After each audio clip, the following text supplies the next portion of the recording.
Chapter 1. The opening months of 1915. Conflict of the 1st Brigade at Cuinchy and of the 3rd Brigade at Givenchy. Heavy losses of the Guards, Michael O'Leary, VC relief of French divisions by the 27th and 28th British, pressure on the 5th Corps, force subdivided into two armies, disaster to 16th Lancers, the dearth of munitions. The weather after the New Year was atrocious. Heavy rain, frost and gales of wind succeeding each other with hardly a break. The ground was so sodden that all movements of troops became impossible, and the trench work was more difficult than ever. The British, with their steadily increasing numbers, were now able to take over some of the trenches of the French and to extend their general line. This trench work came particularly hard upon the men who were new to the work and often fresh from the tropics. A great number of the soldiers contracted frostbite and other ailments. The trenches were very wet, and the discomfort was extreme. There had been some thousands of casualties in the 5th Corps from this cause before it can be said to have been in action. On the other hand, the medical service, which was extraordinarily efficient, did everything possible to preserve the health of the men. Wooden troughs were provided as a stance for them in the trenches, and vats heated to warm them when they emerged. Considering that typhoid fever was common among the civilian residents, the health of the troops remained remarkably good, thanks to the general adoption of inoculation, a practice denounced by a handful of fanatics at home, but of supreme importance at the front, where the lesson of old wars, that disease was more deadly than the bullet, ceased to hold good. On January 25, the Germans again became aggressive. If their spy system is as good as is claimed, they must by this time have known that all talk of bluff in connection with the new British armies was mere self-deception, and that if ever they were to attempt anything with a hope of success, it must be speedily before the line had thickened. As usual, there was a heavy bombardment, and then a determined infantry advance, this time to the immediate south of the Bethune Canal, where there was a salient held by the 1st Infantry Brigade with the French upon their right. The line was thinly held at the time by a half-battalion 1st Scots Guards and a half-battalion 1st Coldstream, 1,000 men in all. One trench of the Scots Guards was blown up by a mine, and the German infantry rushed it, killing, wounding, or taking every man of the 130 defenders. 3 officers were hit, and Major Morrison Bell, a member of Parliament, was taken after being buried in the debris of the explosion. The remainder of the front line, after severe losses both in casualties and in prisoners, fell back from the salient and established themselves with the rest of their respective battalions on a straight line of defence, one flank on the canal, the other on the main Bethune-la-Bassée high road. A small redoubt or keep had been established here, which became the centre of the defence. Whilst the advance of the enemy was arrested at this line, preparations were made for a strong counterattack. An attempt had been made by the enemy with their heavy guns to knock down the lock gates of the canal and to flood the ground in the rear of the position. This, however, was unsuccessful, and the counterattack dashed to the front. The advancing troops consisted of the 1st Black Watch, part of the 1st Camerons, and the 2nd Rifles from the reserve. The London Scottish supported the movement. The enemy had flooded past the keep, which remained as a British island in a German lake. They were driven back with difficulty, the Black Watch advancing through mud up to their knees and losing very heavily from a cross-fire. 2 companies were practically destroyed. Finally, by an advance of the Rifles and Sussex after dark, the Germans were ousted from all positions in advance of the keep, and this line between the canal and the road was held once more by the British. The night fell, and after dark the 1st Brigade, having suffered severely, was withdrawn, and the 2nd Brigade remained in occupation with the French upon their right. This was the action of Cuinchy falling upon the 1st Brigade, supported by part of the 2nd. Whilst this long-drawn fight of January 25 had been going on to the south of the canal, there had been a vigorous German advance to the north of it, over the old ground which centres on Givenchy. The German attack, which came on in 6 lines, fell principally upon the 1st Gloucesters, who held the front trench. Captain Richmond, who commanded the advance posts, had observed at dawn that the German wire had been disturbed and was on the alert. Large numbers advanced, but were brought to a standstill about 40 yards from the position. These were nearly all shot down. Some of the stormers broke through upon the left of the Gloucesters, and for a time the battalion had the enemy upon their flank and even in their rear, but they showed great steadiness and fine fire discipline. A charge was made presently upon the flank by the 2nd Welsh, aided by a handful of the Black Watch under Lieutenant Green, who were there as a working party, but found more congenial work awaiting them. Lieutenant Bush of the Gloucesters with his machine guns did particularly fine work. This attack was organised by Captain Rees, aided by Major Mac Naughton, who was in the village as an artillery observer. The upshot was that the Germans on the flank were all killed, wounded, or taken. A remarkable individual exploit was performed by Lieutenant James and Corporal Thomas of the Welsh, who took a trench with 40 prisoners. A series of attacks to the northeast of the village were also repulsed, the South Wales borderers doing some splendid work. Thus the results of the day's fighting was that on the north the British gained a minor success, beating off all attacks, while to the south the Germans could claim an advantage, having gained some ground. The losses on both sides were considerable, those of the British being principally among Scots Guards, Coldstream and Black Watch to the south, and Welsh to the north. The action was barren of practical results. There were some days of quiet, and then upon January 29, the 14th German Corps buzzed out once more along the classic canal. This time they made for the keep, which has already been mentioned, and endeavoured to storm it with the aid of axes and scaling ladders. Solid Sussex was inside the keep, however, and ladders and stormers were hurled to the ground, while bombs were thrown on to the heads of the attackers. The Northamptons to the south were driven out for an instant, but came back with a rush and drove off their assailants. The skirmish cost the British few casualties, but the enemy lost heavily, leaving 200 of his dead behind him. Having arranged a code signal, we got the first shell from the 40th RFA 12 seconds after asking for it. So much for the cooperation between our guns and our infantry. On February 1, the Guards who had suffered in the first fight at Cuinchy got back a little of what was owing to them. The action began by a small post of the 2nd Coldstream of the 4th Brigade being driven back. An endeavour was made to reinstate it in the early morning, but it was not successful. After daylight there was a proper artillery preparation, followed by an assault by a storming party of Coldstream and Irish Guards, led by Captain Lee Bennett and Lieutenant Graham.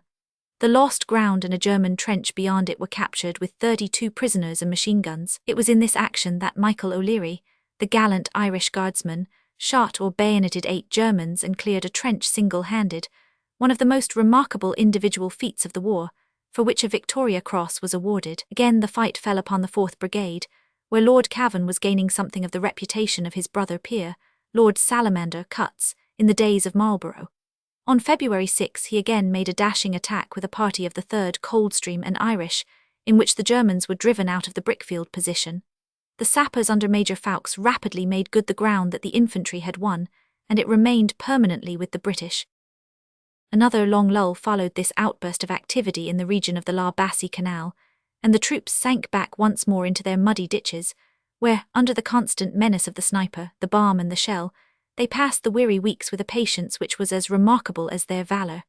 The British army was still gradually relieving the French troops, who had previously relieved them. Thus in the north, the newly arrived 27th and 28th Divisions occupied several miles which had been held on the Ypres salient by General 500 Herbel's men. Unfortunately, these 2 divisions, largely composed of men who had come straight from the tropics, ran into a peculiarly trying season of frost and rain, which for a time inflicted great hardship and loss upon them. To add to their trials, the trenches at the time they took them over were not only in a very bad state of repair, but had actually been mined by the Germans, and these mines were exploded shortly after the transfer, to the loss of the new occupants. The pressure of the enemy was incessant and severe in this part of the line, so that the losses of the 5th Corps were for some weeks considerably greater than those of all the rest of the line put together. 2 of the veteran brigades of the 2nd Corps, the 9th Fusilier Brigade Douglas Smith and the 13th Wanless O'Gowan, were sent north to support their comrades, with the result that this sector was once again firmly held. Any temporary failure was in no way due to a weakness of the 5th Army Corps, who were to prove their mettle in many a future fight, but came from the fact, no doubt unavoidable but none the less unfortunate, that these troops, before they had gained any experience, were placed in the very worst trenches of the whole British line. The trenches, so-called, scarcely existed, said one who went through this trying experience, and the ruts which were honoured with the name were liquid. We crouched in this morass of water and mud, living, dying, wounded and dead together for 48 hours at a stretch. Add to this that the weather was bitterly cold with incessant rain, and more miserable conditions could hardly be imagined. In places the trenches of the enemy were not more than 20 yards off, and the shower of bombs was incessant. The British Army had now attained a size when it was no longer proper that a corps should be its highest unit. From this time onwards the corps were themselves distributed into different armies. At present, 2 of these armies were organised. The first, under General Sir Douglas Haig, comprised the 1st Corps, the 4th Corps, Rawlinson, and the Indian Corps. The 2nd Army contained the 2nd Corps, Ferguson, the 3rd Corps, Pulteney, and the 5th Corps, Plumer, all under Sir Horace Smith-Dorrien. The new formations as they came out were either fitted into these or formed part of a 3rd Army. Most of the brigades were strengthened by the addition of one, and often of two territorial battalions. Each army consisted roughly at this time of 120,000 men. The 2nd Army was in charge of the line to the north, and the 1st to the south. On the night of February 14, Snow's 27th Division, which had been somewhat hustled by the Germans in the Ypres section, made a strong counterattack under the cover of darkness, and won back 4 trenches near St. Eloi, from which they had been driven by a German rush. This dashing advance was carried out by the 82nd Brigade Longleys, and the particular battalions which were most closely engaged were the 2nd Cornwalls, the 1st Royal Irish and Royal Irish Fusiliers. They were supported by the 80th Brigade Fortescues. The losses amounted to 300 killed and wounded. The Germans lost as many and a few prisoners were taken. The affair was of no great consequence in itself, but it marked a turn in the affairs of Plumer's Army Corps, whose experience up to now had been depressing. The enemy, however, was still aggressive and enterprising in this part of the line. Upon the 20th they ran a mine under a trench occupied by the 16th Lancers, and the explosion produced most serious effects. 5 officers killed, 3 wounded, and men hors de combat were the fruits of this unfortunate incident, which pushed our trenches back for 40 yards on a front of 150 yards. The Germans had followed up the explosion by an infantry attack, which was met and held by the remains of the 16th, aided by a handful of French infantry and a squadron of the 11th Hussars. On this same day, an accidental shot killed General Gough, Chief Staff Officer of the 1st Corps, one of the most experienced and valuable leaders of the army. On the 21st, the 28th Division near Ypres had a good deal of hard fighting, losing trenches and winning them, but coming out at the finish rather the loser on balance. The losses of the day were 250 killed and wounded, the greatest sufferers being the Royal Lancasters. Somewhat south of Ypres, at Zwarteline, the 1st West Kents were exposed to a shower of projectiles from the deadly Minenwerfer, which are more of the nature of aerial torpedoes than ordinary bombs. Their losses under this trying ordeal were 3 officers and men killed, 1 officer and men wounded. There was a lull after this in the trench fighting for some little time, which was broken upon February 28 by a very dashing little attack of the Princess Patricia's Canadian Regiment, which as one of the units of the 80th Brigade had been the 1st Canadian Battalion to reach the front. Upon this occasion, led by Lieutenants Crabbe and Papineau, they rushed a trench in their front, killed 11 of its occupants, drove off the remainder, and levelled it so that it should be untenable. Their losses in this exploit were very small. During this period of the trench warfare, it may be said generally that the tendency was for the Germans to encroach upon British ground in the Ypres section, and for the British to take theirs in the region of l'Arbacie. With the opening of the warmer weather, great preparations had been made by Great Britain for carrying on the land campaign, and these now began to bear fruit. Apart from the numerous territorial regiments which had already been incorporated with regular brigades, some 50 battalions in all, there now appeared several divisions entirely composed of territorials. The 46th North Midland and South Midland divisions were the first to form independent units, but they were soon followed by others. It had been insufficiently grasped that the supply of munitions was as important as that of men, and that the expenditure of shell was something so enormous in modern warfare that the greedy guns, large and small, could keep a great army of workmen employed in satisfying their immoderate demands. The output of shells and cartridges in the month of March was, it is true, 18 times greater than in September, and separate firms were directly or indirectly employed in war production. But operations were hampered by the needs of batteries, which could consume in a day what the workshops could at that time hardly produce in a month. Among the other activities of Great Britain at this period was the great strengthening of her heavy artillery, in which for many months her well-prepared enemy had so vast an advantage. Huge engines lurked in the hearts of groves and behind hillocks at the back of the British lines, and the cheery news went round that even the heaviest bully that ever came out of Essen would find something of its own weight stripped and ready for the fray. There was still considerable activity in the St. Eloi sector southeast of Ypres, where the German attacks were all, as it proved, the preliminaries of a strong advance. So persistent were they that Plumer's men were constantly striving for elbow room. On March 2 part of Fortescue's 80th Brigade, under Major Widdington of the 4th Rifles, endeavoured to push back the pressure in this region, and carried the nearest trench, but were driven out again by the German bombs. The losses were about 200, of which 47 fell upon the 3rd, and upon the 4th Rifles. In these operations, a very great strain came upon the engineers, who were continually in front of the trenches at night, fixing the wire entanglements and doing other dangerous work under the very rifles of the Germans. It is pleasing to record that in this most hazardous task, the territorial sappers showed that they were worthy comrades of the regulars. Major Gardner, commander of the North Midland Field Company, and many officers and men died in the performance of this dangerous duty. Chapter 2. Neuve-Chapelle and H. The opening of the spring campaign, surprise of Neuve-Chapelle, the new artillery, gallant advance and terrible losses, the Indians in Neuve-Chapelle, a sterile victory, the night action of St. Eloi H., the monstrous mine, the veteran 13th Brigade, a bloody battle, London territorials on the hill, a contest of endurance, the first signs of poison. We now come to the close of the long period of petty and desultory warfare, which is only relieved from insignificance by the fact that the cumulative result during the winter was a loss to the army of not less than 20,000 men. With the breaking of the spring and the drying of the water-soaked meadows of Flanders, an era of larger and more ambitious operations had set in, involving, it is true, little change of position, but far stronger forces on the side of the British. The first hammer blow of Sir John French was directed, upon March 10, against that village of Neuve-Chapelle which had, as already described, changed hands several times, and eventually remained with the Germans during the hard fighting of Smith-Dorrien's corps in the last week of October. The British trenches had been drawn a few hundred yards to the west of the village, and there had been no change during the last 4 months. Behind the village was the Aubers Ridge, and behind that again the whole great plain of Lille and Turcoing. This was the spot upon which the British general had determined to try the effects of his new artillery. The British surprise. His secret was remarkably well kept. Few British and no Germans knew where the blow was to fall. The boasted spy system was completely at fault.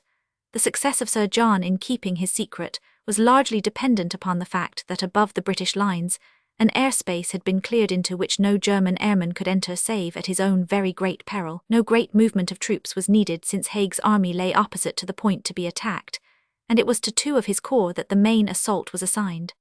On the other hand, there was a considerable concentration of guns, which were arranged, over 300 in number, in such a position that their fire could converge from various directions upon the area of the German defences. It was planned that Smith-Dorrien, along the whole line held by the Second Army to the north, should demonstrate with sufficient energy to hold the Germans from reinforcing their comrades. To the south of the point of attack, the 1st Army Corps in the Givenchy neighbourhood had also received instructions to make a strong demonstration. Thus the Germans of Neuve-Chapelle, who were believed to number only a few battalions, were isolated on either side. It was advisable also to hinder their reinforcements coming from the reserves in the northern towns behind the fighting lines. With this object, instructions were given to the British airmen at any personal risk to attack all the railway points along which the trains could come. This was duly done, and the junctions of Menin, Courtrai, Daun and Douai were attacked, Captain Carmichael and other airmen bravely descending within 100 feet of their mark.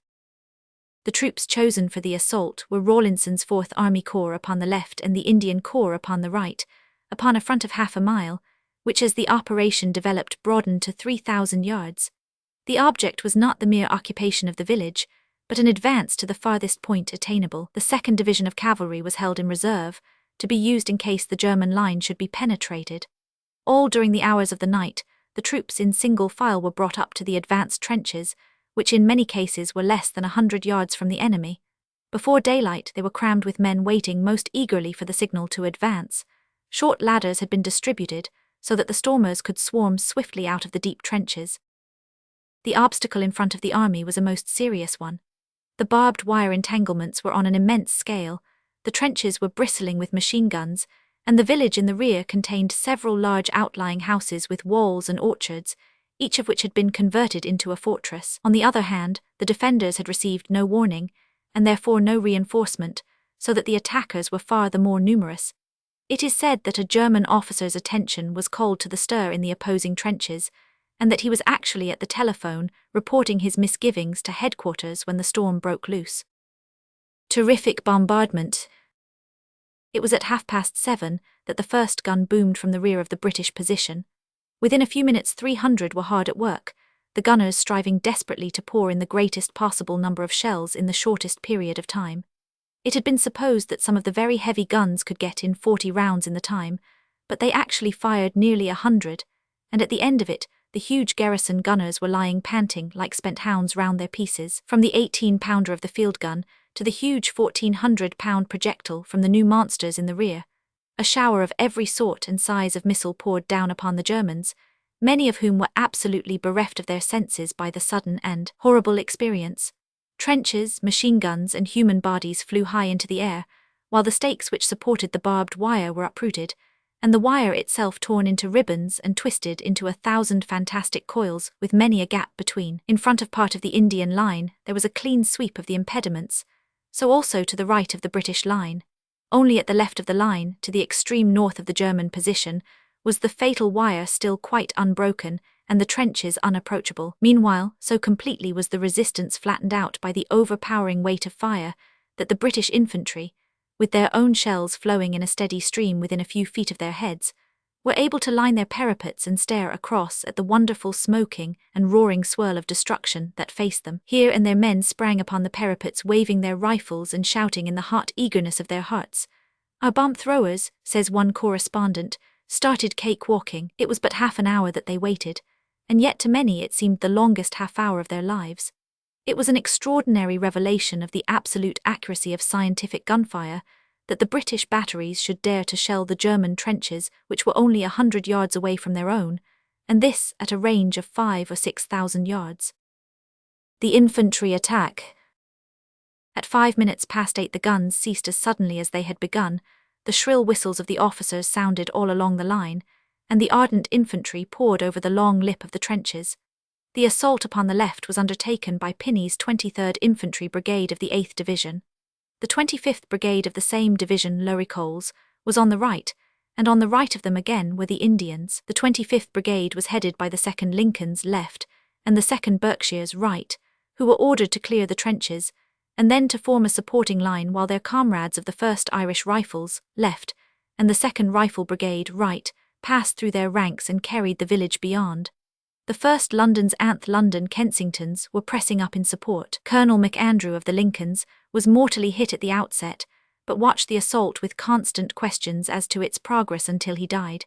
It was nothing but good news that he heard, for the work of the brigade went splendidly from the start. It overwhelmed the trenches in an instant, seizing the bewildered survivors, who crouched, yellow with lyddite and shaken by the horror of their situation, in the corners of the earthworks. As the Berkshires rushed down the German trench they met with no resistance at all, save from 2 gallant German officers, who fought a machine gun until both were bayoneted. The ordeal of the 23rd Brigade. It was very different, however, with the 23rd Brigade upon the left. Their experience was a terrible one.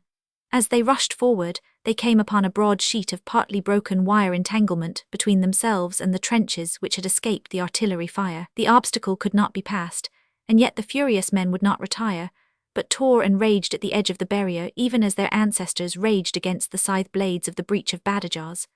The 2nd Scottish Rifles and the 2nd Middlesex were the first 2 regiments, and their losses were ghastly.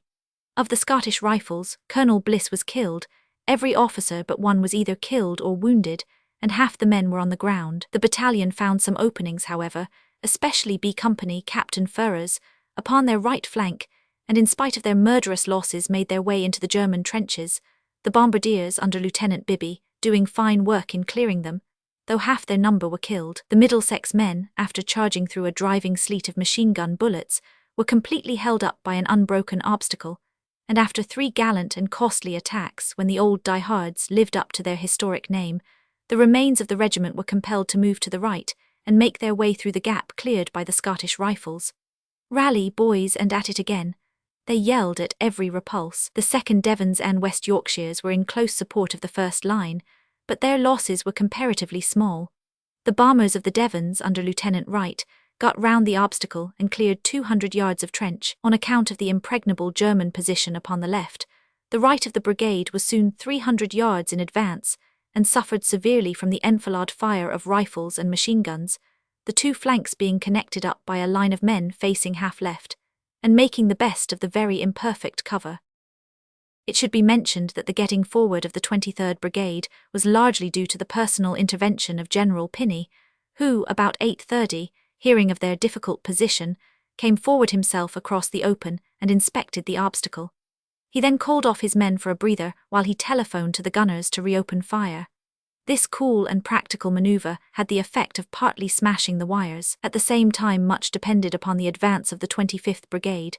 Having, as stated, occupied the position which faced them, they were able to outflank the section of the German line which was still intact. Their left flank having been turned, the defenders fell back or surrendered, and the remains of the 23rd Brigade were able to get forward into an alignment with their comrades, the Devons and West Yorkshires passing through the thinned ranks in front of them. The whole body then advanced for about 1,000 yards. At this period, Major Carter Campbell, who had been wounded in the head, and Second Lieutenant Somervale from the Special Reserve, were the only officers left with the Scottish Rifles, while the Middlesex were hardly in better case. Of the former battalion, only 150 men could be collected after the action. The 24th Brigade was following closely behind the other two, and the 1st Worcesters, 2nd East Lancashires, 1st Sherwood Foresters, and Northampton were each in turn warmly engaged as they made good the ground that had been won. The East Lancashires materially helped to turn the Germans out of the trenches on the left. Gallant Indian advance. Whilst the British brigades had been making this advance upon the left, the Indians had dashed forward with equal fire and zeal upon the right. It was their first real chance of attack upon a large scale, and they rose grandly to the occasion.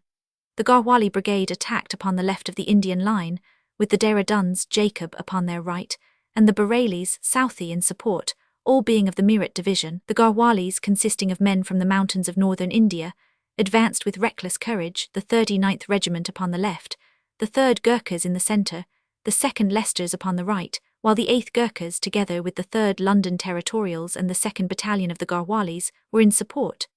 Part of the front was still covered with wire, and the Garhwalis were held up for a time, but the Leicesters on their right smashed a way through all obstacles. Their Indian comrades endured the loss of 20 officers and men, but none the less they persevered, finally swerving to the right and finding a gap which brought them through.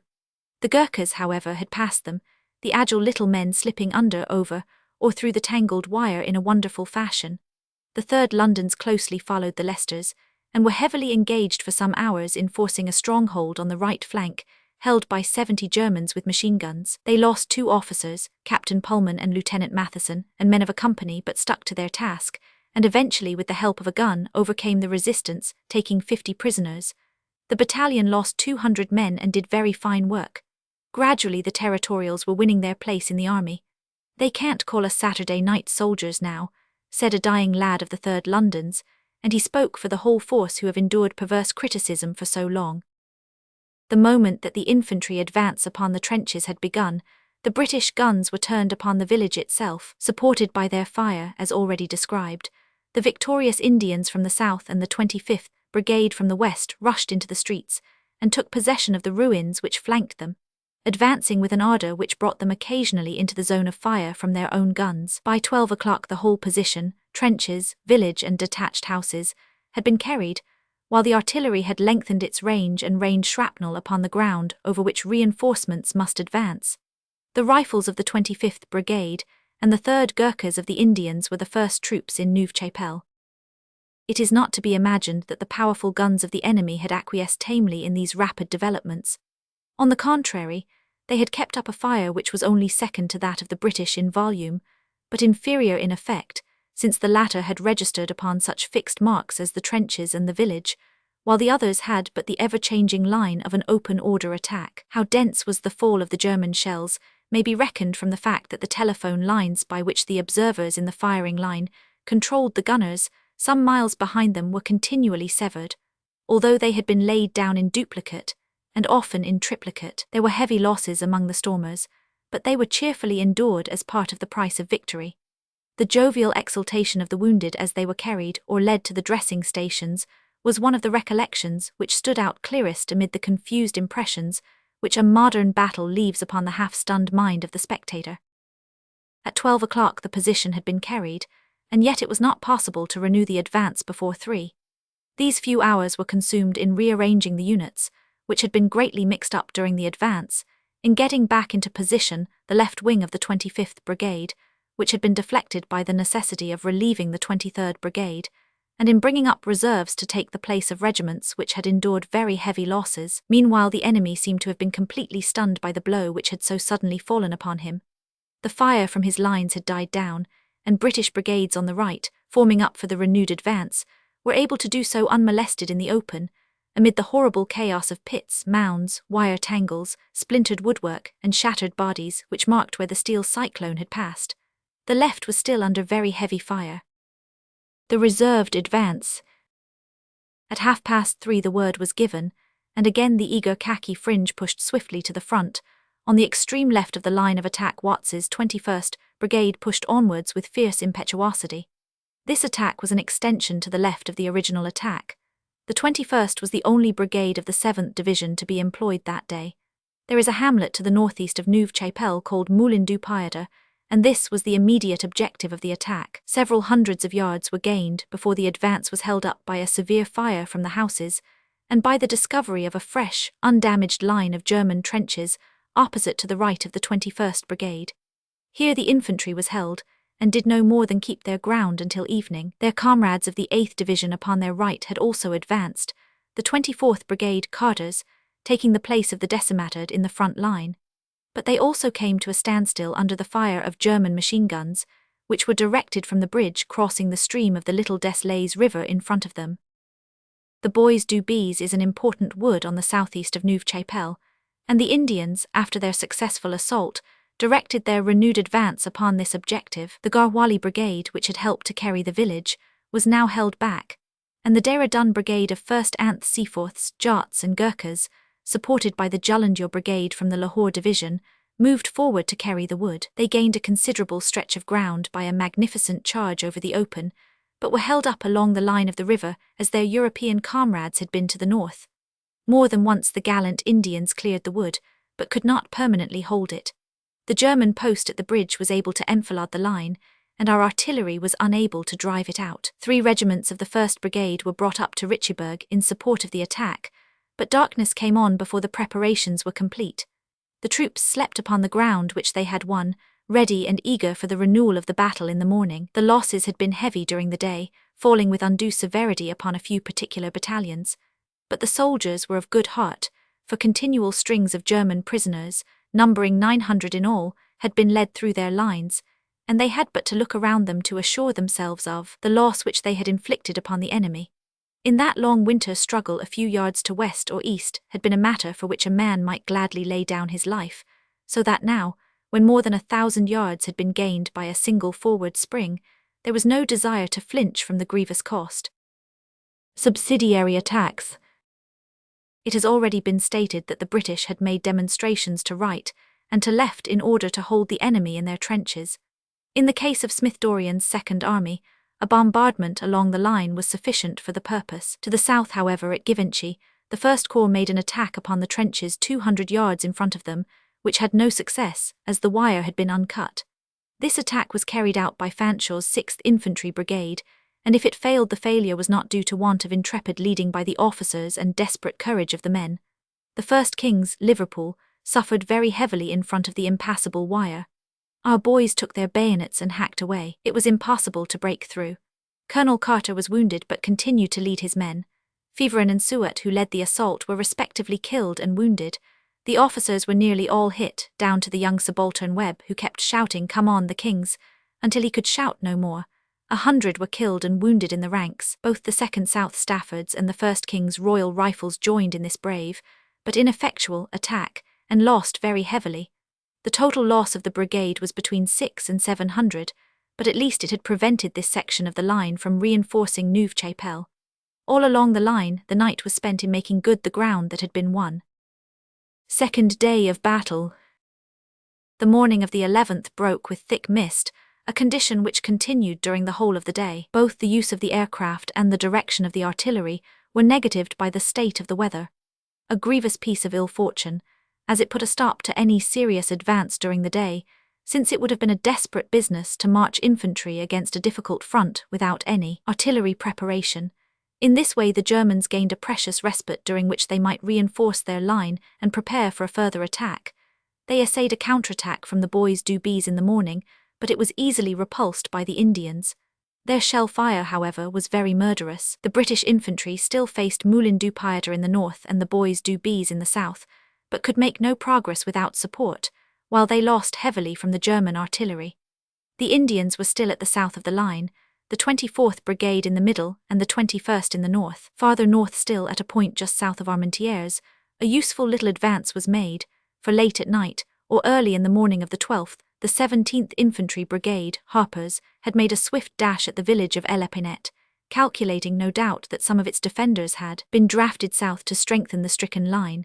The place was carried by storm at the small cost of 5 officers and 30 men, and the line carried forward at this point to a depth of 300 yards over a front of half a mile.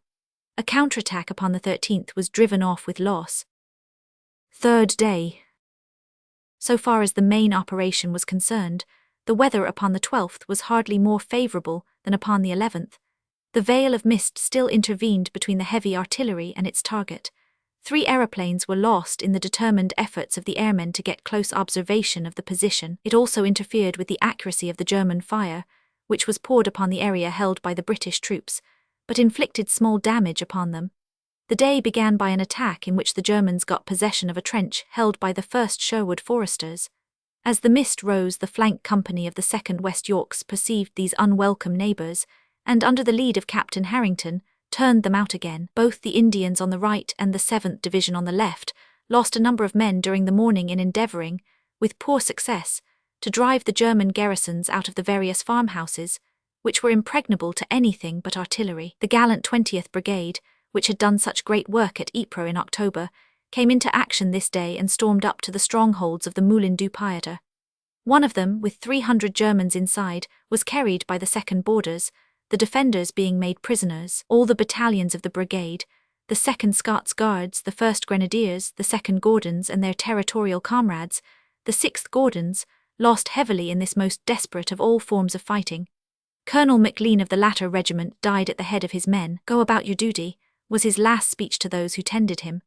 The Grenadiers fought like heroes, and one of them, Corporal Fuller, performed the extraordinary feat of heading off 50 Germans by fleetness of foot, and single-handed compelling the surrender of all of them. At the other end of the line, the 25th Brigade, led by the Rifle Brigade, also made desperate efforts to get on, but were brought to a standstill by the trenches and machine guns in the houses. The losses of the British upon this day were heavy, but they were a small matter compared to those of the Germans, who made several counterattacks in close formation from dawn onwards in the vain hope of recovering the ground that had been lost. It is doubtful if in the whole war greater slaughter has been inflicted in a shorter time, and in so confined a space as in the case of some of these advances, where whole dense bodies of infantry were caught in the converging fire of machine guns and rifles. In front of the 1st Worcesters, of the 24th Brigade, alone more than 1,000 dead were counted. From the ridge of Aubers, half a mile to the eastward, down to the front of the Indian and British line, the whole sloping countryside was mottled grey with the bodies of the fallen. All that the British had suffered in front of the barbed wire upon the 10th was repaid with heavy interest during the counterattacks of the 12th. Gradually, they faded away and were renewed no more. For the first time in the war, the Germans finally abandoned a position that they had lost and made no further attempt to retake it. The Battle of Neuve-Chapelle was at an end, and the British, though their accomplishment fell far short of their hopes, had none the less made a permanent advance of 1,000 yards along a front of 3,000, and obtained a valuable position for their operations in the future. The sappers were busy all evening in wiring and sandbagging the ground gained, while the medical organization, which was strained to the uttermost, did its work with a bravery and a technical efficiency which could not be surpassed. Result of Battle of Neuve-Chapelle. Upon the last day of the fighting, some 700 more prisoners had been taken, bringing the total number to 30 officers and men. The original defenders had been men of the 7th German Corps, raised from Karlsruhe in Westphalia, but the reinforcements which suffered so heavily were either Saxons or Bavarians. The losses of the Germans were estimated, and possibly overestimated, at 18,000 men. The British losses were very heavy, consisting of 562 officers and 239 men. Some 1,800 of these were returned as missing, but these were the men who fell in the advanced attack upon ground which was not retained. Only the wounded fell into the enemy's hands. The 4th Corps lost 7,500 men, and the Indians about 4,000. Of the 6 brigades of the 4th Corps, all suffered about equally, except the 22nd, which was not so hard hit as the others. The remaining brigades lost over 25% of their numbers, but nothing of their efficiency and zeal, as they were very soon to show in the later engagements. When one remembers that Julius Caesar describes an action as a severe one upon the ground that every 10th man was wounded, it may be conjectured that he would have welcomed a legion of Scottish rifles or Sherwood foresters. Certainly, no British soldier was likely to live long enough to have his teeth worn down by the ration bread, as was the case with the 10th Legion. The 2 units named may have suffered most, but the 2nd Lincolns, 2nd Berkshires, 2nd Borders, 2nd Scots Fusiliers, 1st Irish Rifles, 2nd Rifle Brigade, the 2 battalions of Gordons and the 1st Worcesters were all badly cut up. Of the 5 commanding officers of the 20th Brigade, Uniacke of the 2nd Gordons, Maclean of the 5th Gordons, and Fisher Rowe of the Grenadiers were killed, while Painter of the 2nd Scots Guards was wounded. The only survivor, the Colonel of the Borders, was shot a few days later. It was said at the time of the African War that the British colonels had led their men up to and through the gates of death. The words were still true. Of the brave Indian Corps, the 1st Seaforths, 2nd Leicesters, 39th Garhwalis with the 3rd Anth Gurkhas were the chief sufferers. The 1st Londons, 3rd Londons, Anth Kensingtons had also shown that they could stand punishment with the best. So ended the Battle of Neuve-Chapelle, a fierce and murderous encounter in which every weapon of modern warfare, the giant howitzer, the bomb, and the machine gun, was used to the full, and where the reward of the victor was a slice of ground no larger than a moderate farm. And yet the moral prevails over the material, and the fact that a Prussian line, built up with 4 months of labour, could be rushed in a couple of hours, and that by no exertion could a German set foot upon it again, was a hopeful first lesson in the spring campaign.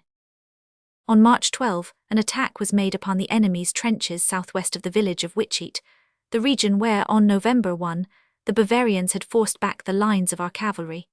The advance was delayed by the mist, and eventually was ordered for 4 in the afternoon. It was carried out by the 1st Wilts and the 3rd Worcesters of the 7th Brigade Ballard, advancing for 200 yards up a considerable slope. The defence was too strong, however, and the attack was abandoned with a loss of 28 officers and men. It may be said, however, to have served the general purpose of diverting troops from the important action in the south. It is to be hoped that this was so, as the attack itself, though fruitless, was carried out with unflinching bravery and devotion. Action of St. Eloi. On March 14, 2 days after the Battle of Neuve-Chapelle, the Germans endeavoured to bring about a counterstroke in the north which should avenge their defeat, arguing, no doubt, that the considerable strength which Haig's First Army had exhibited in the south meant some subtraction from Smith-Dorrien at the other end of the line. This new action broke out at the hamlet of St. Eloi, some miles to the southeast of Ypres, a spot where many preliminary bickerings and a good deal of trench activity had heralded this more serious effort. This particular section of the line was held by the 82nd Brigade, Longleys, of the 27th Division, the whole quarter being under the supervision of General Plumer. There was a small mound in a brickfield to the southeast of the village, with trenches upon either side of it, which were held by the men of the 2nd Cornish Light Infantry. It is a mere clay dump about 70 feet long and 20 feet high. After a brief but furious bombardment, a mine which had been run under this mound was exploded at 5 in the evening, and both mound and trenches were carried by a rush of German stormers. These trenches in turn enfiladed other ones, and a considerable stretch was lost, including 2 support trenches west of the mound and close to it, 2 breastworks and trenches to the northeast of it, and also the southern end of St. Eloi village. So intense had been the preliminary fire that every wire connecting with the rear had been severed, and it was only the actual explosion upon the mound, an explosion which buried many of the defenders, including 2 machine guns with their detachments, which made the situation clear to the artillery in support. The 19th Anth Brigades concentrated their 30 S-pounders upon the mound and its vicinity. The German infantry were already in possession, having overwhelmed the few survivors of the 2nd Cornwalls and driven back a company of the 2nd Irish Fusiliers, who were either behind the mound or in the adjacent trenches to the east of the village. The stormers had rushed forward, preceded by a swarm of men carrying bombs, and without rifles. Behind them came a detachment of sappers with planks, fascines, and sandbags, together with machine gun detachments, who dug themselves instantly into the shattered mound. The whole German organization and execution of the attack were admirable. Lieutenants Fry and Aston of the Cornwall Light Infantry put up a brave fight with their handful of shaken men. As the survivors of the British front line fell back, 2 companies of the 1st Cambridge Territorials took up a rallying position. The situation was exceedingly obscure from the rear, for as already stated, all wires had been cut, but daring personal reconnaissance by individual officers, notably Captain Follett and Lieutenant Elton, cleared it up to some extent.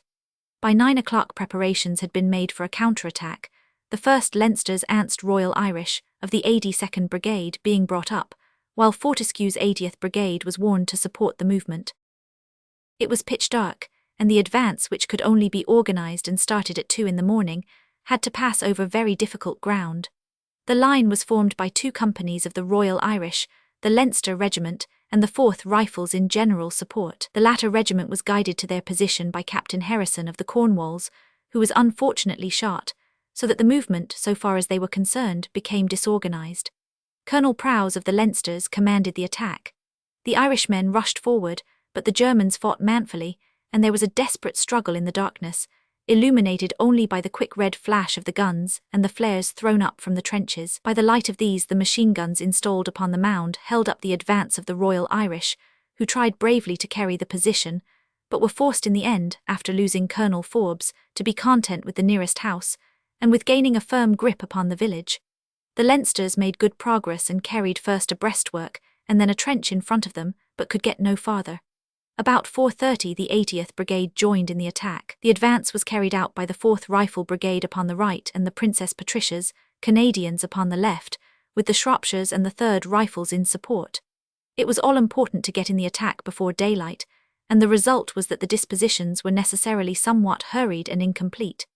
The Canadians attacked upon the left, but their attack was lacking in weight, being confined to 3 platoons, and they could make no headway against the fire from the mound. They lost 3 officers and men in the venture. The Sigers' 4th Rifle Brigade directed its attack, not upon the mound, but on a trench at the side of it. This was carried with a rush by Captain Mostyn Price's company. Several obstacles were also taken in succession by the riflemen, but though repeated attempts were made to get possession of the mound, all of them were repulsed. One company, under Captain Selby Smith, made so determined an attack upon one barricade that all save 4 were killed or wounded, in spite of which the barricade was actually carried. A second one lay behind, which was taken by Lieutenant Sackville's company, only to disclose a third one behind. 2 companies of the Shropshires were brought up to give weight to the further attack, but already day was breaking, and there was no chance of success when once it was light, as all the front trenches were dominated by the mound. This vigorous night action ended, therefore, by leaving the mound itself and the front trench in the hands of the Germans, who had been pushed back from all the other trenches, and the portion of the village which they had been able to occupy in the first rush of their attack. The losses of the British amounted to 40 officers and men, killed, wounded, and missing, about 100 coming under the last category, who represent the men destroyed by the explosion. The German losses were certainly not less, but it must be admitted that the mound, as representing the trophy of victory, remained in their hands. In the morning of the 15th, the Germans endeavoured to turn the Leinsters out of the trench which they had recaptured, but their attack was blown back, and they left 34 dead in front of the position. It is pleasing in this most barbarous of all wars to be able to record that all German troops did not debase themselves to the degraded standards of Prussia. Upon this occasion, the Bavarian general in charge consented at once to a mutual gathering in of the wounded and a burying of the dead, things which have been a matter of course in all civilized warfare, until the disciples of Kultur embarked upon their campaign. It is also to be remarked that in this section of the field a further amenity can be noted, for twice messages were dropped within the British lines containing news as to missing aviators who had been brought down by the German guns. It was hoped for a time that the struggle, however stern, was at last about to conform to the usual practices of humanity, a hope which was destined to be wrecked for ever upon that crowning abomination, the poisoning of Langemarck. A month of comparative quiet succeeded the Battle of Neuve-Chapelle, the Germans settling down into their new position and making no attempt to regain their old ones. Both sides were exhausted, though in the case of the Allies the exhaustion was rather in munitions than in men. The regiments were kept well supplied from the depots, and the brutality of the German methods of warfare ensured a steady supply of spirited recruits. That which was meant to cow had in reality the effect of stimulating. It is well that this was so, for so insatiable are the demands of modern warfare that already after 8 months, the whole of the regiments of the original expeditionary force would have absolutely disappeared, but for the frequent replenishments, which were admirably supplied by the central authorities. They had been far more than annihilated, for many of the veteran corps had lost from 1.5 times to twice their numbers.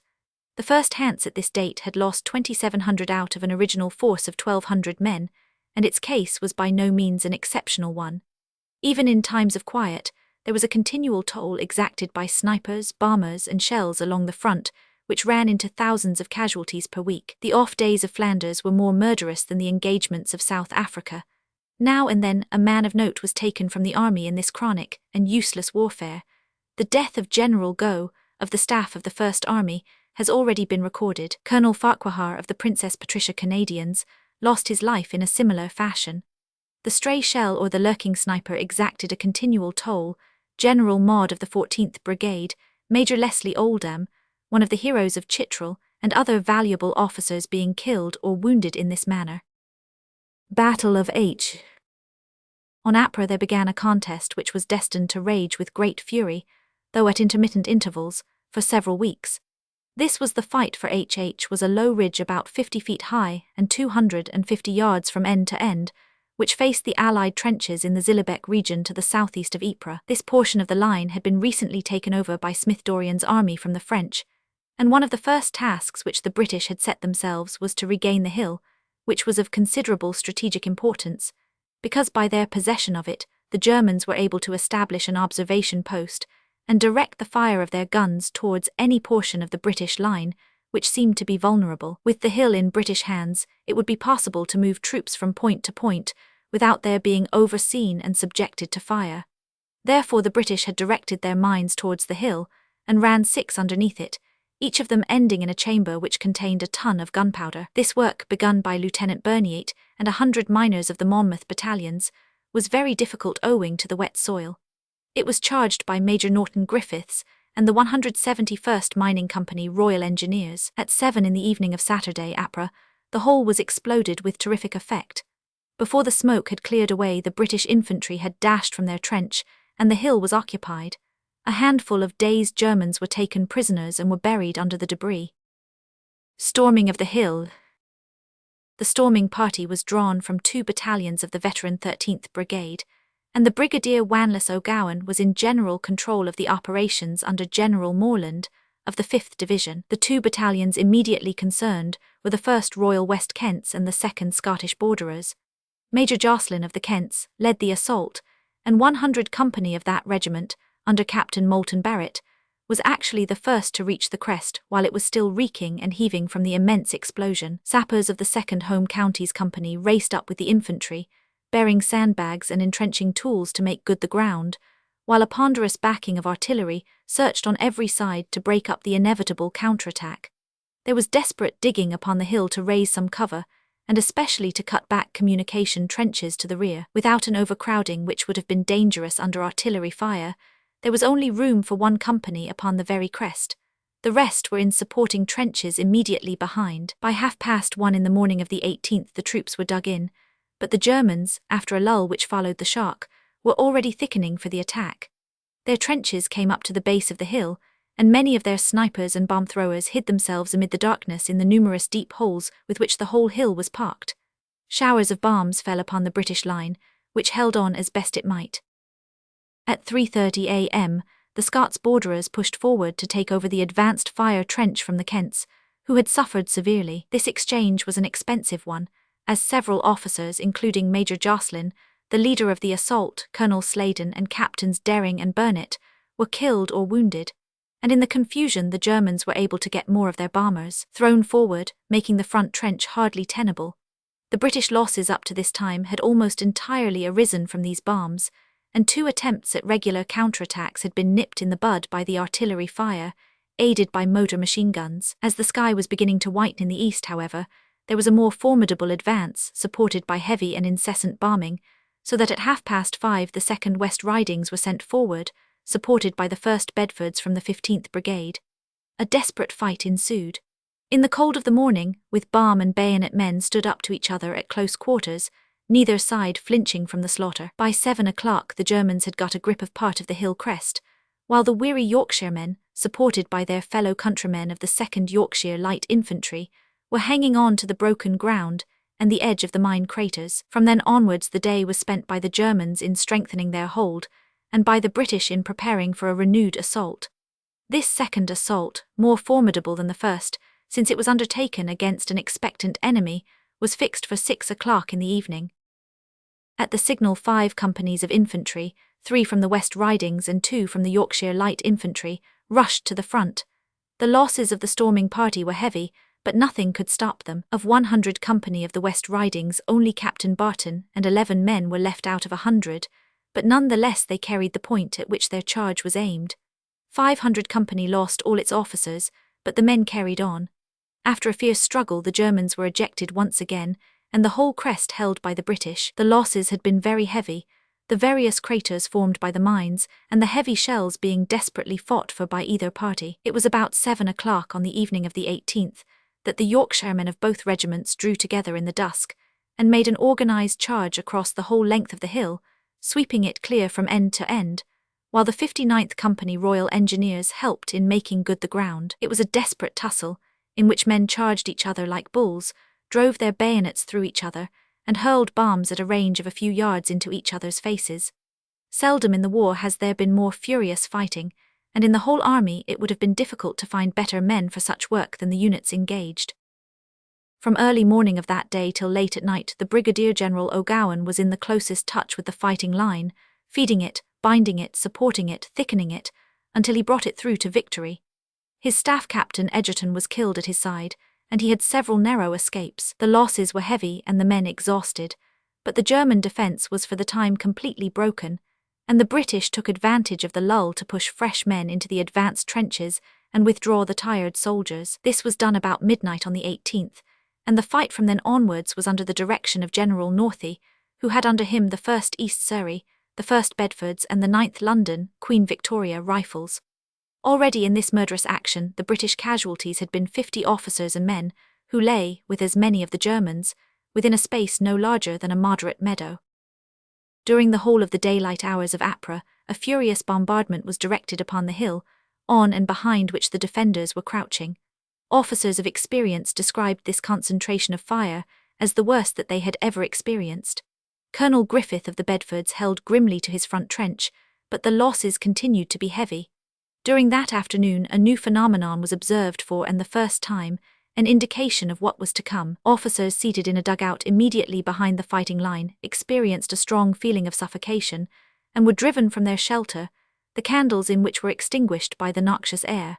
Shells bursting on the hill set the troops coughing and gasping. It was the first German experiment in the use of poison, an expedient which is the most cowardly in the history of warfare, reducing their army from being honourable soldiers to the level of assassins, even as the sailors of their submarines had been made the agents for the cold-blooded murder of helpless civilians. Attacked by this new agent, the troops still held their ground. Desperate fighting. Tuesday, Ypres, was another day of furious shell fire. A single shell upon that morning blew in a parapet and buried Lieutenant Watson with 20 men of the Surreys. The Queen Victorias under Colonel Shipley upheld the rising reputation of the territorial troops by their admirable steadiness. Major Lees, Lieutenant Summerhays, and many others died an heroic death, but there was no flinching from that trench which was so often a grave. As already explained, there was only one trench and room for a very limited number of men on the actual crest, while the rest were kept just behind the curve, so as to avoid a second Spion Cup. At one time upon this eventful day a handful of London territorials under a boy officer, Woolley of the Victorias, were the only troops upon the top, but it was in safe keeping none the less. This officer received the Victoria Cross. Hour after hour the deadly bombardment went on. About 7:30 in the evening, the bombers of the enemy got into some folds in the ground within 20 yards, and began a most harassing attack. All night, under the sudden glare of star shells, there were a succession of assaults which tried the half-stupefied troops to the utmost. Soon after midnight in the early morning of Wednesday, Ypres, the report came in to the brigadier that the 1st Surreys in the trenches to the left had lost all their officers, except one subaltern. As a matter of fact, every man in one detachment had been killed or wounded by the grenades. It was rumoured that the company was falling back, but on a message reaching them based upon this supposition, the answer was, "We have not budged a yard and have no intention of doing so." At 2:30 in the morning the position seemed very precarious, so fierce was the assault and so worn the defence. Of a company of the Surreys only 55 privates were left out of 180, while of the 5 officers none were now standing, Major Patterson and Captain Wynyard being killed, while Lieutenant Ruppel, who got the cross, and 2 others were wounded. It was really a subaltern's battle, and splendidly the boys played up. All the long night trench mortars and mine-throwers played upon them, while monstrous explosions flung shattered khaki figures amid a red glare into the drifting clouds of smoke. But still, the hill was British. With daylight the first Devons were brought up into the fight, and an hour later the hill was clear of the enemy once more, save for a handful of snipers concealed in the craters of the northwest corner. In vain the Germans tried to win back a foothold. Nothing could shift that tenacious infantry. Field guns were brought up by the attackers and fired at short range at the parapets hastily thrown up, but the Devons lay flat and held tight. It had been a grand fight. Heavy as were the strokes of the Thor hammer of Germany, they had sometimes bent but never shattered the iron line of Britain. Already the death roll had been doubled, and officers with 3,000 of our men were stretched upon that little space, littered with bodies and red with blood from end to end. But now the action was at last drawing to its close. 5 days it had raged with hardly a break. British guns were now run up and drove the German ones to cover. Bombers who still lurked in the craters were rooted out with the bayonet. In the afternoon of the 21st the fire died gradually away and the assaults came to an end. Remained with the British. The weary survivors were relieved and limped back singing ragtime music to their rest camps in the rear, while the 2nd Cameron Highlanders under Colonel Campbell took over the gruesome trenches. It was a fine feat of arms for which the various brigadiers, with General Morland of the 5th Division, should have the credit. It was not a question of the little mound, important as that might be. It could not justify so excessive a loss of life, whether German or British. Was a secondary matter. What was really being fought for was the ascendancy of the British or the Prussian soldier, that subtle thing which would tinge every battle which might be fought thereafter. Who would cry enough first? Who would stick it to the bitter end, which had the staying power when tried out to a finish? The answer to that question was of more definite military importance than an observation post, and it was worth our 3,000 slain or maimed to have the award of the Guard of Battles to strengthen us hereafter. This description may well be ended by the general order, in which Sir John French acknowledged the services of the troops engaged in this arduous affair.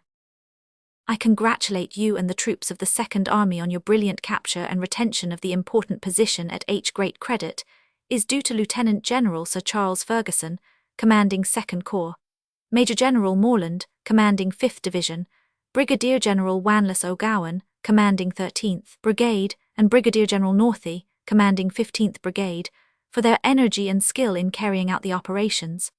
I wish particularly to express my warmest admiration for the splendid dash and spirit displayed by the battalions of the 13th, 14th, and Brigades, which took part under their respective commanding officers. This has been shown in the first seizure of the position, by the fire attack of the Royal West Kents and the King's Own Scottish Borderers, and in the heroic tenacity with which the hill has been held by the other battalions of these brigades, against the most violent counterattacks and terrific artillery bombardment. I also must commend the skillful work of the Mining Company R.E., of the 59th Field Company R.E., and Home Counties Field Company R.E., and of the artillery. I fully recognise the skill and foresight of Major General Bulfin, commanding 28th Division, and his CRE, Colonel Jerome, who are responsible for the original conception and plan of the undertaking.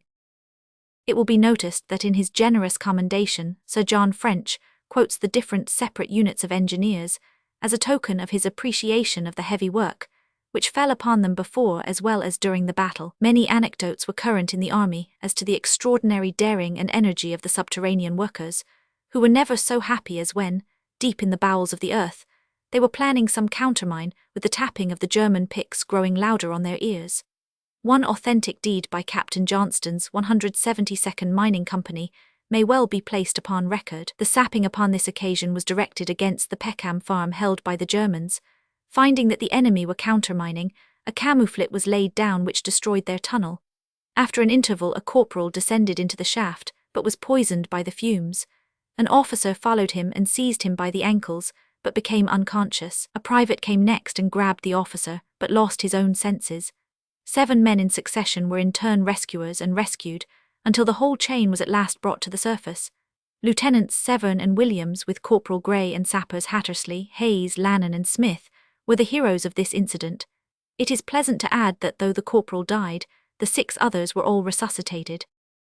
A military crime. It is with a feeling of loathing that the chronicler turns from such knightly deeds as these to narrate the next episode of the war, in which the gallant profession of arms was degraded to the level of the assassin, and the Germans, foiled in fair fighting, stole away a few miles of ground by the arts of the murderer. So long as military history is written, the poisoning of Langemarck will be recorded as a loathsome incident by which warfare was degraded to a depth unknown among savages, and a great army, which had long been honoured as the finest fighting force in the world, became in a single day an object of horror and contempt, flying to the battles of a chemist to make the clearance which all the cannons of Krupp were unable to effect.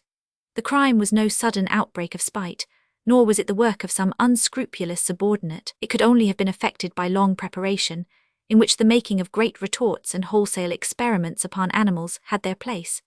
Our generals and even our papers heard some rumours of such doings, but dismissed them as being an incredible slur upon German honour. It proved now that it was only too true, and that it represented the deliberate, cold-blooded plan of the military leaders. Their lies, which are as much part of their military equipment as their batteries, represented that the British had themselves used such devices in the fighting on H. Such an assertion may be left to the judgment of the world. Chapter 3. The Second Battle of Ypres. Stage I. The gas attack, Ypres 30. Situation at Ypres, the poison gas, the Canadian ordeal, the fight in the wood of St. Julien, the French recovery, miracle days, the glorious Indians, the Northern Territorials, hard fighting, the net result, loss of H.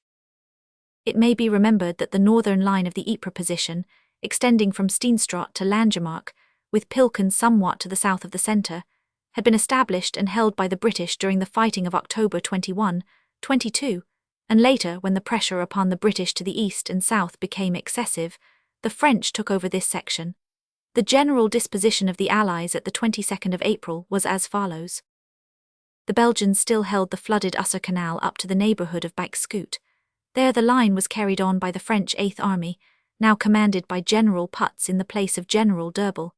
His troops seem to have been all either colonial or territorial, 2 classes which had frequently shown the utmost gallantry, but were less likely to meet an unexpected danger with steadiness than the regular infantry of the line. These formations held the trenches from Bixcoot on the canal to the Ypres-Polkapelle road, 2,000 yards east of Langemarck, on the right. At this point they joined on to Plumer's 5th Corps, the Canadian Division, 28th and 27th British Divisions, forming a line which passed a mile north of Zarnebeck, curling round south outside the Polygon Wood to the point where the 5th Division of the 2nd Corps kept their iron grip upon H. The average distance from Ypres to all these various lines would be about 5 miles.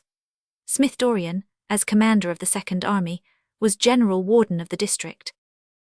Ypres. Ypres. The coming of the poison gas, Ypres. Up to the 3rd week of April, the enemy opposite the French had consisted of the 26th Corps, with the 15th Corps on the right, all under the Duke of Württemberg, whose headquarters were at Thielt. There were signs, however, of secret concentration which had not entirely escaped the observation of the Allied aviators, and on Ypres and the German guns showered shells on Ypres. About 5 p.m., upon Thursday, Ypres, a furious artillery bombardment from Bixcoot to Langemarck began along the French lines, including the left of the Canadians, and it was reported that the 45th French Division was being heavily attacked. At the same time, a phenomenon was observed which would seem to be more in place in the pages of a romance than in the record of an historian. From the base of the German trenches over a considerable length there appeared jets of whitish vapour, which gathered and swirled until they settled into a definite low cloud bank, greenish-brown below and yellow above, where it reflected the rays of the sinking sun.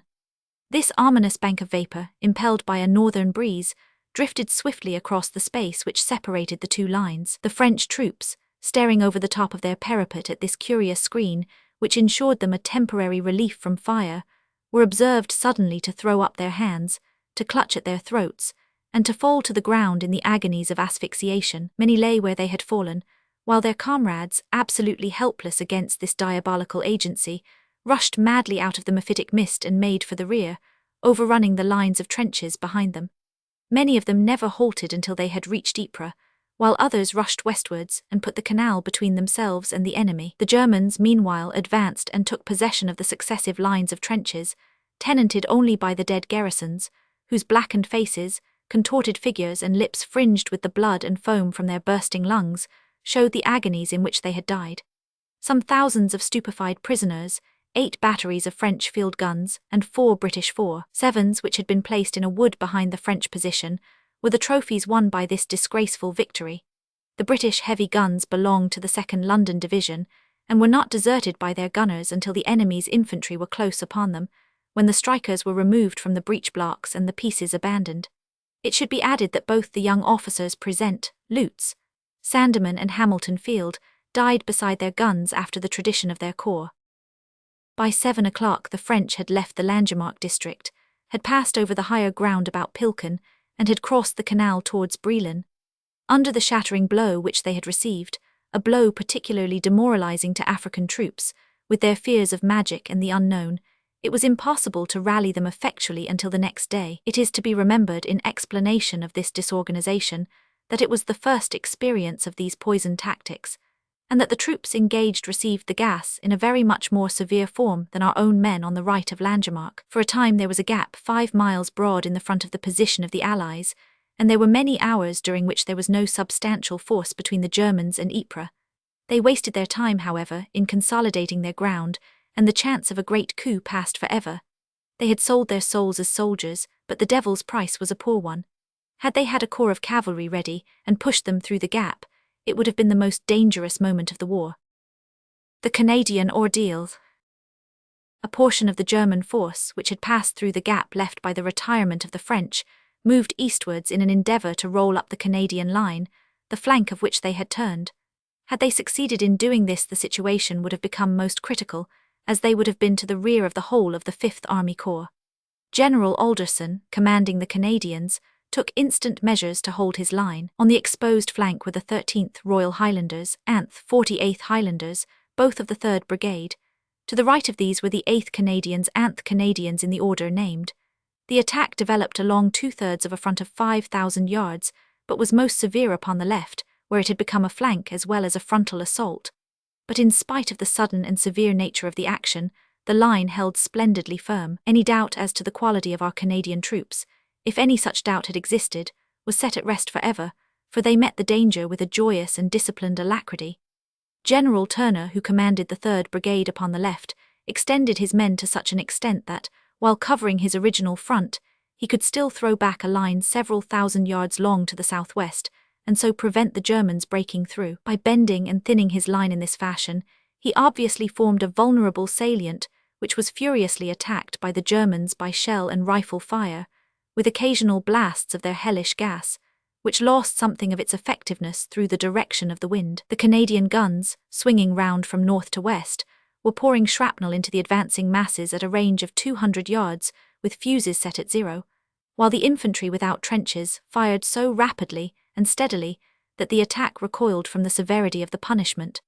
The British 118th Anth batteries did good work in holding back this German advance. 2 reserve battalions had been brought up in hot haste from Ypres to strengthen the left of the line. These were the 16th Canadian Scottish and the 10th Canadians.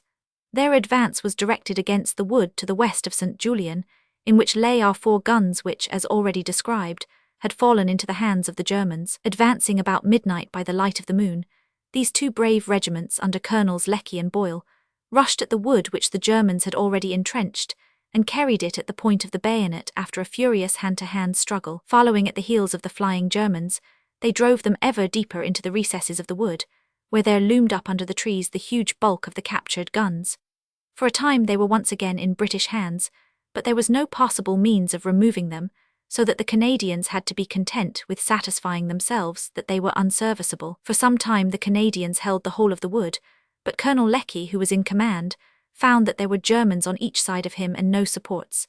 It was clear, since he was already 1,000 yards behind the German line, that he would be cut off in the morning. With quick decision he withdrew unmolested through the wood, and occupied the German trenches at the south end of it. Colonel Boyle lost his life in this very gallant advance, which may truly be said to have saved the situation, since it engaged the German attention and gave time for reinforcements to arrive. The immediate pressing necessity was to give the French time to reform, and to make some sort of line between the Canadian left and the French right. As early as 2:30 in the morning, while the two Canadian regiments were struggling in the wood of St. Julien, the 1st Cavalry Division was showing once again the value of a mobile reserve. Doyle's horsemen were dispatched at full speed to get across the canal, so as to act as a support and an immediate reserve for the French. The 2nd East Yorks from the 28th Division was also sent on the same errand. Ypres. With the dawn it became of most pressing importance to do something to lessen, if not to fill, the huge gap which yawned between the left of the Canadians and the canal, like a great open door 5 miles wide, leading into Ypres. Troops were already streaming north at the call of Smith-Dorrien from all parts of the British lines, but the need was quick and pressing. The Canadian 1st Brigade, which had been in reserve, was thrown into the broad avenue down which the German army was pouring. The 4 battalions of General Mercer's brigade, the 1st Ontario, 4th, 2nd Anad Tarrant, advanced south of Pilken. Nearer still to St. Julien was the wood, still fringed by their comrades of the 10th and the 16th, while to the east of St. Julien, the remaining 6 battalions of Canadians were facing northeastwards to hold up the German advance from that quarter, with their flank turned northwest to prevent the force from being taken in the rear. Of these 6 battalions, the most northern was the 13th Royal Canadian Highlanders, and it was on the unsupported left flank of this regiment that the pressure was most severe, as the Germans were in the French trenches alongside them, and raked them with their machine guns without causing them to leave their position, which was the pivot of the whole line. The crisis. Gradually, out of the chaos and confusion, the facts of the situation began to emerge, and in the early morning of Ypres French saw clearly how great an emergency he had to meet, and what forces he had with which to meet it. The prospect at first sight was appalling if it were handled by men who allowed themselves to be appalled. It was known now that the Germans had not only broken a 5-mile gap in the line and penetrated 2 miles into it, but that they had taken Steenstraat, had forced the canal, had taken Lizerne upon the farther side, and had descended the eastern side as far south as Boesing. At that time it became known, to the great relief of the British Higher Command, that the left of the Canadian 1st Brigade, which had been thrown out, was in touch with 6 French battalions, much exhausted by their terrible experience, on the east bank of the canal, about a mile southeast of Boesing. From that moment the situation began to mend, for it had become clear where the reinforcements which were now coming to hand should be applied. A line had been drawn across the gap, and it only remained to stiffen and to hold it, while taking steps to modify and support the salient in the St. Julien direction, where a dangerous angle had been created by the new hasty rearrangement of the Canadian line. It has been said that a line had been drawn across the gap, but dots rather than a line would have described the situation more exactly. Patrols had reached the French, but there was no solid obstacle to a German advance. This was partially remedied through the sacrifices of a body of men, who have up to now received the less credit in the matter because, being a mere chance collection of military atoms, they had no representative character. No finer proof of soldierly virtue could be given than the behaviour of these isolated British regiments, which were now pushed up out of their rest camps near Ypres, many of them wearied from recent fighting, and none of them heartened by the presence of the comrades and superior officers who had formed their old brigades. The battalions were the 2nd Buffs, half of the 3rd Middlesex, the 1st York and Lancasters, the 5th Royal Lancasters, the 4th Rifle Brigade, the 2nd Cornwalls, the 9th Royal Scots, and half the 2nd Shropshires. These odd battalions were placed under the command of Colonel Geddes of the Buffs, and may be described as Geddes' detachment. These scattered units, hardly conscious of each other's presence, were ordered upon Ypres not only to advance and fill the gap, but actually to attack the German army, so as to give the impression of strength, and bring the assailants to a halt while reinforcements were being hurried to the Ypres front. These battalions, regardless of fire and gas, marched straight across country at the Germans, got right up to their line, and though unable to break it, held them fast in their positions. The 1st Royal Irish under Colonel Gloucester had done the same farther to the eastward. For 3 days these battalions played their part in the front line, deliberately sacrificing themselves for the sake of the army. Colonel Geddes himself, with many senior officers, was killed, and the losses of some of these stubborn units were so heavy that it is reported that an observer approached a long row of prostrate men, whom he took to be the 1st York and Lancaster, only to find that it was the helpless swathe of their dead and wounded, filling a position from which the survivors had been moved. The other battalions were in no better case, but their audacity in attacking at a time when even a defense might seem a desperate business had its effect and held up the bewildered van of the enemy. It might well be quoted as a classical example of military bluff. Nearly all these battalions were in reserve to the 27th or 28th Divisions, who were themselves holding a long line in face of the enemy, and who, by turning their reserves to the west, were like a bank which transfers money to a neighbor at a time when it may have to face a run upon its own resources. But the times were recognized as being desperate, and any risk must be run to keep the Germans out of Ypres and to hold the pass until further help should come from the south. It was of course well understood that, swiftly as our reinforcements could come, the movement of the German troops, all swirling towards this sudden gap in the dam, would necessarily be even swifter, since they could anticipate such a situation, and we could not. The remains of these battalions had by the evening of the 23rd dug themselves in on a line which roughly joined up the French and the Canadians.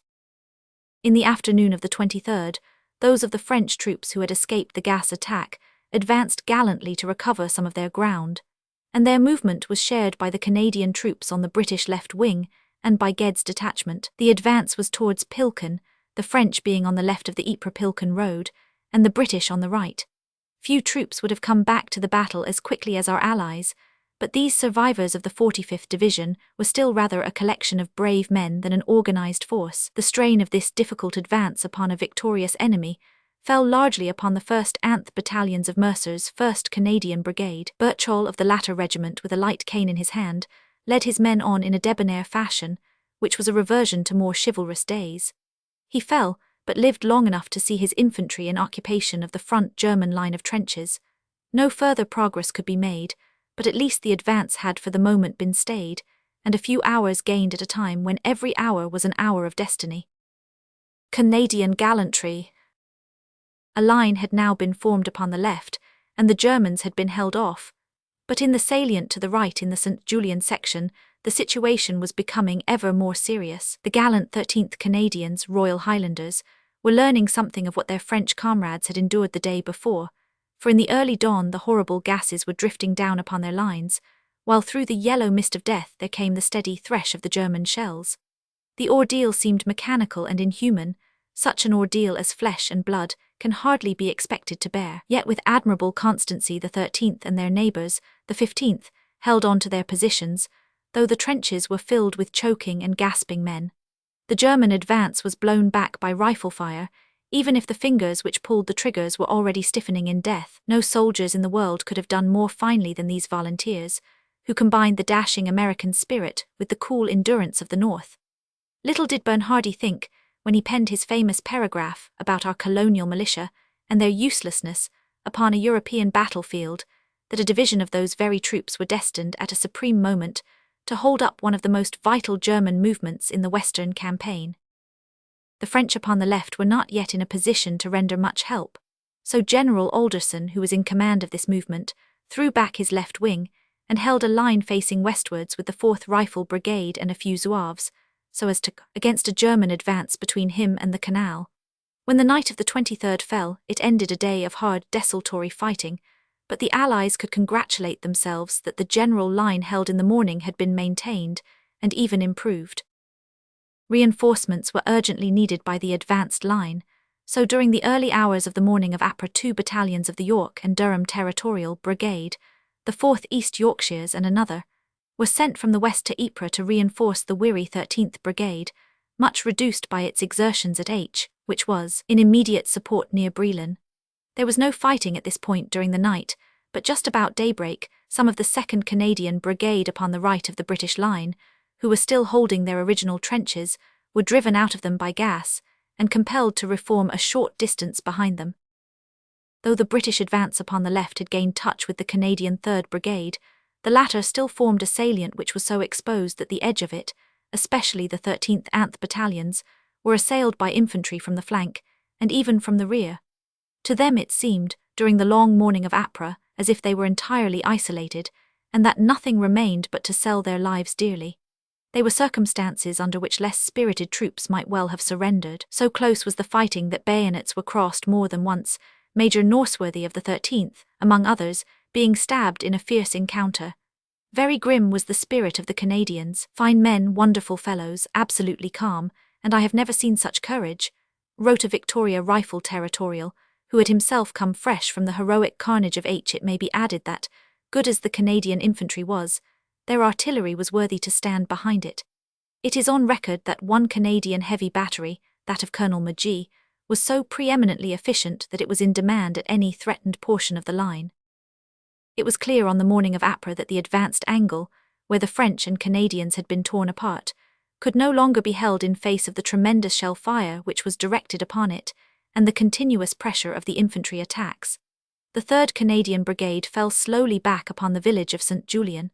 This they endeavoured to hold, but a concentrated fire rained upon it from several sides, and the retreat continued. A detachment of the 13th Canadians were cut off before they could get clear, and surrounded in the village. Here they held out as long as their cartridges allowed, but were finally all killed, wounded, and taken. The prisoners are said to have amounted to 700 men. The remainder of the heroic and decimated brigade rallied to the south of St. Julien, but their retirement had exposed the flank of the 2nd Canadian Brigade, Currie's, even as their own flank had been exposed by the retirement of the French 45th Division. This 2nd Brigade flung back its left flank in order to meet the situation, and successfully held its ground. The arrival of reinforcements. In doing this they were greatly aided by supports which came from the rear. This welcome reinforcement consisted of 3 battalions of the 84th Brigade, under Colonel Wallace. These 3 battalions were ordered to advance about 4 o'clock in the afternoon, their instructions being to make straight for Fortuin. Their assault was a desperate one, since there was inadequate artillery support, and they had to cross 2 miles of open ground under a dreadful fire. They went forward in the open British formation, the 1st Suffolks in the van, then the 12th London Rangers, and behind them the 1st Monmouths. Numerous gassed Canadians covered the ground over which they advanced. The losses were very heavy, several hundred in the Suffolks alone, but they reached a point within a few hundred yards of the enemy, where they joined hands with the few Canadians who were left alive in those trenches. They hailed their advent with cheers. The whole line lay down at this point, being unable to get farther, and they were joined at a later date by the 9th Durhams, who came up on the right. This body, which may be called Wallace's detachment, remained in this position during the night, and were exposed to severe attack next day, as will be seen later. So perilous was their position at the time the 9th Durhams came up that preparations had been made for destroying all confidential records in view of the imminent danger of being overwhelmed. In this and subsequent fighting, the reader is likely to complain that he finds it difficult to follow the movements or order of the troops, but the same trouble was experienced by the generals at the time. So broken was the fighting that a regimental officer had units of 9 battalions under him at one moment. The general situations both now and for the next 3 days may be taken to be this: that certain well-defined clumps of British troops, 28th Division, 10th Brigade, Canadians, and so forth, are holding back the Germans, and that odd battalions or even companies are continually pushed in order to fill the varying gaps between these ragged forces and to save their flanks so far as possible from being turned. These odd battalions coalesced into irregular brigades, which are named here Ged's, Toussaint's, or Wallace's detachment, after their senior officer. Days of miracle. Every hour of this day was an hour of danger, and fresh ground had been abandoned and heavy losses incurred. None the less it may be said that on the evening of Saturday, Ypres, the worst was over. From the British point of view it was a war of narrow escapes, and this surely was among the narrowest. The mystics who saw bands of bowmen and of knights between the lines during the retreat from Mons did but give definite shape to the undeniable fact that again and again the day had been saved when it would appear that the energy, the numbers, or the engines of the enemy must assure a defeat. On this occasion the whole front had, from an unforeseen cause, fallen suddenly out of the defence. Strong forces of the Germans had only 5 miles to go in order to cut the great nerve ganglion of Ypres out of the British system.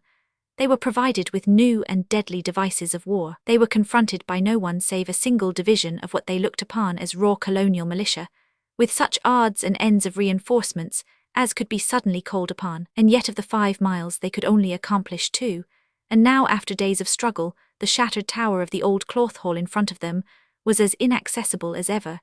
It needs no visions of overwrought men to see the doom of God in such episodes as that. The innocent blood of Belgium forever clogged the hand of Germany. Reinforcements were now assembling to the immediate south of St. Julien.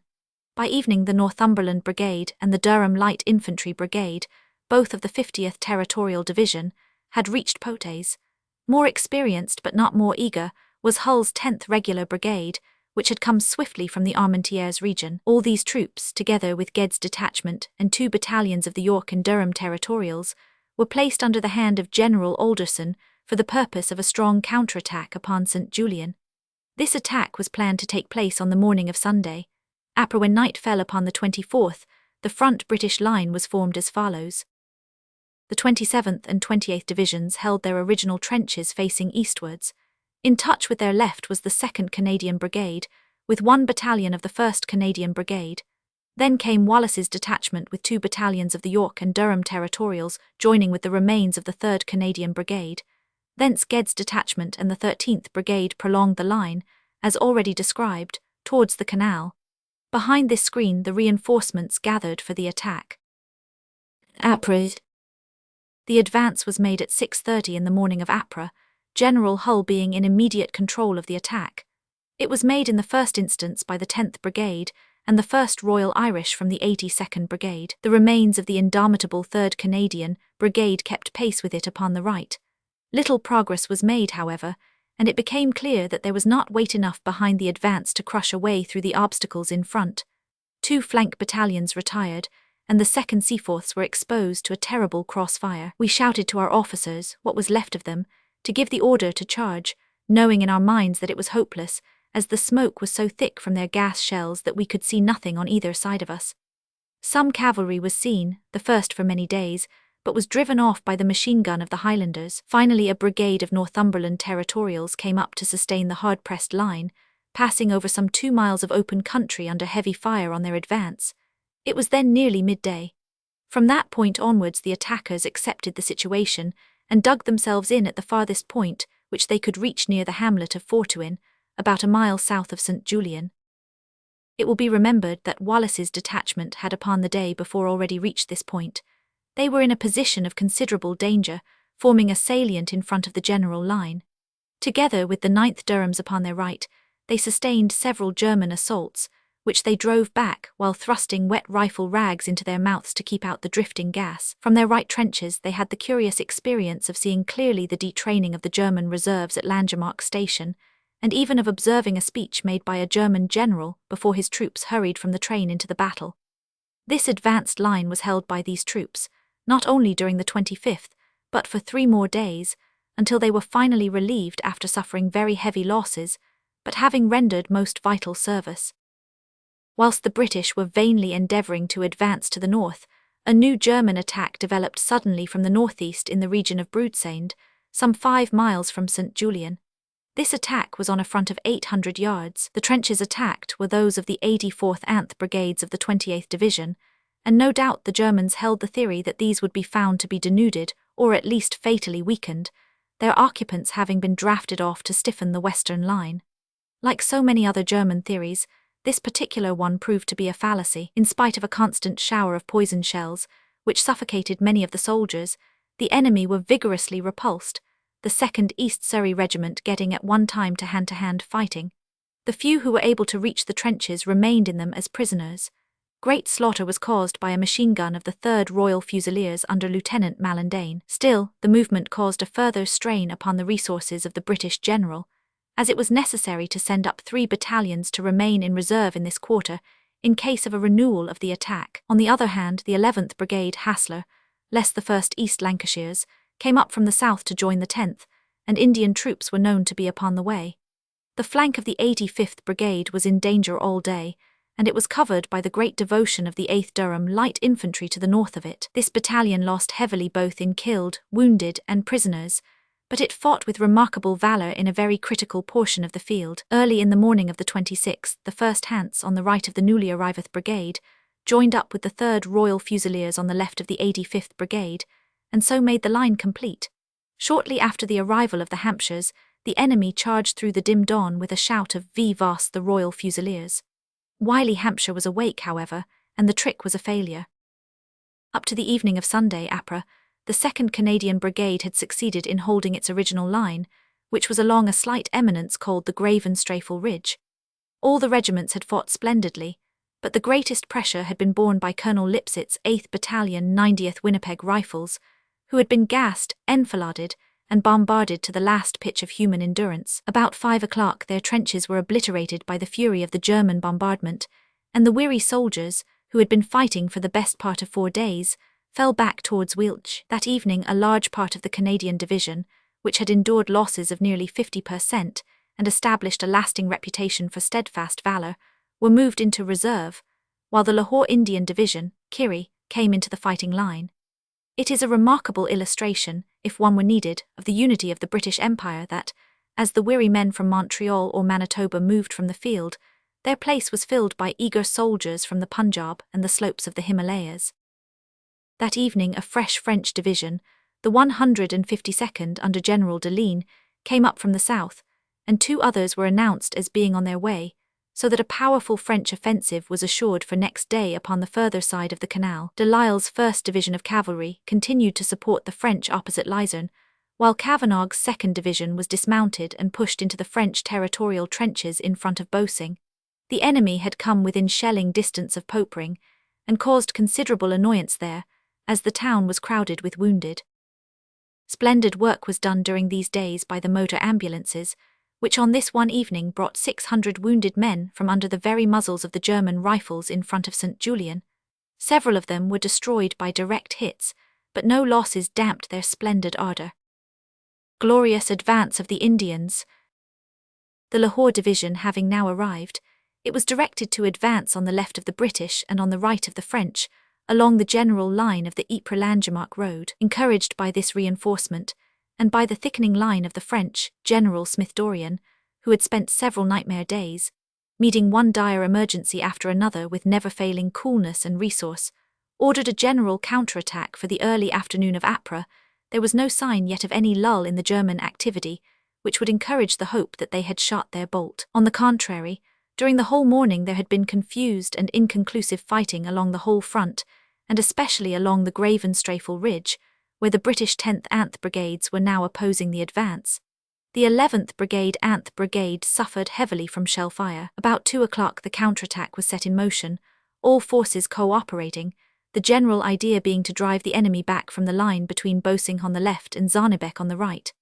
Of the French attack on the east of the canal, one can only say that it kept pace generally with the British, but on the west of the canal it was pushed very strongly in the direction of the village of Lizerne, where the Germans had established an important bridgehead. The Indians advanced to the right of the French, with the Jullundur Brigade upon the right and the Ferozpur Brigade upon the left, the Sirhind Brigade in reserve. This Indian advance was an extraordinarily fine one, over 1,500 yards of open under a very heavy shell fire. They had nearly reached the front line of German trenches and were making good progress, when before them there rose once more the ominous green-yellow mist of the poisoners.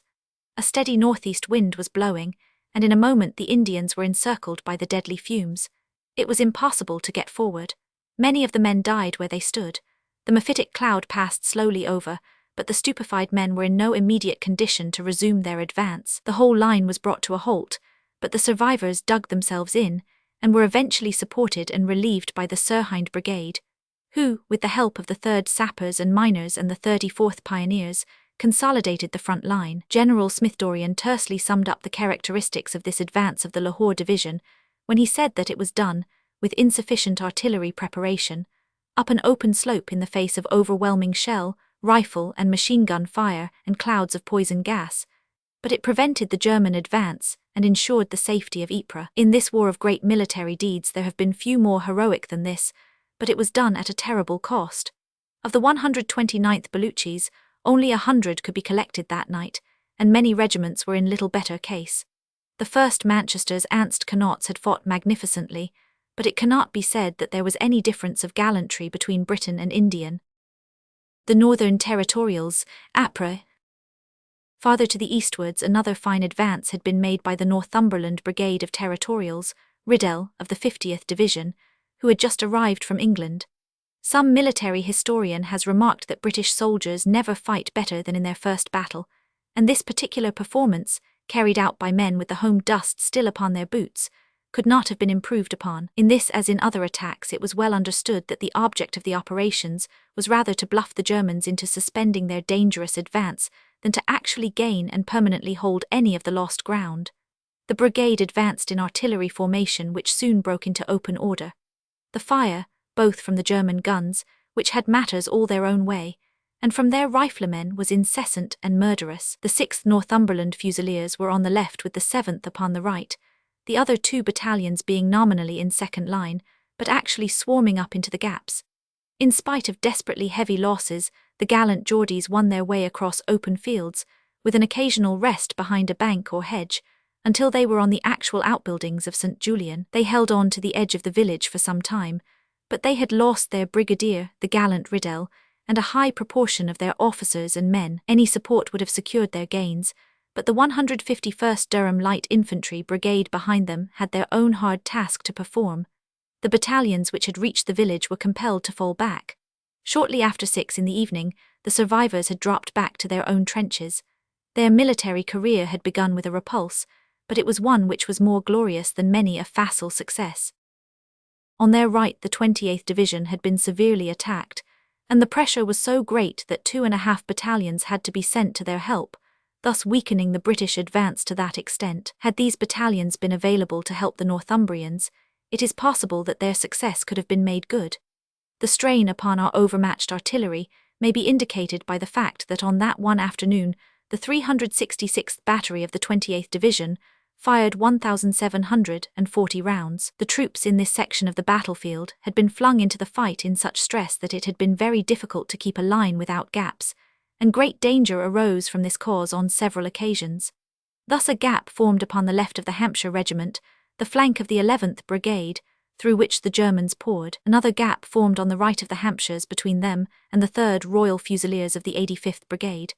One company of the 8th Middlesex was practically annihilated in filling this gap, but by the help of the 8th Durham Light Infantry and other Durham and Yorkshire Territorials the line was restored. The 2nd Shropshire Light Infantry also co-operated in this fierce piece of fighting, their Colonel Bridgeford directing the operation. The Indians upon the left had suffered from the gas attack, but the French near the canal had been very badly poisoned. By 3:30 they had steadied themselves, however, and came forward once again, while the Indians kept pace with them. The whole net advance of the day upon this wing did not exceed 300 yards, but it was effected in the face of the poison fumes, which might well have excused a retreat. In the night the front line was consolidated, and the Sirhind Reserve Brigade brought up to occupy it. It was a day of heavy losses and uncertain gains, but the one vital fact remained that, with their artillery, their devil's gas, and their northeast wind, the Germans were not a yard nearer to that gaunt, tottering tower which marked the goal of their desire. A day of hard fighting, Ypres. The night of the 26th was spent by the British in reorganizing their line, taking out the troops who were worn to the bone, and substituting such reserves as could be found. The French had been unable to get forward on the east of the canal, but on the west, where they were farther from the gas, they had made progress, taking trenches between Boesing and Lizerne, and partially occupying the latter village. In the early afternoon of the 27th, our indomitable allies renewed their advance upon our left. They were held up by artillery fire, and finally, about 7 p.m., were driven back by gas fumes. The Sirhind and Ferozepur Indian brigades kept pace with the French upon the right, but made little progress, for the fire was terrific. The losses of the Sirhind brigade were very heavy, but they held their own manfully. The 1st Anth Gurkhas had only 2 officers left unwounded in each battalion. The 4th Kings also made a very fine advance. 4 battalions from Corps Reserve, the 2nd Cornwalls, 2nd West Ridings, 5th King's Own, Ernst York and Lancaster, were sent up at 3 p.m. under Colonel Towson to support the Indians. The whole of this composite brigade was only 1,300 rifles, 3 out of the 4 battalions having been with Ged's decimated force. The advance could not get forward, but when in the late evening the French recoiled before the deadly gas, the left of the Sirhind brigade would have been in the air, but for the deployment of part of Towson's detachment to cover their flank. At 9 p.m. the Morocco brigade of the French division came forward once more, and the line was reformed, Towson's detachment falling back into support. Once again it was a day of hard fighting, considerable losses and inconclusive results, but yet another day had gone and Ypres was still intact. On the right of the British, the 10th Anth brigades had more than held their own, and the line of the Gravenstrafel Ridge was in their hands. Across the canal also the French had come on, and the Germans were being slowly but surely pushed across to the farther side. By the evening of the 28th, a continuation of this movement had entirely cleared the western side, and on the eastern had brought the French line up to the neighbourhood of Steenstraat. Results. At this point, the first phase of the Second Battle of Ypres may be said to have come to an end, although for the next few days there was desultory fighting here and there along the French and British fronts. The net result of the 5 days' close combat had been that the Germans had advanced some 2 miles nearer to Ypres. They had also captured the 4 large guns of the London battery, 8 batteries of French field guns, a number of machine guns, several thousand French, and about 1,000 British prisoners. The losses of the Allies had been very heavy, for the troops had fought with the utmost devotion in the most difficult circumstances. Our casualties up to the end of the month in this region came to nearly 20,000 men, and at least 12,000 French would have to be added to represent the total Allied loss. The single unit which suffered most was the British 10th Brigade, Hull, consisting of the 1st Warwicks, 2nd Seaforths, 1st Irish Fusiliers, 2nd Dublin Fusiliers, 8th Argyll and Sutherlands. These battalions lost among them no fewer than 63 officers and men, a very high proportion of their total numbers. Nearly as high were the losses of the 3 Canadian brigades, the first losing 64 officers and men, the second officers and men, while the third lost 62 officers and men. The Northumbrian division was also very hard hit, losing 102 officers and men, just half of the casualties coming from the Northumberland Infantry Brigade. The Lahore division had about the same losses as the Northern Territorials, while the 27th and 28th divisions each lost about 2,000. The General Hassler of the 11th Brigade, General Riddell of the Northumberlands, Colonel Geddes of the Buffs, Colonels Birchall, McHague and Boyle of the 4th, 7th, 8th Canadians, Colonel Martin of the 1st King's Own Lancasters, Colonel Hicks of the 1st Hants with many senior regimental officers, were among the dead. No British or Canadian guns were lost save the 4 heavy pieces, which were exposed through the exceptional circumstance of the gas attack. The saving of all the Canadian guns was an especially fine achievement, as 2/3 of the horses were killed, and it was necessary to use the same teams again and again to get away pieces which were in close contact with the enemy. The airmen, too, did great work during this engagement, bombarding Steenstraat, Langemarck, Polkapelle and Passchendaele. In so short an account of so huge an operation it is difficult to descend to the individual, but no finer deed could be chronicled in the whole war than that of Lieutenant Rhodes Moorhouse, who, having been mortally wounded in the execution of his duty, none the less steered his machine home, delivered her at the hangar, and made his report before losing consciousness forever. As to the German losses, they were very considerable. The 26th Corps returned a casualty list of 10,572, and the 27th of 6101. These are great figures when one considers that it was almost entirely to their rifles that the British had to trust. There were many other units engaged, and the total could not have been less than 25,000 killed, wounded, or taken. In this hard-fought battle the British, if one includes the whole area of contest, had 7 divisions engaged, the 4th, 5th, 27th, 28th, 50th Canadian and Lahore. Nearly half of these were immobile, however, being fixed to the long line of eastern trenches. 40,000 men would be a fair estimate of those available from first to last to stop the German advance. It would be absurd to deny that the advantage rested with the Germans, but still more absurd to talk of the honours of war in such a connection. By a foul trick, they gained a trumpery advantage at the cost of an eternal slur upon their military reputation. It was recognized from this time onwards that there was absolutely nothing at which these people would stick, and that the idea of military and naval honor or the immemorial customs of warfare had no meaning for them whatever. The result was to infuse an extraordinary bitterness into our soldiers, who had seen their comrades borne past them in the agonies of asphyxiation. The fighting became sterner and more relentless, whilst the same feeling was reflected in Great Britain, hardening the resolution with which the people faced those numerous problems of recruiting, food supply and munitions which had to be solved. Truly honesty is the better policy in war as in peace, for no means could have been contrived by the wit of man to bring out the full, slow, ponderous strength of the British Empire so effectively as the long series of German outrages, each adding a fresh stimulus before the effect of the last was outworn. Belgium, Louvain, Reims, Zeppelin raids, Scarborough, poison gas, the Lusitania, Edith Cavell, Captain Fryatt, these were the stages which led us on to victory. Had Germany never violated the Belgian frontier, and had she fought an honest, manly fight from first to last, the prospect would have been an appalling one for the Allies. There may have been more criminal wars in history, and there may have been more foolish policies, but the historian may search the past in vain for any such combination of crime and folly as the methods of frightfulness by which the Germans endeavored to carry out the schemes of aggression which they had planned so long. Reorganization. The gain of ground by the Germans from north to south in this engagement necessitated a drawing in of the line from east to west over a front of nearly 8 miles in order to avoid a dangerous projecting salient at Zornebeck. It was hard in cold blood to give up ground which had been successfully held for so many months, and which was soaked with the blood of our bravest and best. On the other hand, if it were not done now, while the Germans were still stunned by the heavy losses which they had sustained and wearied out by their exertions, it might be exposed to an attack by fresh troops and lead to an indefensible strategic position. May 2.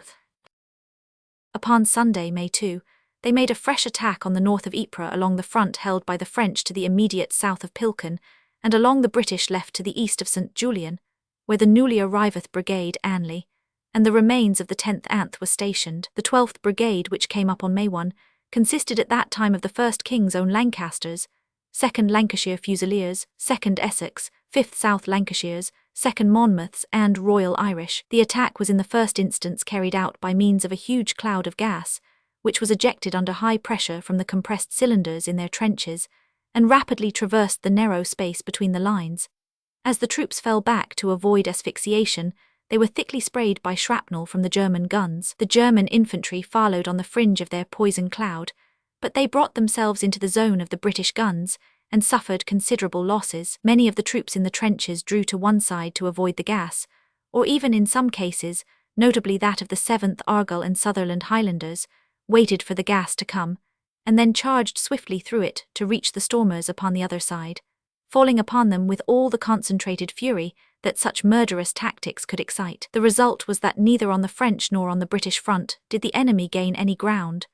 2 battalions of the 12th Brigade, the 2nd Lancashire Fusiliers and the 2nd Essex, suffered heavily, many of the men being poisoned. The Lancashire Fusiliers lost 300 men from this cause, among them the heroic machine gunner Private Lynn, who stood without a respirator in the thick of the fumes, and beat off a German attack almost single-handed, at the cost of a death of torture to himself. It was found that even when the acute poisoning had been avoided, a great lassitude was produced for some time by the inhalation of the gas. In the case of Hull's 10th Brigade, which had been practically living in the fumes for a fortnight, but had a specially bad dose on May 2, it was found that out of 2,500 survivors, only 500 were really fit for duty. The sufferings of the troops were increased by the use of gas shells, which were of thin metal with highly compressed gas inside. All these fiendish devices were speedily neutralized by means of respirators, but a full supply had not yet come to hand, nor had the most efficient type been discovered, so that many of the Allies were still poisoned. May 3. Upon May 3 the enemy renewed his attack upon the 11th Brigade, now commanded by Brigadier General Prowse, and the 1st Rifle Brigade, which was the right flank regiment, was badly mauled, their trenches being almost cleared of defenders.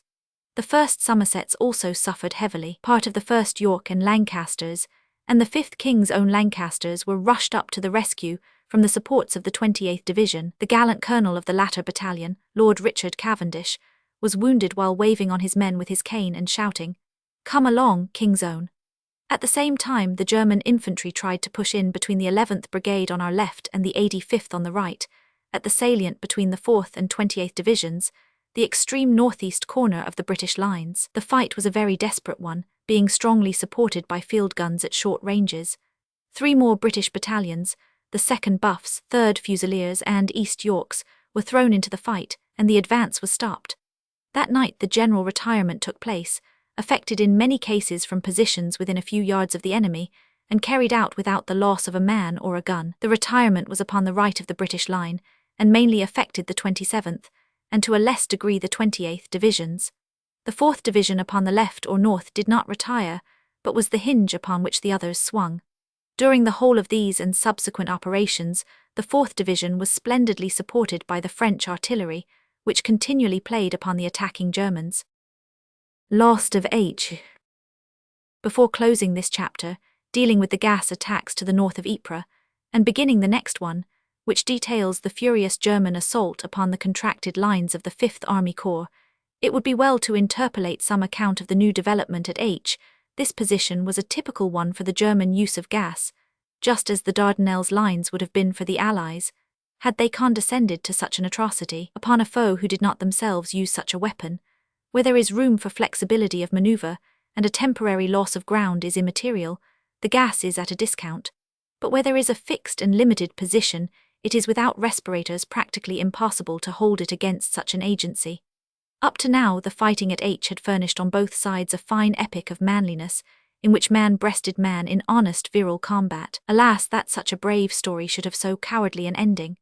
Upon the evening of May 1, the poisoners got to work, and the familiar greenish gas came stealing out from the German trenches, eddied and swirled round the base of the hill, and finally submerged the summit, where the brave men of the Dorsets in the trenches were strangled by the chlorine as they lay motionless and silent, examples of a discipline as stern as that of the Roman sentry at Herculaneum. So dense were the fumes that the Germans could not take possession, and it was a reinforcement of Devons and Bedfords of the 15th Brigade who were the first to reach the trenches, where they found the bodies of their murdered comrades, either fixed already in death or writhing in the agonies of choking. It is said that the instructions of the relieving force were to carry up munitions and to carry down the Dorsets.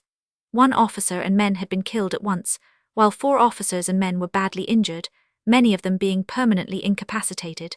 The 59th Company of Royal Engineers were also overwhelmed by the fumes, 3 officers and many men being poisoned. The gas attack upon H on May 1 may have been a mere experiment upon the part of the Germans to see how far they could submerge it, for it was not followed up by an infantry advance. A more sustained and more successful attack was made by the same foul means upon May 5. Early in the morning the familiar cloud appeared once more, and within a few minutes the British position was covered by it. Not only the hill itself, but a long trench to the north of it was rendered untenable, and so was another trench 2,000 yards north of Westhoek. The 2nd West Ridings were holding the front trench at the time, and suffered horribly from the poison. Mr. Valentine Williams, in his admirable account of the episode, says, "There appeared staggering towards the dugout of the commanding officer of the Dukes in the rear 2 figures, an officer and an orderly.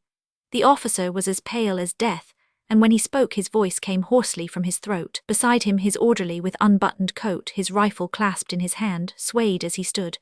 The officer said slowly in his gasping voice, 'They have gassed the Dukes. I believe I was the last man to leave the hill. The men are all up there dead. They were splendid. I thought I ought to come and report. That officer was Captain Robbins. They took him and his faithful orderly to hospital, but the gallant officer died that night. His 2 subalterns, Lute, Miller and another, both remained in the front trench until they died.' Such was the upshot of the fighting at H. What with the shells, and what with the mines, very little of the original eminence was left. The British still held the trenches upon the side while the Germans held the summit, if such a name could be applied. The British losses, nearly all from poison, had been considerable in the affair, and amounted to the greater part of 1,000 men, the Dorsets, Devons, Bedfords, and West Ridings being the regiments which suffered most heavily. When the historian of the future sums up the deeds of the war, it is probable that he will find nothing more remarkable than the patient endurance with which the troops faced a death of torture from the murderous gas in the days when no protection had yet been afforded them. One incident of this period may be quoted as showing the peculiar happenings of modern warfare. The village of Popering was at this time the chief depot for stores and resting place for wounded, being 10 miles to the rear of the line. Great surprise and confusion were caused, therefore, by a sudden fall of immense shells, which came out of space with no indication whatever as to their origin.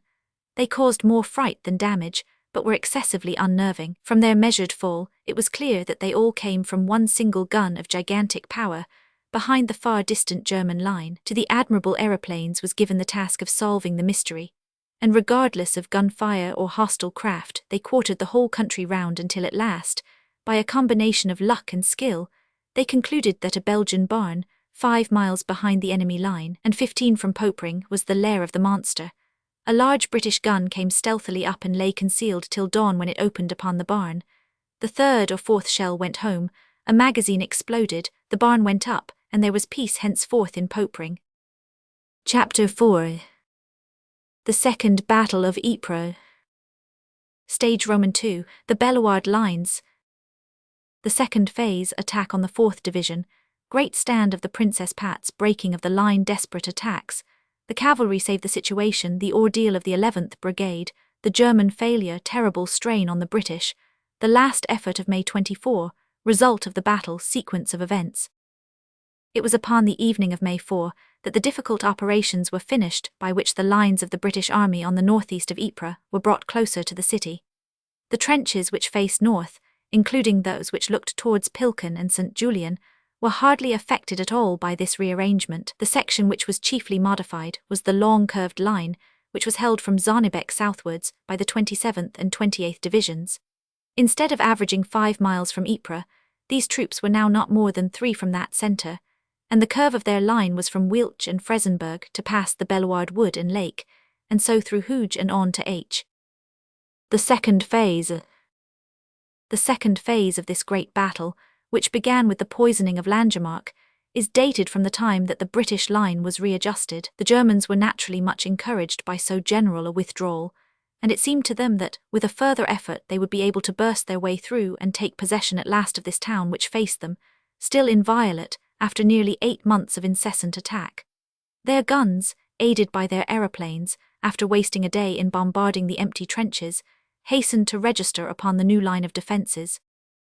During the 5th, 6th, and 8th the enemy were perfecting their new arrangements, but no peace or rest was given to that northern portion of the line which was still in its old trenches. The bombardment was turned on to this or that battalion in turn. On the evening of the 5th it was the 5th South Lancashires, on the right of the 12th Brigade, who were torn to pieces by jets of steel from the terrible hose. The battalion was relieved by the 2nd Monmouths, who beat off an attack next morning. All day upon the 7th the Germans were massing for an attack, but were held back by the steady fire of the French and British batteries.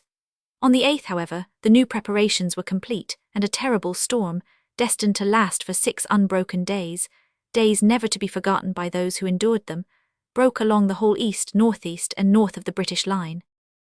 It has been shown in the last chapter that during the long and bitter fight, which had raged from the 22nd to the 28th of April, the 2 British divisions which together formed the 5th Army Corps had not only been closely engaged in their own trenches, but had lent battalions freely to the Canadians, so that they had at one time only a single battalion in their own reserve. During the period of the readjustment of the line, nearly all these troops returned, but they came back grievously weakened and wearied by the desperate struggle in which they had been involved. None the less, they got to work at once in forming and strengthening the new dike, which was to keep the German flood out of Ypres. Day and night they toiled at their lines, helped by working parties from the 5th Division, the 50th Northumbrian Division, and 2 field companies of sappers from the 4th Division. All was ready when the German attack broke upon the line. The left of this attack was borne by the 4th Division, the centre in the Fresenberg sector was held by the 28th Division, and the right by the 27th Division, who joined up with the 5th Division in the south. This was at first almost entirely an artillery attack, and was of a most destructive character. Such an attack probably represents the fixed type of the future, where the guns will make an area of country impossible for human life, and the function of the infantry will simply be to move forward afterwards and to occupy. Along the whole line of the 3 divisions for hour after hour, an inexhaustible rain of huge projectiles fell with relentless precision into the trenches, smashing them to pieces and burying the occupants in the graves which they had prepared for themselves. It was with joy that the wearied troops saw the occasional head of an infantry assault, and blew it to pieces with their rifles. For the greater part it was not a contest between men and men, but rather one between men and metal, in which our battalions were faced by a deserted and motionless landscape, from which came the ceaseless downpour of shells and occasional drifting clouds of chlorine. At one point near Fresenberg, the trenches had been sighted some 70 yards down the forward slope of a hill, with disastrous results, as the 3rd Monmouths and part of the 2nd Royal Lancasters who held this section were almost destroyed. When the 3rd Monmouths were eventually recalled, the battalion HQ and some orderlies and signallers were all who appeared in answer to the summons. Attack on the 4th Division, May 8. About 7 o'clock the German infantry attack developed against that part of the line, the northern or left wing, which was held by the 4th Division. The advance was pushed with great resolution and driven back with heavy losses. After getting within 100 yards of the trenches, company after company came swinging forward steadily in one long, never-ending line, says an observer of the 11th Brigade, describing the attack as it appeared from the front of the 1st East Lancashires and of the 5th London Rifle Brigade. Here and there their attack slackened, But the check was only temporary. On they came again, and the sight was one that almost mesmerized us. They were near enough for us to hear the short, sharp cries of the officers, and the rain of bullets became more deadly than ever. It was simple murder. The barbed wire in front of the defences was choked and heaped with dead and wounded men. This desperate German attack had more success farther to the south. At this part of the line the Germans had pushed through a gap and had seized the village of Ypres, thus getting behind the right rear of the 12th Brigade. It was essential to regain the village, for it was a vital point in the line. The 1st Royal Irish, which had been attached to this brigade, together with 2 companies of the 5th South Lancashire, were ordered to advance, while 2 reserve battalions of the 1st Irish Fusiliers and the 7th Argyll and Sutherlands, all under General Anley, supported the attack. It is no light matter with an inferior artillery to attack a village held by German troops, but the assault was brilliantly successful and the village was regained, while the dangerous gap was closed in the British line. That night there was some desperate fighting round Ypres, which occasionally got down to bayonet work. The 1st Hans-Ernst East Lancashire from the 11th Brigade had come up and helped in the fierce defence, which ended where it began, with the British line still intact. So much for the fighting on May 8 in front of the 4th Division. Farther down the line to the south the situation was more serious. A terrific bombardment had demolished the trenches of the 5th Corps, and a very heavy infantry advance had followed, which broke the line in several places. Second Battle of Ypres Order of Battle from May 7th. Second Battle of Ypres Order of Battle from May 7th. The weight of this attack fell upon the 28th Division in front of Fresenberg, and very particularly upon the 83rd Brigade, which formed the unit on the right flank. The German rush was stemmed for a time by the staunch North of England battalions which made up this brigade, the 1st Yorkshire Light Infantry on the extreme right, and their neighbours of the 5th Royal Lancasters, the 2nd Royal Lancasters, and the 2nd East Yorkshires. Great drifts of gas came over, and the gasping soldiers, with their hands to their throats and the tears running down their cheeks, were at the same time cut to pieces by every kind of shell beating upon them in an endless stream. Yet they made head against this accumulation of horrors. The East Yorkshires were particularly badly cut up, and the Monmouths, who were in support, endured a terrible and glorious baptism of fire while advancing in splendid fashion to their support. But the losses from the shell fire had been very heavy, and the line was too weak to hold. Of 2,500 men in the Fresenberg trenches, only 600 men were left standing. The brigade had to fall back. The left flank of the 80th Brigade of the 27th Division upon the right was consequently exposed and in the air. A glance at the accompanying diagram will show the situation created by the retirement of any unit. Great Stand of the Princess Pat's, May 8. The flank trench was held by the Princess Patricia Canadians, and their grand defence of it showed once more the splendid stuff which the Dominion had sent us. Major Galt and all the other senior officers were killed or wounded, and the command devolved upon Lieutenant Niven, who rose greatly to the occasion. Besides the heavy shelling and the gas, the trenches were raked by machine guns in neighbouring buildings. So accurate was the German artillery that the machine guns of the Canadians were buried again and again, but were dug up and spat out their defiance once more. Corporal Dover worked one of these guns till both his leg and his arm had been shot away. When the trenches were absolutely obliterated, the Canadians manned the communication trench and continued the desperate resistance. The 4th Rifle Brigade sent up a reinforcement, and the fight went on. Later, a party of the 2nd Shropshires pushed their way also into the fire-swept trenches, bringing with them a welcome supply of cartridges. It was at this hour that the 83rd Brigade upon the right of the 28th Division had to fall back, increasing the difficulty of holding the position. The enemy charged once more and got possession of the trench at a point where all the defenders had been killed. There was a rush, however, by the survivors in the other sections, and the Germans were driven out again.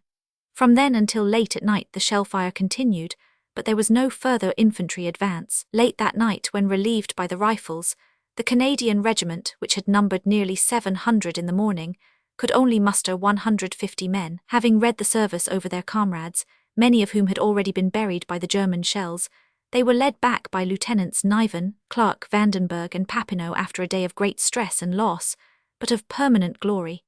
No regiment could have fought with greater determination or endurance, said an experienced British general. Many would have failed where they succeeded. Breaking of the line, May 8. It has already been described how the 83rd Brigade had been driven back by the extreme weight of the German advance. Their fellow brigade upon the left, the 84th Bows, had a similar experience. They also held their line under heavy losses, and were finally, shortly after midday, compelled to retire. The flank regiment on the right, the 1st Suffolk, were cut off and destroyed even as their 2nd Battalion had been at Locato.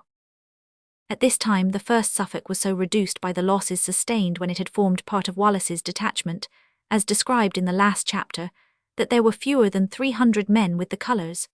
When the Germans broke through the left flank of the 83rd Brigade, they got partly to the rear of the Suffolk trenches. The survivors of the Suffolks were crowded down the trench and mixed up with the 2nd Cheshires, who were their immediate neighbours. The parapets were wrecked, the trenches full of debris, the air polluted with gas, and the Germans pushing forward on the flank, holding before them the prisoners that they had just taken from the 83rd Brigade. It is little wonder that in these circumstances this most gallant battalion was overwhelmed. Colonel Wallace and men were taken. The 2nd Northumberland Fusiliers and the 1st Monmouths sustained also very heavy losses, as did the 12th London Rangers. The shattered remains of the brigade were compelled to fall back in conformity with the 83rd upon the right, sustaining fresh losses as they were swept with artillery fire on emerging from the trenches. This was about 11:30 in the morning. The 1st Monmouths upon the left of the line seem, however, to have kept up their resistance till a considerably later hour, and to have behaved with extraordinary gallantry. Outflanked and attacked in the rear after the Germans had taken the trenches on the right, they still, under their gallant Colonel Robinson, persevered in what was really a hopeless resistance. The Germans trained a machine gun upon them from a house which overlooked their trench, but nothing could shift the gallant miners, who formed the greater part of the regiment. Colonel Robinson was shot dead, while passing his men down the trench one by one in the hope of forming a new front. Half the officers and men were already on the ground. The German stormers were on the top of them with cries of "Surrender! Surrender! Surrender be damned!" shouted Captain Edwards, and died still firing his revolver into the grey of them. It was a fine feat of arms, but only 120 men out of 750 reassembled that night. After this severe blow, battalions held back in reserve were formed up for a counterattack, which was launched about 3:30. The attack advanced from the point where the 4th and 28th Divisions adjoined, and 2 battalions of the 4th Division, the 1st Warwicks and the 2nd Dublin Fusiliers, together with the 2nd East Surreys, 1st York and Lancasters, and Middlesex of the 85th Brigade, took part in it, pushing forwards towards the hamlet of Frezenberg, which they succeeded in occupying. On their left the 12th London Regiment, the Rangers, won their way back to the line which their brigade, the 84th, had held in the morning, but they lost very heavily in their gallant attack. 2 other reserve battalions, the 1st East Lancashires of the 11th Brigade, and the 7th Argyll and Sutherland Highlanders of the 10th, fought their way up as already mentioned on the extreme left in the neighbourhood of Wiltshire, and spliced the line at the weak point of the junction of divisions. All these attacks were made against incessant drifts of poison gas, as well as heavy rifle and shell fire. It was a day of desperate and incessant fighting, where all General Plumer's skill and resolution were needed to restore and to hold his line. The Germans claimed to have taken 500 prisoners, mostly of the 84th Brigade. Desperate attacks, May 9. The net result of the fighting upon May 8 was that the area held in the northeast of Ypres was further diminished. Early upon the 9th the Germans, encouraged by their partial success, continued their attack, still relying upon their massive artillery, which far exceeded anything which the British could put against it. The attack on this morning came down the Menin Road, and the trenches on either side of it were heavily bombarded. At 10 o'clock there was an infantry advance upon the line of the 81st Brigade, Croker, which was driven back by the 2nd Cameron Highlanders and the 2nd Gloucesters. The shell fire was continued upon the same line unt p.m., when the trench was obliterated, and a second advance of the German infantry got possession of it. A counterattack of the Gloucesters was held up with considerable loss, the advance of the regiment through the wood being greatly impeded by the number of trees cut down by shells and forming abatis in every direction, like the windfalls of a Canadian forest. This trench was the only capture made by the Germans during the day, and it did not materially weaken the position. The Gloucesters lost Colonel Tullow, 5 other officers and men. These attacks along the line of the Menin Road and to the north of Lake Bellewaerde were all directed upon the 27th Division, but the 28th Division immediately to the north, which had been defending the sector which runs through Frezenberg and Wiltshire, had also been most violently shelled, but had held its line, as had the 4th Division to the north. All these divisions had considerable losses. The general result was a further slight contraction of the British line. It could not be broken, and it could not be driven in upon Ypres, but the desperate and, apart from the gas outrages, valorous onslaughts of the Germans, aided by their overpowering artillery, gained continually an angle here and a corner there, with the result that the British position was being gradually whittled away. May 10th.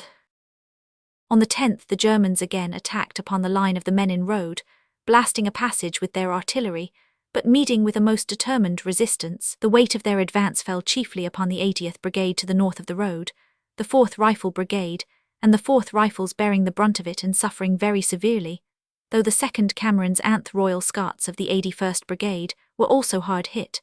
So savage had been the bombardment and so thick the gas, that the German infantry thought that they could safely advance, but the battalions named, together with the 3rd Battalion of Rifles, drove them back with heavy loss. It was always a moment of joy for the British infantry, when for a brief space they were faced by men rather than machines. The pitiless bombardment continued, the garrison of the trenches was mostly killed or buried, and the survivors fell back on to the support trenches west of the wood. This defence of the riflemen was as desperate a business as that of the Canadians upon the 8th. Several of the platoons remained in the shattered trenches until the Germans had almost surrounded them, and finally shot and stabbed a path for themselves till they could rejoin their comrades. It was on this day that the 9th Argyll and Sutherland Highlanders suffered heavy losses, including their splendid colonel, James Clark. May 11th. On May 11 the attack was still very vigorous. The 27th Division was strongly pressed in the morning. The 80th Brigade was to the north and somewhat to the west of the 81st, which caused the latter to form a salient. With their usual quickness in taking advantage of such things, the Germans instantly directed their fire upon this point. After several hours of heavy shelling, an infantry attack about 11 a.m. got into the trenches, but was driven out again by the rush of the 9th Royal Scots. The bombardment was then renewed, and the attack was more successful at 4 p.m., an almost exact repetition of the events upon the day before, save that the stress fell upon the 81st instead of the 80th Brigade. During the night, the Leinsters of the 82nd Brigade drove the Germans out again, but found that the trench was untenable on account of the shell fire. It was abandoned, therefore, and the line was drawn back into the better cover afforded by a wood. Afterwards the trench was partly reoccupied by a company of the 2nd Gloucestershires under Captain Fane.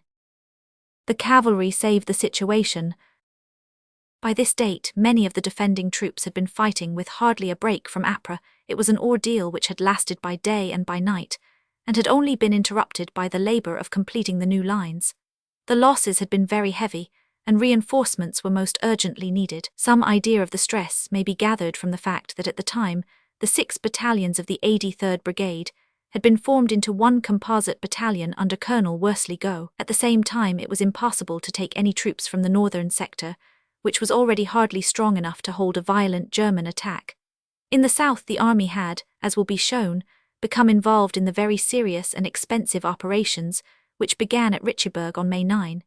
In these difficult circumstances, it was to the never-failing cavalry that General Plumer had to turn. It is sinful extravagance to expend these highly trained horsemen, who cannot be afterwards improvised, on work that is not their own. But there have been many times in this war when it was absolutely necessary that the last man, be he who he might, should be put forward. So it was now, and the 1st and 3rd Cavalry Divisions under General Doyle were put into the firing line to the north of Lake Bellewaerde, taking the place of the 28th Division, which at that time had hardly a senior regimental officer left standing. The 1st Cavalry Division took the line from Wieltje to Verlerenhoek, while the 3rd carried it on to Hooge, where it touched the 27th Division. Their presence in the front firing line was a sign of British weakness, but on the other hand, it was certain that the Germans had lost enormously, that they were becoming exhausted, and that they were likely to wear out the rifling of their cannon before they broke the line of the defence. A few more days would save the situation, and it was hoped that the inclusion of the cavalry would win them. May 12. They took over the lines just in time to meet the brunt of what may have been the most severe attack of all. The shelling upon May 12 can only be described as terrific. The Germans appeared to have an inexhaustible supply of munitions, and from morning to night they blew to pieces the trenches in front and the shelters behind which might screen the supports. It was a day of tempestuous weather, and the howling wind, the driving rain, and the pitiless fire made a Dantesque nightmare of the combat. The attack on the right fell upon the 3rd Cavalry Division. This force had been reorganized since the days in October when it had done so splendidly with the 7th Infantry Division in the fighting before Ypres. It consisted now of the 6th Brigade, 1st Royals, 3rd Dragoon Guards, North Somerset Yeomanry, the 7th Brigade, 1st Anne Life Guards and Leicestershire Yeomanry, and the 8th Brigade Blues, 10th Hussars and Essex Yeomanry. This division was exposed all morning to a perfectly hellish fire, which was especially murderous to the north of the Ypres Rulers Road. At this point, the 1st Royals, 3rd Dragoon Guards and Somerset Yeomanry were stationed, and were blown with their trenches into the air by a bombardment which continued for 14 hours. A single sentence may be extracted from the report of the Commander-in-Chief, which the Somersets should have printed in gold round the walls of their headquarters. The North Somerset Yeomanry on the right of the brigade, says the General, although also suffering severely, hung on to their trenches throughout the day and actually advanced and attacked the enemy with the bayonet. The Royals came up in support, and the brigade held its own. On one occasion the enemy actually got round the left of the 3rd Dragoon Guards, who were the flank regiment, upon which Captain Neville, who was killed later upon the same day, gave the order, "Even numbers deal with the enemy in the rear, odd numbers carry on," which was calmly obeyed with complete success. On the right the flank of the 27th Division had been exposed, but the 2nd Irish Fusiliers were echeloned back so as to cover it. So with desperate devices, a sagging line was still drawn between Ypres and the ever-pressing invaders. The strain was heavy, not only upon the cavalry, but upon the 27th Division to the south of them. There was a time when the pressure upon the 4th Rifle Brigade, a battalion which had endured enormous losses, was so great that help was urgently needed. The Princess Patricias had been taken out of the line, as only 100 men remained effective, and the 4th Rifles were in hardly a better position. But the 2 maimed battalions were formed into one composite body, which pushed up with a good heart into the fighting line and took the place of the 3rd Rifles, who in turn relieved the exhausted Rifle Brigade. On the left of the cavalry line, where the 1st Cavalry Division joined on to the 4th Infantry Division, near Ypres, the artillery storm had burst also with appalling violence. The 18th Hussars lost 150 men out of their already scanty ranks. The Essex Regiment on their left helped them to fill the gap until the 4th Dragoon Guards came up in support. This fine regiment and their comrades of the 9th Lancers were heavily punished, but bore it with grim stoicism. To their right Briggs' 1st Brigade held splendidly, though all of them, and especially the bays, were terribly knocked about. In the afternoon the 5th Dragoon Guards were momentarily driven in by the blasts of shell, but the 11th Hussars held the line firm. The ordeal of the 11th Brigade. The situation as the day wore on became somewhat more reassuring. The British line had been badly dented in the middle, where the cavalry had been driven back or annihilated, but it held firm at each end. South of the Menin Road the 27th Division, much exhausted, was still holding on, officers and men praying in their weary souls that the enemy might be more weary still. These buttressed the right of the line, while 3 miles to the north the 4th Division, equally worn and ragged, was holding the left. The 10th Brigade had sustained such losses in the gas battle that it was held, as far as possible, in reserve, but the 11th Anth were hard-pressed during the long, bitter day, in which they were choked by gas, lashed with artillery fire, and attacked time after time by columns of infantry. The 11th Brigade in that dark hour showed to a supreme degree the historic qualities of British infantry, their courage hardening as the times grew worse. The 1st East Lancashires had their trenches destroyed, lost Major Rutter and many of their officers, but still, under their gallant Colonel Lawrence, held on to their shattered lines. Every point gained by the stubborn Germans was wrenched from them again by men more stubborn still. They carried a farmhouse near Ypres, but were turned out again by the indomitable East Lancashires after desperate fighting at close quarters. It is said to have been the 4th time that this battalion mended a broken line. Severe attacks were made upon the trenches of the 1st Hampshires and the 5th London Rifle Brigade, but in each case the defenders held their line, the latter territorial battalion being left with fewer than 200 men. It was in this action that Sergeant Belcher of the London Rifle Brigade, with 8 of his territorials and 2 hussars, held a vital position against the full force of a German infantry attack, losing half their little band, but saving the whole line from being enfiladed. The 12th Brigade had been drawn back into reserve, but it was not a day for rest, and the 2nd Essex was hurried forward to the relief of the extreme left of the cavalry, where their line abutted upon the 4th Division. The battalion made a very fine counter-attack under a hail of shells, recovering some trenches and clearing the Germans out of a farmhouse, which they subsequently held against all assailants. This attack was ordered on the instant by Colonel Jones of the Essex, and was carried out so swiftly that the enemy had no time to consolidate his new position. Whilst each buttress held firm, a gallant attempt was made in the afternoon to straighten out the line in the centre, where the 3rd Cavalry Division had been pushed back. The 8th Brigade of Cavalry under Bulkeley Johnson pushed forward on foot and won their way to the original line of trenches, chasing the Germans out of them and making many prisoners, but they found it impossible to hold them without supports under the heavy shell fire. They fell back, therefore, and formed an irregular line behind the trenches, partly in broken ground and partly in the craters of explosions. This they held for the rest of the day. The German failure. Thus ended a truly desperate conflict. The Germans had failed in this, which proved to be their final and supreme effort to break the line. On the other hand, the advance to the north of the Bellewaerde Lake necessitated a further spreading and weakening of the other forces, so that it may truly be said that the prospects never looked worse than at the very moment when the Germans had spent their strength and could do no more. From May 13 the writing died down, and for some time the harassed and exhausted defenders were allowed to reform and to recuperate. The 80th Brigade, which had suffered very heavily, was drawn out upon the 17th, the 2nd Cavalry Division under Kavanagh taking its place. Next day the 81st Brigade, and on May 22 the 82nd, were also drawn back to the west of Ypres, their place being taken by fresh troops. The various units of the 28th Division were also rested for a time. For the gunners and sappers there was no rest, however, but incessant labour against overmastering force. The second phase of this new Battle of Ypres may be said to have lasted from May 4 to May 13. It consisted of a violent German attack, pushed chiefly by poison and by artillery, against the 27th and 28th Divisions of the 5th British Corps and the 4th Division to the north of them. Its aim was, as ever, the capture of Ypres.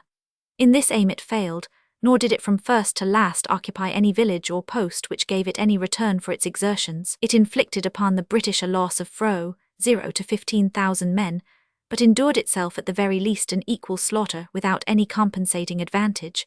The whole operation can only be described, therefore, as being a costly failure. Throughout these operations, the British infantry were provided with respirators soaked in alkalis, while many wore specially constructed helmets to save them from being poisoned. To such grotesque expedients had Germany brought the warfare of the 20th century. Terrible strain on the British. There is no doubt that the 3 British regular divisions and the cavalry were worn to a shadow at the end of these operations.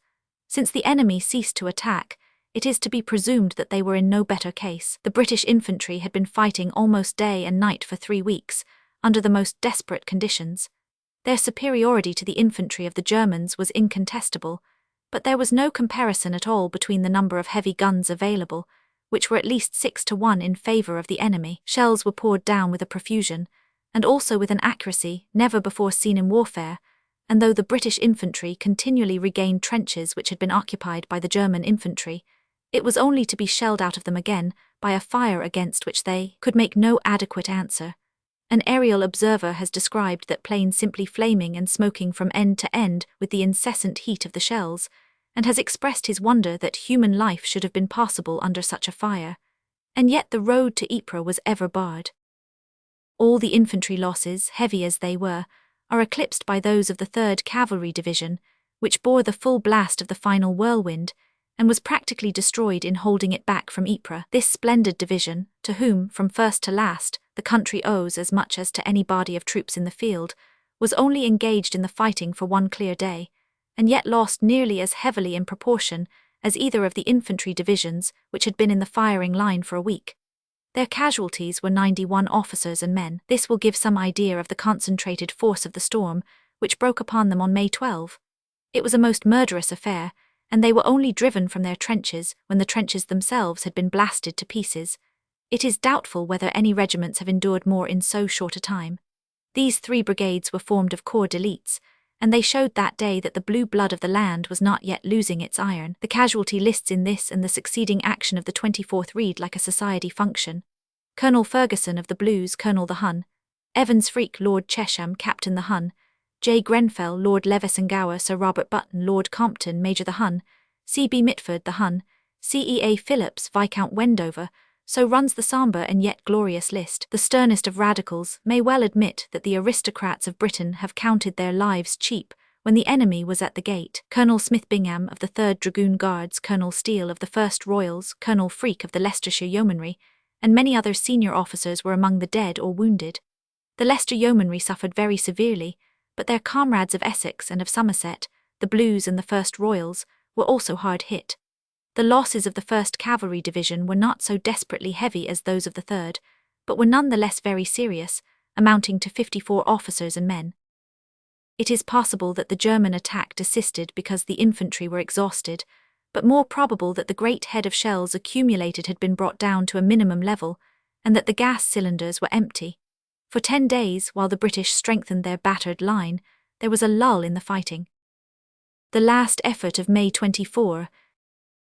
There was no change, however, in the German plan of campaign, and the fight which broke out again upon May 24 may be taken as the continuation of the battle which had died down upon the 13th.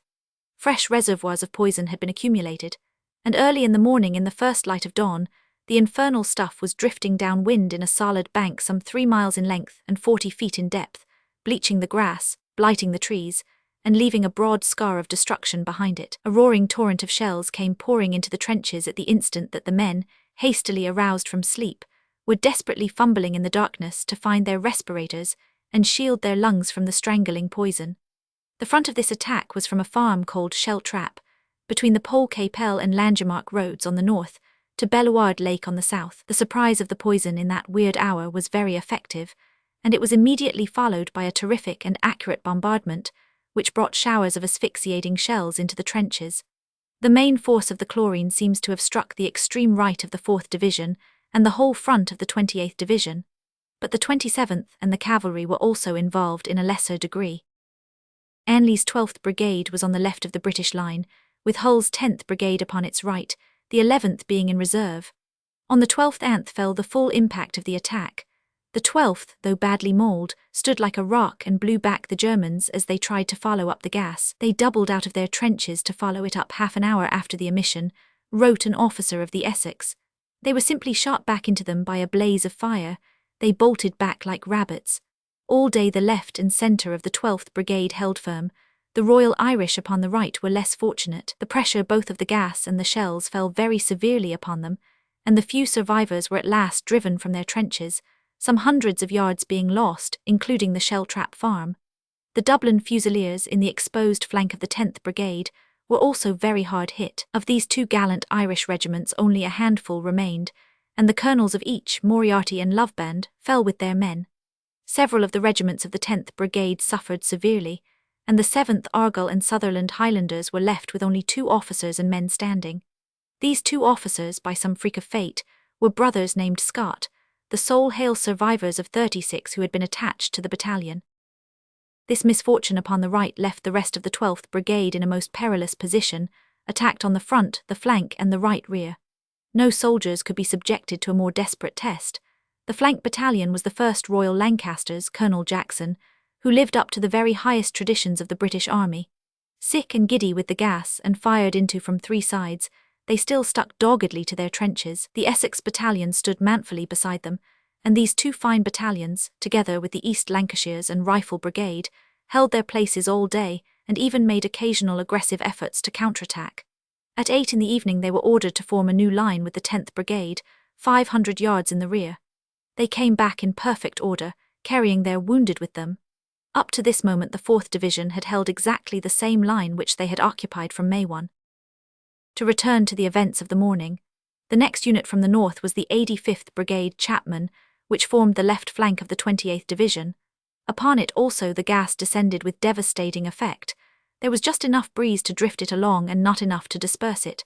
The 2nd East Surrey, the flank battalion, held on heroically, poison-proof and heedless of the shells. Next to them, just south of the railway, the 3rd Royal Fusiliers were so heavily gassed that the great majority of the men were absolutely incapacitated. The few who could use a rifle resisted with desperate valour, while 2 companies of the Buffs were sent up to help them, and another company of the same regiment was dispatched to Hooge village, where the 9th Lancers and Hussars of the 2nd Cavalry Brigade were very hard pressed.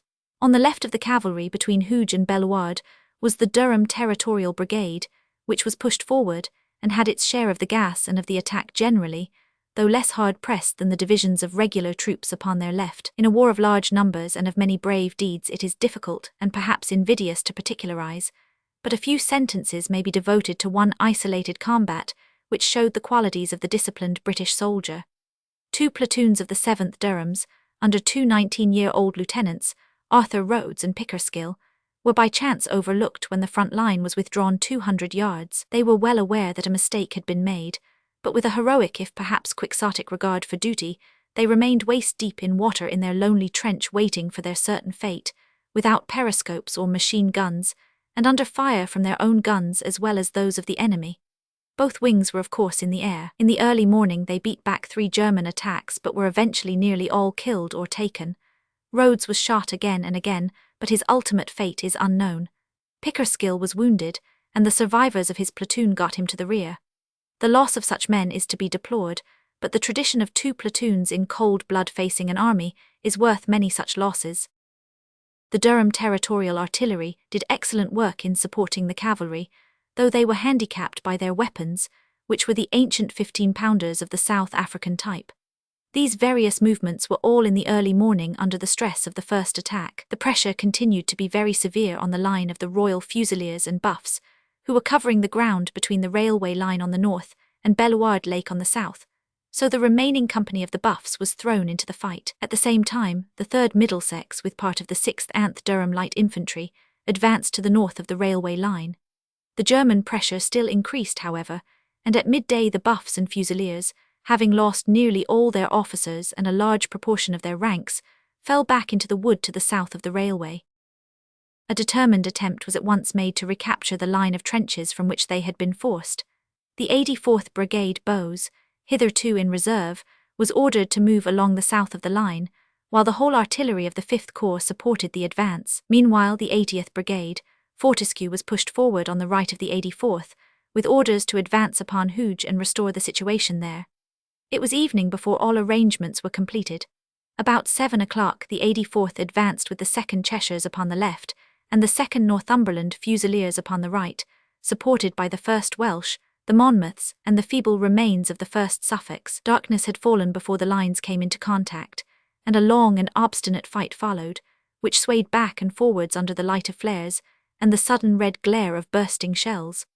So murderous was the engagement that the 84th Brigade came out of it without a senior officer left standing out of 6 battalions, and with a loss of 75% of the numbers with which it began. The machine gun fire of the Germans was extremely intense, and was responsible for most of the heavy losses. At one time men of the Welsh, the Suffolks and the Northumberland Fusiliers were actually in the German trenches, but at dawn they were compelled to retire. Late in the evening, the 3rd Anth Brigades of Cavalry were pushed into the trenches on the extreme right of the British position near Hooge, to relieve the 1st Anne Brigades, who had sustained heavy losses for the second time within 10 days.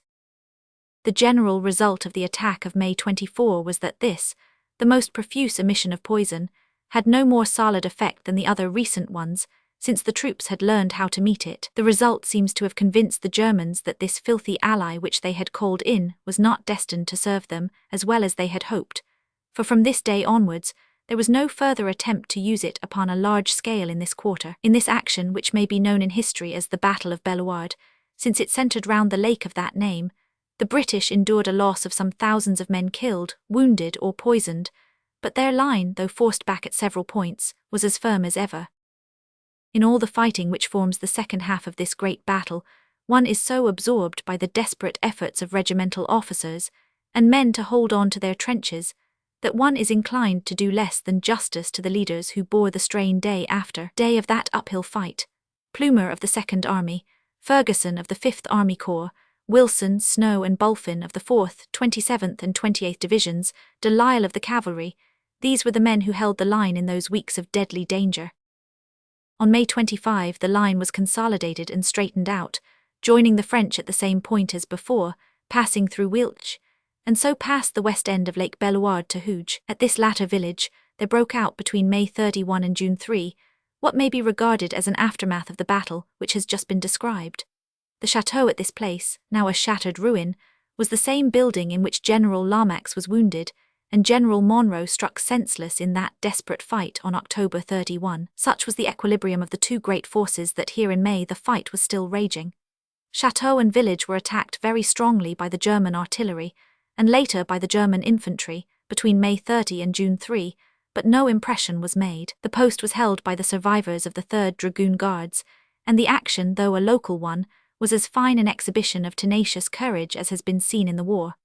The building was destroyed, so to a large extent was the regiment, but the post remained with the British. Result of the battle.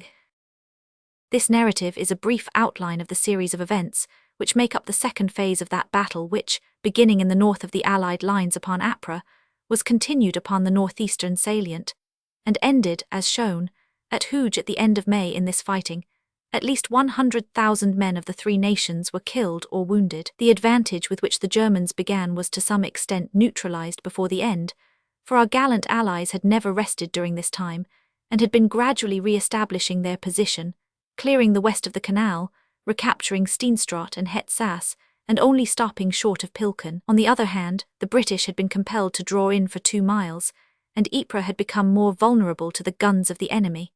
If any advantage could be claimed, the balance lay certainly with the Germans, but as part of a campaign of attrition, nothing could be devised which would be more helpful to the Allies. The whole of these operations may be included under the general title of the Second Battle of Ypres, but they can be divided into 2 clearly separated episodes, the first lasting from Ypres to the end of the month, which may be called the Battle of Langemarck, and the second from May 4th to the 24th, with a long interval in the centre, which may, as already stated, be known as the Battle of Bellewaerde.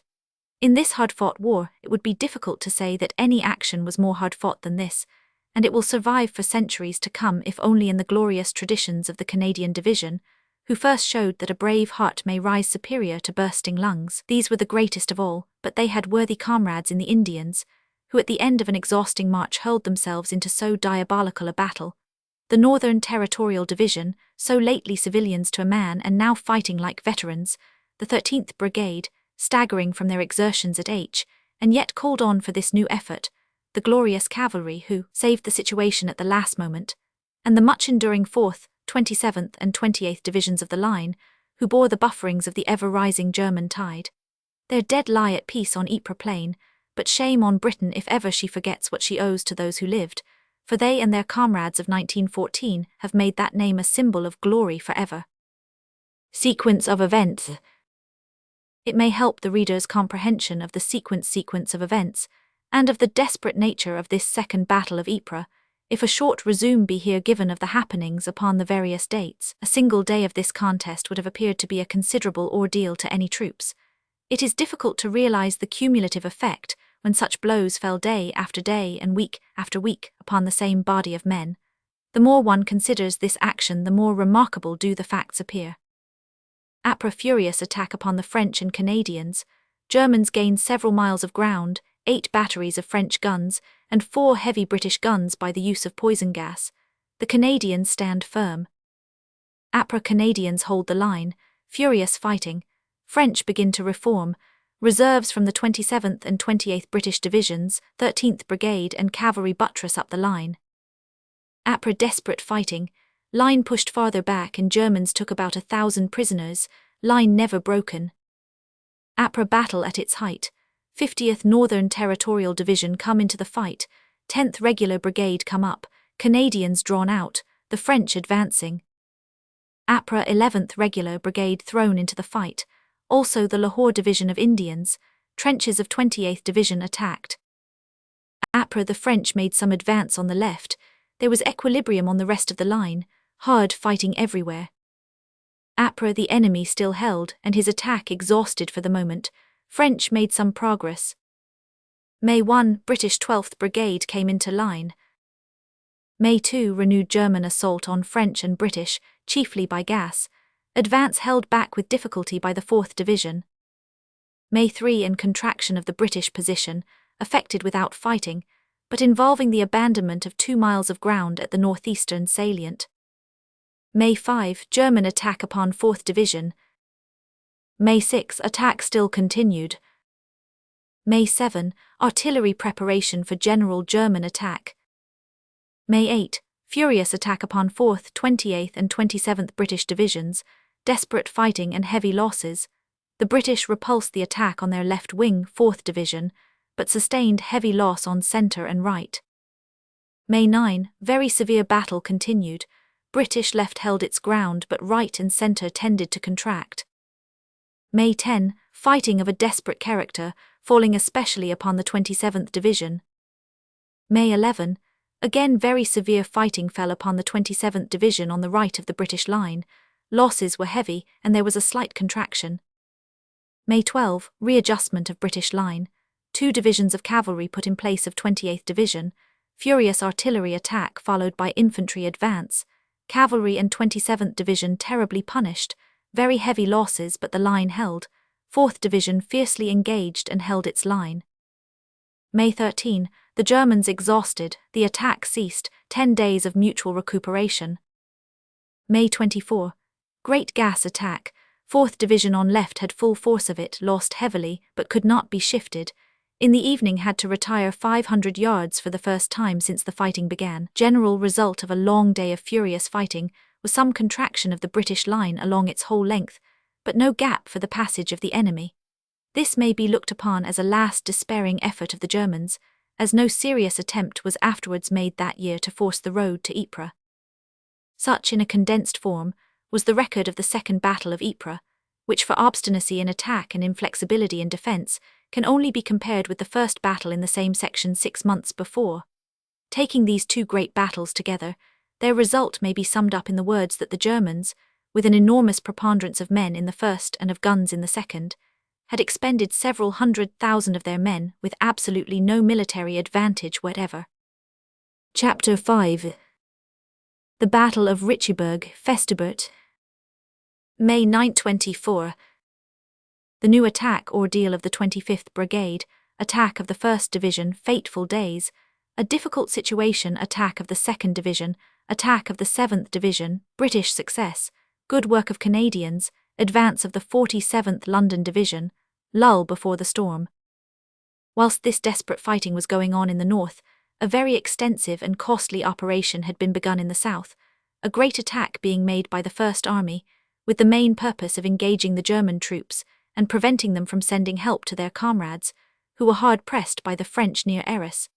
In this the movement was entirely successful, but the direct gain of ground was not commensurate with the great exertions and losses of the army. For some days the results were entirely barren, but the patient determination of Sir John French and of Sir Douglas Haig had their final reward, and by May 25, when the movement had been brought to a close, there had been a general advance of 600 yards over a front of 4 miles with a capture of 10 machine guns and some 800 prisoners. These meagre trophies of victory may, however, hardly be said to compensate us for the severe and unavoidable losses which must always in the case of the attack be heavier than those of the defence. This important attack was made upon May 9, over a front of about 10 miles from the Laventie district in the north to that of Richebourg in the south. In the case of the northern attack, it was carried out by Rawlinson's 4th Corps and was directed upon the sector of the German lines to the northwest of Fromelles, at the point which is named Rouge's Banks. The southern attack was allotted to the Indian Corps, Wilcox, and the 1st Corps acting together. These two efforts represented the real foci of activity, but a general action was carried on from one end of the line to the other in order to confuse the issue and hold the enemy in his trenches. Both in the north and in the south, the special attack was opened by a sudden and severe bombardment, which lasted for about 40 minutes. This had been the prelude to the victory of Neuve-Chapelle. But in the case of Neuve-Chapelle, the British attack had been a complete surprise, whereas in this action of May 9, there is ample evidence that the Germans were well informed as to the impending movement and were prepared for it. Their trenches were very deep and more vulnerable to high explosives, in which we were deficient than to shrapnel. Nonetheless, the bombardment was severe and accurate, though, as it proved, insufficient to break down the exceedingly effective system of defence, based upon barbed wire machine guns and the mutual support of trenches. Southern portion of Richebourg-Festubert operations. Southern portion of Richebourg-Festubert operations. The attack in the north was confided to Loricol's 25th Brigade, supported by the remainder of the 8th Division. This brigade consisted of the 1st Irish Rifles, 2nd Berkshires, 2nd Rifle Brigade, 2nd Lincoln and 2 territorial battalions, the 1st London and the 13th London Kensington. The latter regiment was given a special task, which was to seize and hold a considerable mine crater upon the left of the line. The rest of the brigade were ordered at 5:30 to charge the German trenches, which was done with the greatest dash and gallantry. Through a terrific fire of rifles and machine guns, the wave of men rolled forward and poured into the trench, the 1st Irish Rifles and the 2nd Rifle Brigade leading the assault. It was found, however, that further progress could not be made. As the men sprang over the parapets, they were mowed down in an instant. Long swathes of our dead marked the sweep of the murderous machine guns. The brigadier himself, with his brigade major at his heels, sprang forward to lead the troops, but both were shot down in an instant, Loricole being killed and Major Dill badly wounded. It was simply impossible to get forward. No bravery, no perseverance, no human quality whatever could avail against the relentless sleet of lead. The 1st London's coming up in support deployed and advanced over 400 yards of open with the steadiness of veterans, but lost nearly half their numbers. The Kensingtons in their crater had a similar experience, and could only hold on and endure a most pitiless pelting. For a long day until the forenoon of the 10th, the ground which had been won was held. Then at last the bitter moment came when the enfeebled survivors, weakened by 36 hours of fighting, and fiercely attacked on all sides, were compelled to fall back upon their original lines. The retirement was conducted with a steadiness which verged upon bravado. "These godlike fools," was the striking phrase of a generous German who observed the thin ranks sauntering back under a crushing fire, with occasional halts to gather up their wounded. The casualty figures show how terrific was the ordeal to which the men had been exposed. The Irish Rifles lost the very heavy numbers of 9 officers killed, 13 wounded, and men out of action. The total of the 2nd Rifle Brigade was even more terrible, working out as 21 officers and men dead or wounded. The figures of the 2nd Berkshires and of the 2nd Lincolns were heavy, but less disastrous than those already quoted. The former lost 20 officers and men, the latter 8 officers and men. The 24th Brigade Oxley, which had supported the 25th and had also reached the first trenches, endured losses which were almost as disastrous. The 2nd East Lancashires lost 19 officers and men, the 1st Sherwood Foresters 17 officers and men, the 2nd Northamptons 12 officers and men, the 5th Black Watch 8 officers and men. The losses of the 23rd Brigade, which remained in support, were by no means light, for the Scottish Rifles lost 12 officers and men, while the 2nd Devons lost 7 officers and men. Altogether, the 8th Division lost 4,500 men, a single brigade, the 25th, accounting for 2232 of these casualties. Deplorable as they are, these figures must at least show that officers and men had done all that could be attempted to achieve the victory. When it is remembered that these were the same battalions which had lost so terribly at Neuve-Chapelle just 2 months before, one can but marvel at the iron nerve which enabled them once again to endure so searching a test. It has been stated that the Kensingtons were given a separate mission of their own. In the capture and defence of a mine crater upon the left of the British line, they actually carried not only the crater, but a considerable section of the hostile trenches, penetrating at one time as deep as the 3rd line. But reinforcements could not reach them, their flanks were bare, and they were at last forced to retire. "It was bitter and damnable," cries one of them out of his full heart. "It was with the greatest difficulty that the remains of the gallant band were able to make their way back again to the British line of trenches. 9 officers were killed, 4 wounded, and men were hit out of about 700 who went into action." Such was the attack and bloody repulse which began the Battle of Ypres. At the same hour the Indians and the First Corps had advanced upon the German lines to the north of Givenchy with the same undaunted courage, the same heavy losses, and the same barren result. The events of May 9 will always stand in military history as among the most honourable, but also the most arduous, of the many hard experiences of the British soldiers in France. In the case of the Indians, the attack was checked early, and could make no headway against the terribly arduous conditions. Their advance was upon the right of that already described of the Fourth Corps. Farther still to the right or to the south in the region of Richebourg 50 Avaux was the front of the 1st Division, which was fated to be even more heavily punished than the 8th had been in the north. In this case also there was a prelude of 40 minutes concentrated fire, a period which, as the result showed, was entirely inadequate to neutralize the many obstacles with which the stormers were faced. During the night, the sappers had bridged the ditches between the front trenches and the supports, and had also crept out and thrown bridges over the ditches between the two lines. The 2nd Brigade, the Siger, consisting of the 1st Northamptons, 2nd Anth Sussex, 2nd Rifles, 1st North Lancashires, and Liverpools, attacked upon the right. Indeed, they formed at that moment the extreme right of the whole British Army, save for the 47th London Division to the south. The weather was bright and clear, but the effect of the bombardment was to raise such a cloud of dust that 2 men from each platoon in the front line were able to carry forward a light bridge with which they gained a line about 80 yards from the enemy's parapet. The instant that the guns ceased, the infantry dashed forward, but were met by a withering fire. The 1st Northamptons and Sussex were in the lead, and the ground between the armies was littered with their bodies. In a second wave came the 2nd Rifles and the 5th Sussex, but human valour could do nothing against the pelting sleet of lead. The wire had been very imperfectly cut, and it was impossible to get through. The survivors fell back into the front trenches, while their comrades lay in lines and heaps upon the bullet-swept plain. The 5th Sussex Territorials had their baptism of fire, the first and last for many, and carried themselves like men. A line of German machine guns was posted in a very close position almost at right angles to the advance, and it was these which inflicted the heaviest losses. Hardly a single man got as far as the German parapet. At 6:20 the assault was a definite failure. On the left the 3rd Brigade had kept pace with the 2nd, and had shared its trials and its losses. The van of the charging brigade was formed by the 2nd Munsters and the 2nd Welsh. The 1st Gloucesters, 1st South Wales Borderers, and Welsh Fusiliers were in close support. Their attack was on the German line at the Rue des Bois, 300 yards away. They reached the trenches, though Colonel Richard of the Munsters and very many of his men were killed. This was the 3rd Munster Colonel, Charrier Bent, Richard, to be killed or disabled in the war. The men surged over the parapet, Captain Campbell Dick standing on the crest of it, and whooping them on with his cap as if they were a pack of hounds. He fell dead even as they passed him. The trenches were taken, but could not be held, as there were no supports, and the assault had failed on either side. Under cover of a renewed artillery fire, the survivors came slowly and sullenly back. Once more, and for the 3rd time, the 2nd Munsters were reduced to 200 rank and file. 3 officers emerged unhurt from the action. A second attack was ordered for midday, the regiments being shifted round so as to bring the supports into the front line.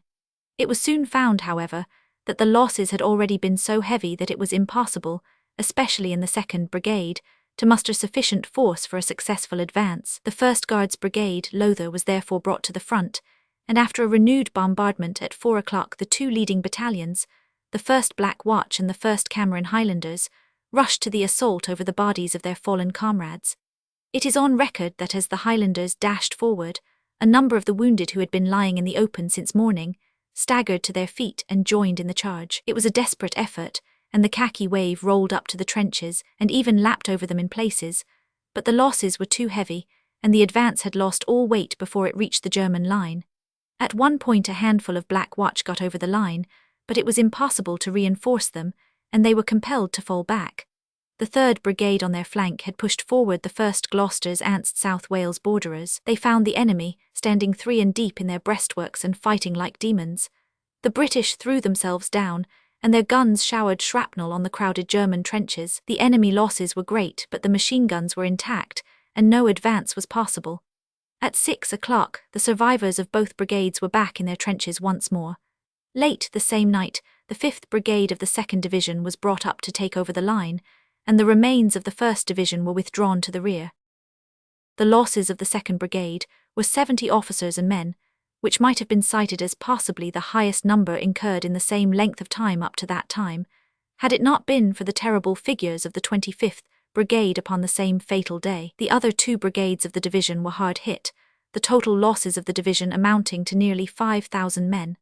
If the loss of the Indian Corps be included, the number of casualties in this assault cannot have been less than 0 to 13,000 men, while the losses to the enemy inflicted by the artillery could not possibly have approximated to this figure, nor had any advantage been obtained.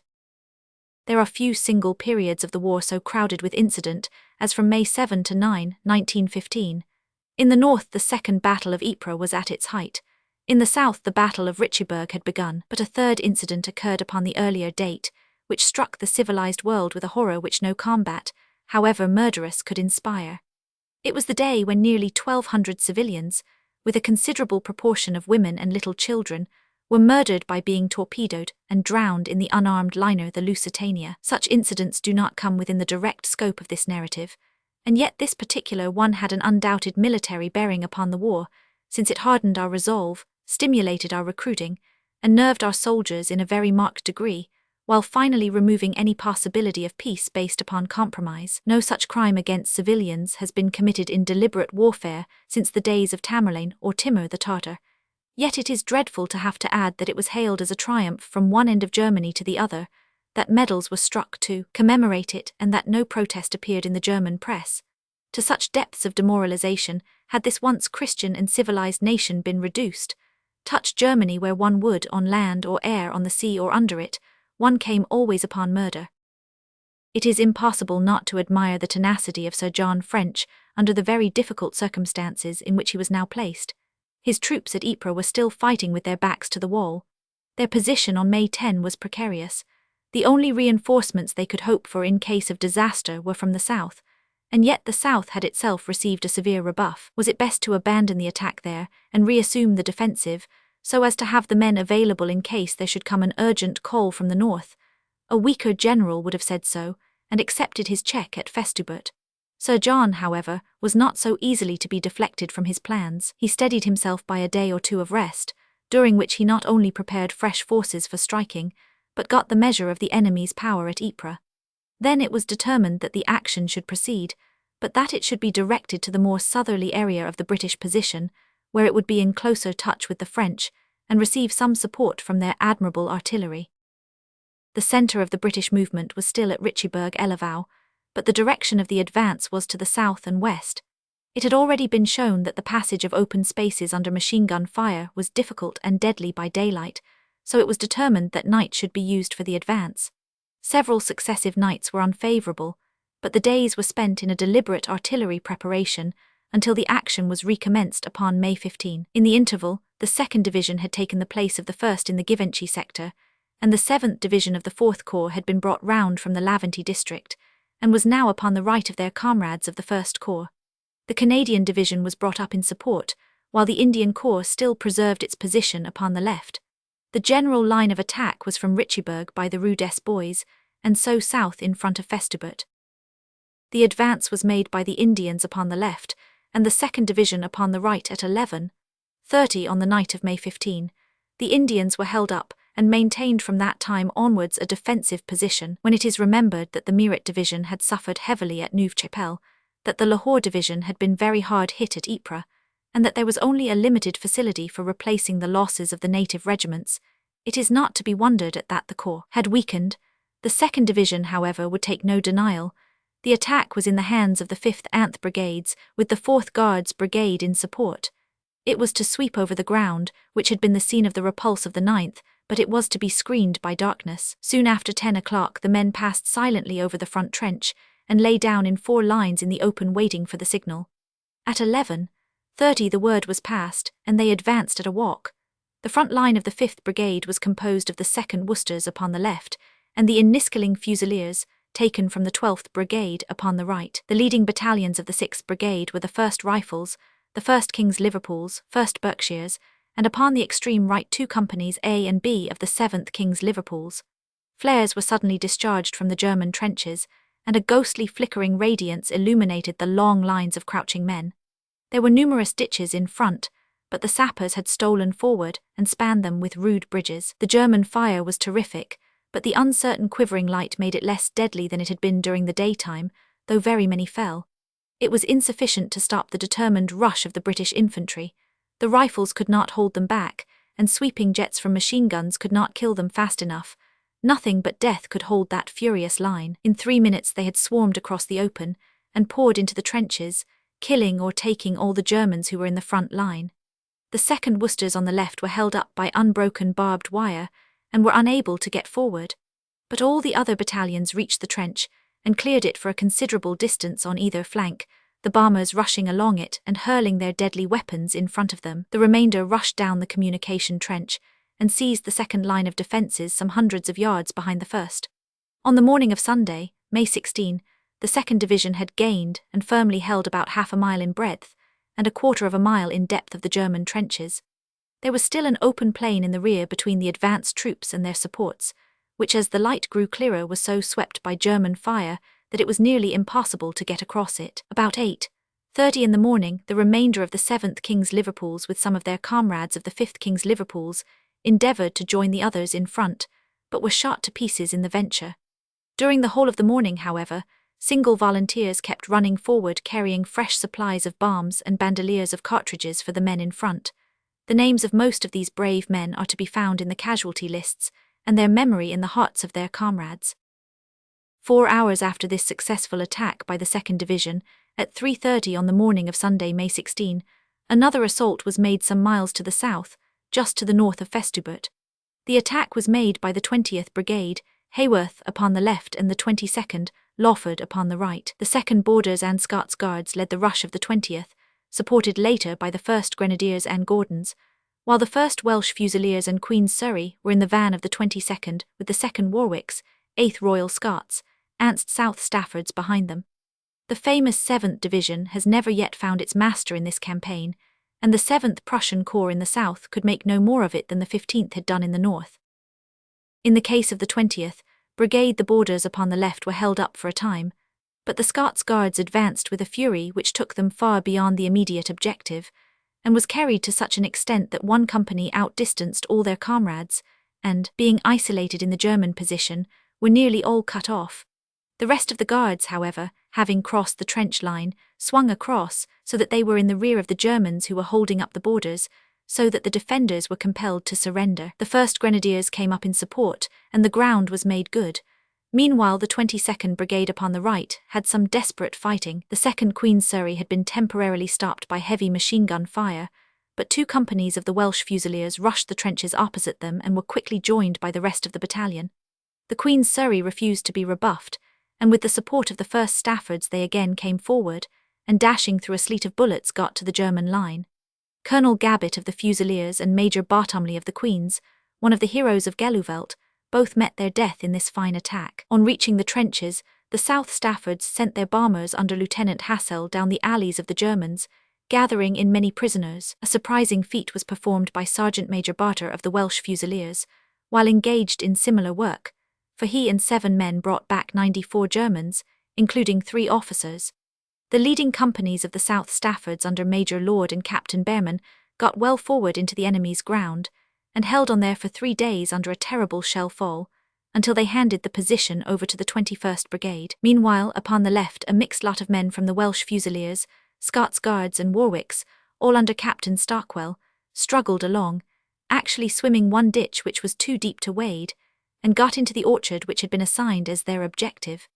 These men were afterwards withdrawn to the German front line trenches in order to escape from the very severe bombardment on the orchard. Great difficulty was experienced in bringing in the wounded, owing to the space covered, and to the incessant and extreme shelling.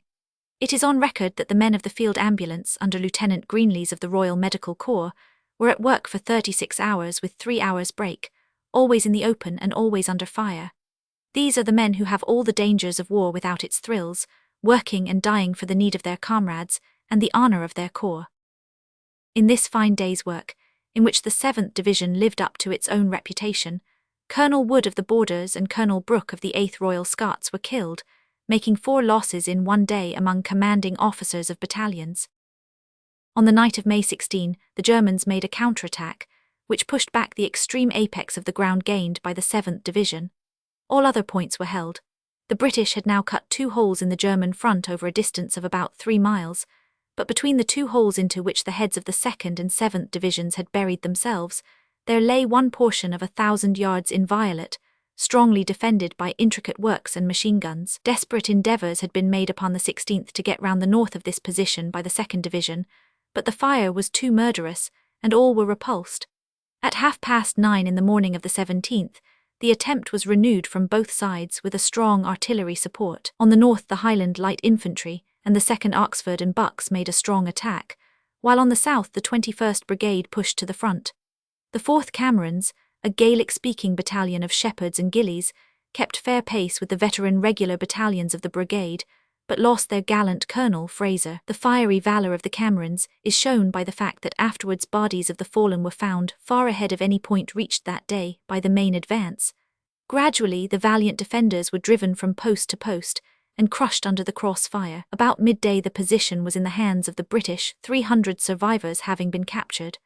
After this consolidation of their front, the two attacking divisions drove on together to the eastward, winning ground all the day, but meeting everywhere the same stark resistance.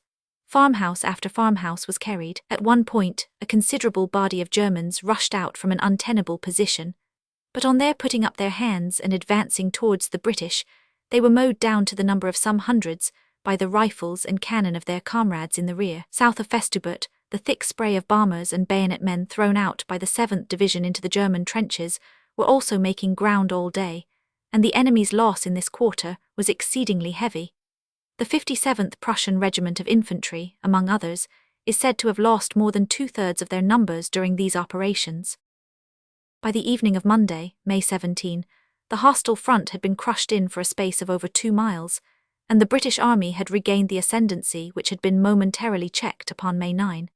If a larger tale of prisoners was not forthcoming as a proof of victory, the explanation lay in the desperate nature of the encounter. The sinking of the Lusitania and the murders by poison gas were in the thoughts and on the lips of the assaulting infantry, and many a German made a vicarious atonement. At the same time, the little mobs of men who rushed forward with white flags in one hand, and in many cases their purses outstretched in the other, were given quarter and led to the rear, safe from all violence save from their own artillery. There were many fierce threats of no quarter before the engagement, but with victory, the traditional kindliness of the British soldier asserted itself once more. On the evening of the 17th, the men in the front line were relieved, Lord Cavan's 4th Guards Brigade taking over the advanced trenches in which the 1st King's Liverpools and other battalions of the 5th Anth Brigades were lying.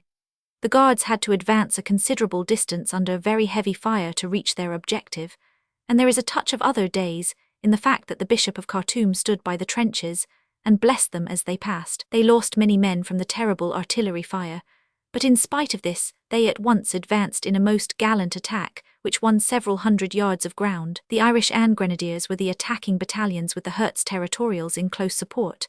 The Irish Guards were especially forward and held the ground gained, but lost 17 officers and several hundred men. All day of the 18th, the Guards held the advanced front line, until relieved at midnight of that date by the advance of another division. The 18th saw the general advance renewed, but it was hampered by the fact that the heavy weather made it difficult to obtain the artillery support, which is so needful where buildings have to be carried. The Indians upon the left sustained a heavy attack upon this day, the losses falling chiefly upon the Sirhind Brigade, and especially on the 1st Highland Light Infantry and the 15th Sikhs. It was in this action that Lieutenant Smythe and Private Lal Singh of the latter regiment saved the fight at a critical moment by bringing up a fresh supply of bombs. 10 men started on the venture, and only the 2 won home. The 19th was wet and misty. It was upon this date that the 2 hard-working and victorious divisions, the 2nd and the 7th, were relieved respectively by the 51st Highland Territorial Division and by the Canadians, the guns of the 2 regular divisions being retained. The operations which had hitherto been under Monro of the 1st Corps were now confided to Alderson of the Canadians. At this time, the general level of the advance was the road which extends from La Quinque to Bethune. The change of troops did not entail any alteration in strategy, and the slow advance went forward. Upon the night of May 2021, the Canadians continued the work of the 7th Division and added several fresh German trenches to the area already secured. From Richieburg to the south and east, there was now a considerable erosion in the German position. The first objective of the Canadians was an orchard in the Quinque Rue position, which was assaulted by the 14th Montreal Regiment, Mayenne, and the 16th Canadian Scottish, Leckie, after a gallant reconnaissance by Major Leckie of the latter regiment. The Canadians were thrust in between the 3rd Coldstream Guards of the 2nd Division upon their left, and the 2nd Wiltshires of the 7th Division upon their right. The orchard was cleared in most gallant fashion, and a trench upon the flank of it was taken, but the Canadian loss was considerable in the battalions named, and in the 13th Royal Canadian Highlanders in support. Another Canadian battalion, the 10th, had attacked the German line a mile to the south of the orchard, and had been repulsed. A heavy bombardment was organised, and the attempt was renewed upon the following day. 2 companies of the 10th, preceded by a company of grenade throwers, carrying 400 yards of the trench at a very severe cost. It was partly recaptured by the Germans upon May 22, while part remained in the hands of the Canadians. Several counterattacks were made upon the Canadians during this day, but all withered away before the deadly fire of the Western infantry. On May 24, the Canadians were attacking once more at the position where the 10th Battalion had obtained a partial success upon the 22nd. It was a strongly fortified post, which had been named Bexhill by the British. The assault was carried out at daybreak by 2 companies of the 5th Battalion under Major Edgar, with a company of the 7th British Columbians in support. Before 6 o'clock the position had been carried, and was held all day in face of a concentrated shell fire from the German guns. It was a terrible ordeal, for the brigade lost 50 officers and nearly 1,000 men, but never their grip of the German trench. On the same night, however, another Canadian attack delivered by the 3rd Battalion, Rennie, with great fire, was eventually repulsed by the machine guns. This long-drawn straggling action, which had commenced with such fury upon May 9, was now burning itself out. Prolonged operations of this kind can only be carried on by fresh relays of troops. The 47th London Territorial Division was brought up into the front line, and found itself involved at once in some fierce fighting at the extreme right of the British line near Givenchy. The 47th Division, formerly the 2nd London Division, was in reality the only London division, since the battalions which composed the 1st, the Artists, Victorias, Rangers, Westminsters, etc., had already been absorbed by regular brigades. The division commanded by General Barter consisted of the 140th Cuthbert, 141st Thwaites, and Willoughby brigades. On the evening of May 25, the latter brigade, which occupied the front-line trench, was ordered to make an attack upon the German line opposite, whilst the 18th Battalion of the 141st Brigade made a strong feint to draw their fire. The first-line battalions were the 23rd Anth Queens, of which the 23rd upon the left had some 300 yards of open to cross, while the 24th upon the right had not more than 150. Both battalions reached their objective in safety, and within 3 minutes had established telephonic communications with their supports of the 21st and battalions. The capture of the trenches had not been difficult, but their retention was exceedingly so, as there was a ridge from which the German machine guns commanded the whole line of trench. Each man had brought a sandbag with him, and these were rapidly filled, while officers and men worked desperately in building up a defensive traverse, a labour in which Sergeant Oxman greatly distinguished himself. 3 German counterattacks got up within 10 yards of the 24th, but all were beaten back. The German bombers, however, were deadly, and many officers and men were among their victims. The 21st Battalion had followed up the 23rd, and by 10:30 they were able to work along the line of the German trench and make good the position. All day upon May 26 they were exposed to a very heavy and accurate German fire, but that afternoon about 4 p.m. they were relieved by the 20th London from Thwaites' 141st Brigade. The line was consolidated and held, in spite of a sharp attack on the afternoon of May 28, which was beaten off by the 20th Battalion. Whilst the London Division had been thrust into the right of the British line, the Canadian infantry had been relieved by bringing forward into the trenches the dismounted troopers of King Edward's and Strathcona's Horse, belonging to Seeley's Mounted Canadian Brigade, who fought as well as their fellow countrymen of the infantry, a standard not to be surpassed. From this time onwards there was a long lull in this section of the British line.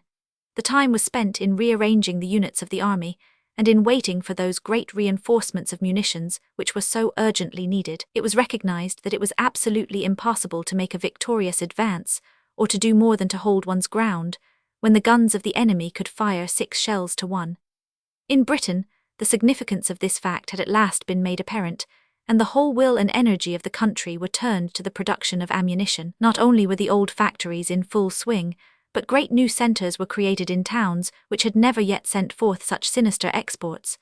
Mr. Lloyd George, a man who has made atonement for any wrong that he did his country in the days of the Boer War by his magnificent services in this far greater crisis, threw all his energy and contagious enthusiasm into this vital work, and performed the same miracles in the organisation and improvisation of the tools of warfare that Lord Kitchener had done in the case of the new armies. They were services which his country can never forget. Under his energy and inspiration, the huge output of Essen and the other factories of Germany were equalled, and finally surpassed by the improvised and largely amateur munition workers of Britain. The main difficulty in the production of high explosives had lain in the scarcity of picric acid. Our free trade policy, which has much to recommend it in some aspects, had been pushed to such absurd and pedantic lengths that this vital product had been allowed to fall into the hands of our enemy, although it is a derivative of that coal tar in which we are so rich. Now at last the plants for its production were laid down. Every little village gasworks was sending up its quota of toluol to the central receivers. Finally, in explosives as in shells and guns, the British were able to supply their own wants fully and to assist their allies. One of the strangest, and also most honourable, episodes of the war was this great economic effort, which involved sacrifices to the time, comfort, and often to the health of individuals, so great as to match those of the soldiers. Grotesque combinations resulted from the eagerness of all classes to lend a hand. An observer has described how a peer and a prize fighter have been seen working on the same bench at Woolwich, while titled ladies and young girls from cultured homes earned 16 shillings a week at Erith, and boasted in the morning of the number of shell cases which they had turned and finished in their hours of night shift. Truly, it had become a national war. Of all its strange memories, none will be stranger than those of the peaceful middle-aged civilians who were seen eagerly reading books upon elementary drill in order to prepare themselves to face the most famous soldiers in Europe, or of the schoolgirls and matrons who donned blue blouses and by their united work surpassed the output of the great death factories of Essen. Chapter 6. The Trenches of Hooge. The British line in June 1915, Canadians at Givenchy, attack of the 154th Brigade, 8th Liverpool Irish, 3rd Division at Hooge, 11th Brigade near Ypres, flame attack on the 14th Light Division, victory of the 6th Division at Hooge. The spring campaign may be said to have ended at the beginning of June.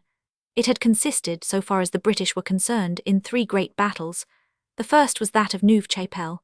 The second, and incomparably the greatest, was the Second Battle of Ypres, extending from Ypres to the end of May, in which both sides fought themselves to a standstill, but the Germans, while gaining some ground, failed to reach their final objective. The third was the Battle of Richebourg, from May 9 to May 18, which began with a check and ended by a definite but limited advance for the British.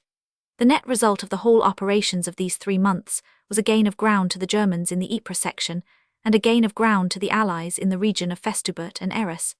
Neither gain can be said to have been of extreme strategic importance, and it is doubtful if there was any great discrepancy between the losses of the two sides. There now followed a prolonged lull, during which the Germans were content to remain upon the defensive upon the west, while they vigorously and successfully attacked the Russians in the east, combining their forces with those of Austria, and driving their half-armed enemy from the passes of the Carpathians right across Poland, until the line of the Vistula had been secured. The Allies meanwhile pursued their ill-fated venture in the Dardanelles, while they steadily increased their numbers, and above all, their munitions of war in France and Flanders. Having learned by experience that no bravery or devotion can make one gun do the work of 6, or enable infantry who have no backing from artillery to gain ground from infantry which are well supported. For a long period to come, the most important engagements were a series of fights upon June 16, July 30, and August 9, which may be looked upon as a single long-drawn-out engagement, since they were all concerned with the successive taking and retaking of the same set of trenches near Hooge, in the extreme northern section of the line. Before giving some account of these events, it would be well to interrupt the narrative for a time, in order to describe that vast expansion of the British Army, which was the most unexpected, as it was the most decisive, factor in the war, without entering into the question of the huge muster of men within the island, and leaving out of consideration the forces engaged in the Near East, the Persian Gulf, and the various colonial campaigns. An attempt will be made to show the reader the actual battle line in France, with the order and composition of the troops, during the summer of 1915. The extreme left wing of the Allied army consisted now, as before, of the Belgians and of a French corps, the right Moroccan division of which was the neighbour of the British army. The British line had been extended northwards as far as the village of Boesing. If now the reader could for a moment imagine himself in an aeroplane, flying from north to south down the Imperial battle line, he would see beneath him 1st Kerr's 6th Army Corps, which was composed of the 4th Division, Wilson, and of the 6th Division, Congreve. To the south of these lay the 49th West Riding Division of Territorials, Baldock.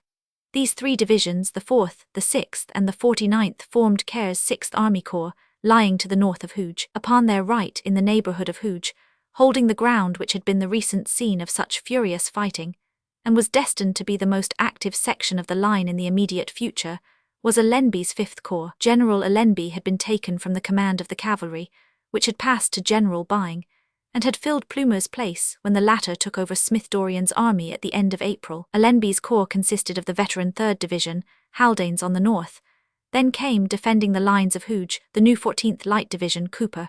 Upon its right was the 46th North Midland Division, Stuart-Wortley. These 3 divisions, the 3rd Regular, 14th New and 46th Territorial, made up the 5th Corps. The 2nd Army Corps, Ferguson, lay to the south of Hooge. Their northern unit was the old regular 5th Division, Moreland. To its south was a 2nd Regular Division, Bulfin's 28th of Ypres renown. On its right was the 50th Northumbrian Division, Lindsay, consisting of those 3 gallant territorial brigades which had done so splendidly in the crisis of the gas battle. The 3rd Army Corps, Pulteney's, came next in the line. This was the strongest corps in the whole force, containing no fewer than 4 divisions. These were, counting as ever from the north, the Canadian Division, Alderson, the 12th New Division, Wing, the 27th Division of Regulars, Snow, and the 8th Division of Regulars, Davies. All these troops, the 6th, 5th, 2nd and 3rd Corps, made up Plumer's 2nd Army, which contained no fewer than 13 divisions, or approximately 260,000 men. The 1st Army under Haig, which occupied the southern section of the British line, consisted of 3 Army Corps.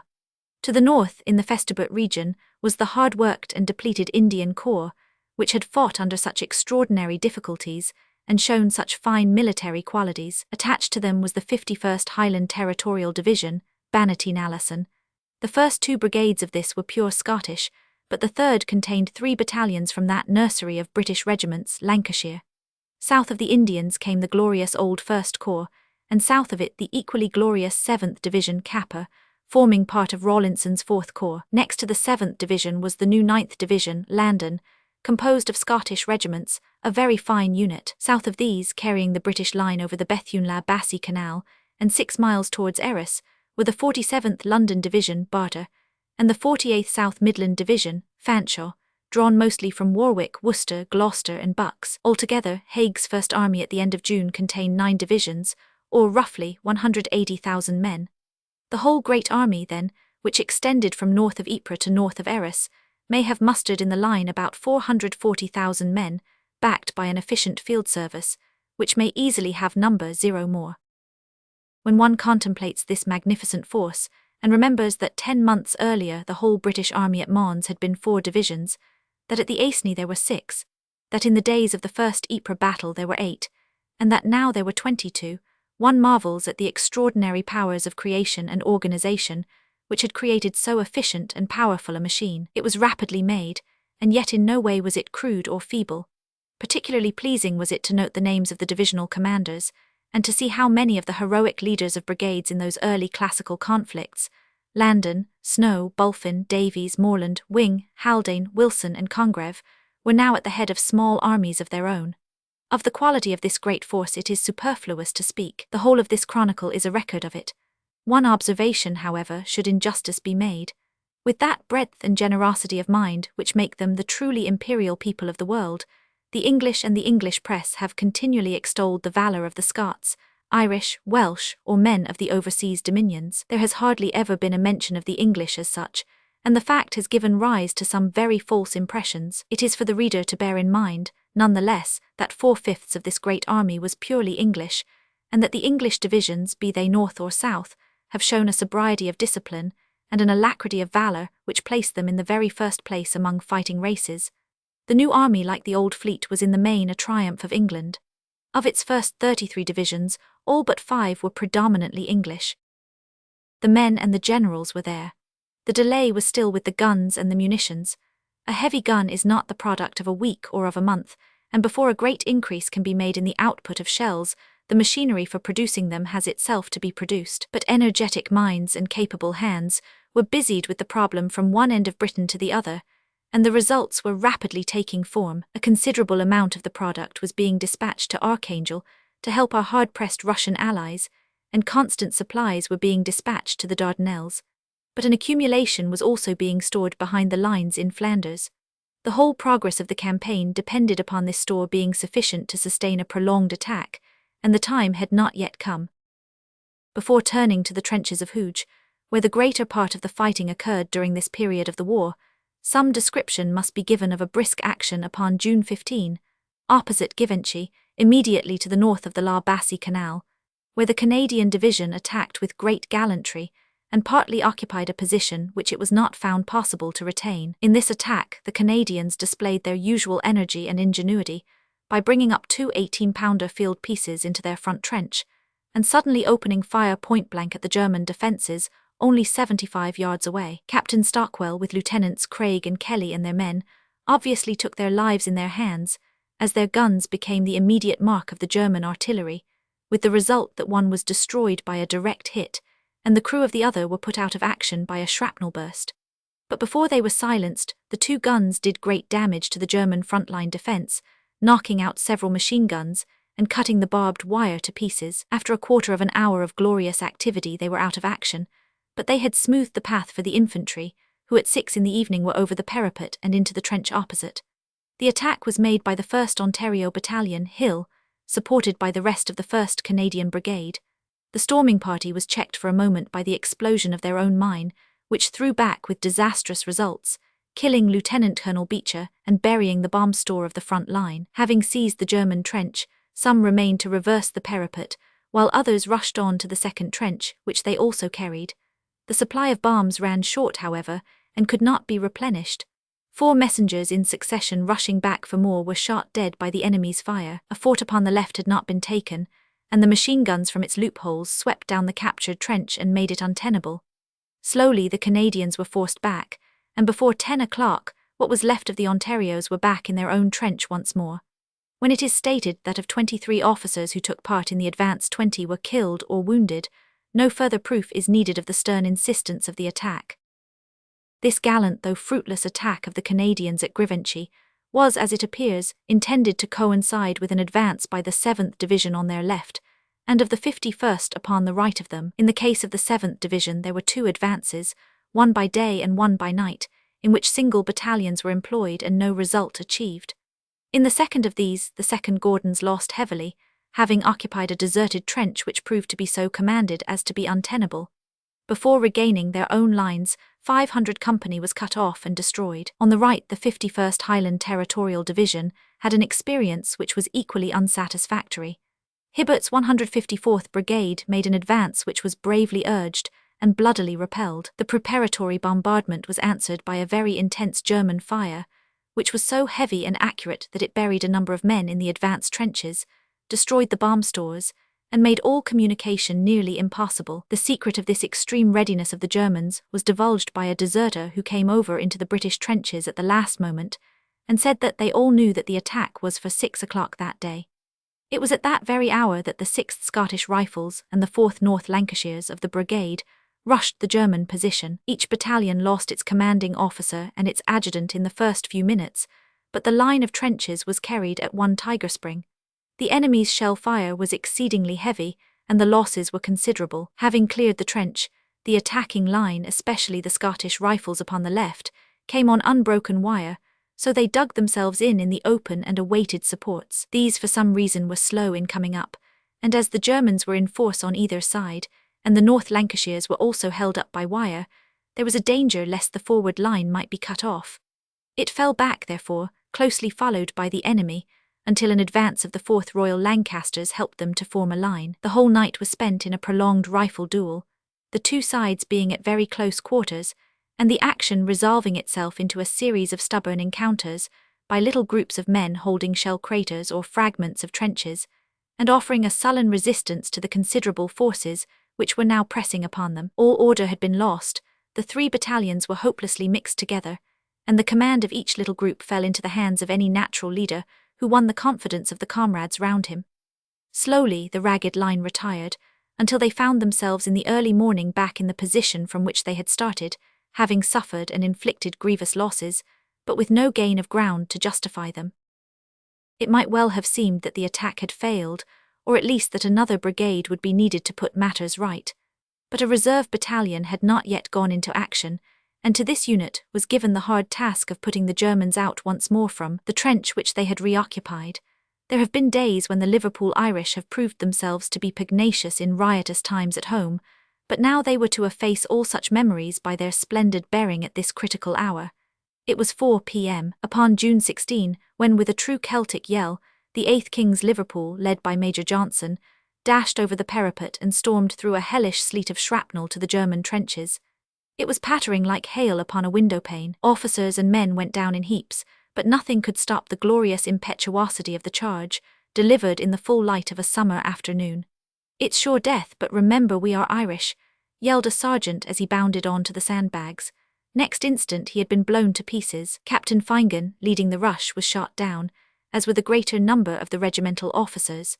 Fingan's body was found afterwards at the extreme point of the advance, with 12 of his men lying round him.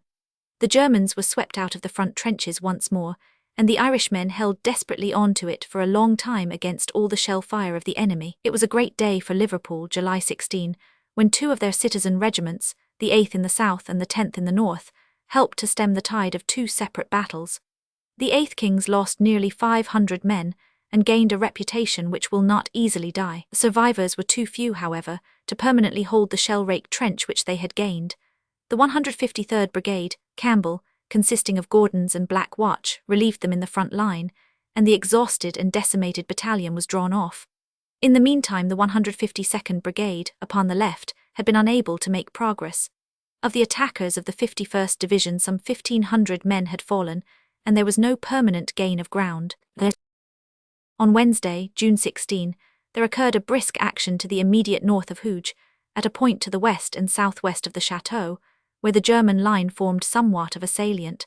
This it was determined to straighten out in the familiar fashion, and a considerable force of artillery was secretly concentrated. The assault was assigned to the 3rd Division, and was carried out by Bowes' 8th Brigade on the left, and on the right by the 9th Brigade, which consisted of the 3 Fusilier battalions and the Lincolns, together with the 10th Liverpool Scottish. The latter battalion had been 7 months at the front, doing every sort of hard work, but never getting an opportunity for distinction in action. The 9th Brigade, now commanded by General Douglas Smith, was in reserve near Popering, but it was brought forward through Ypres for the assault.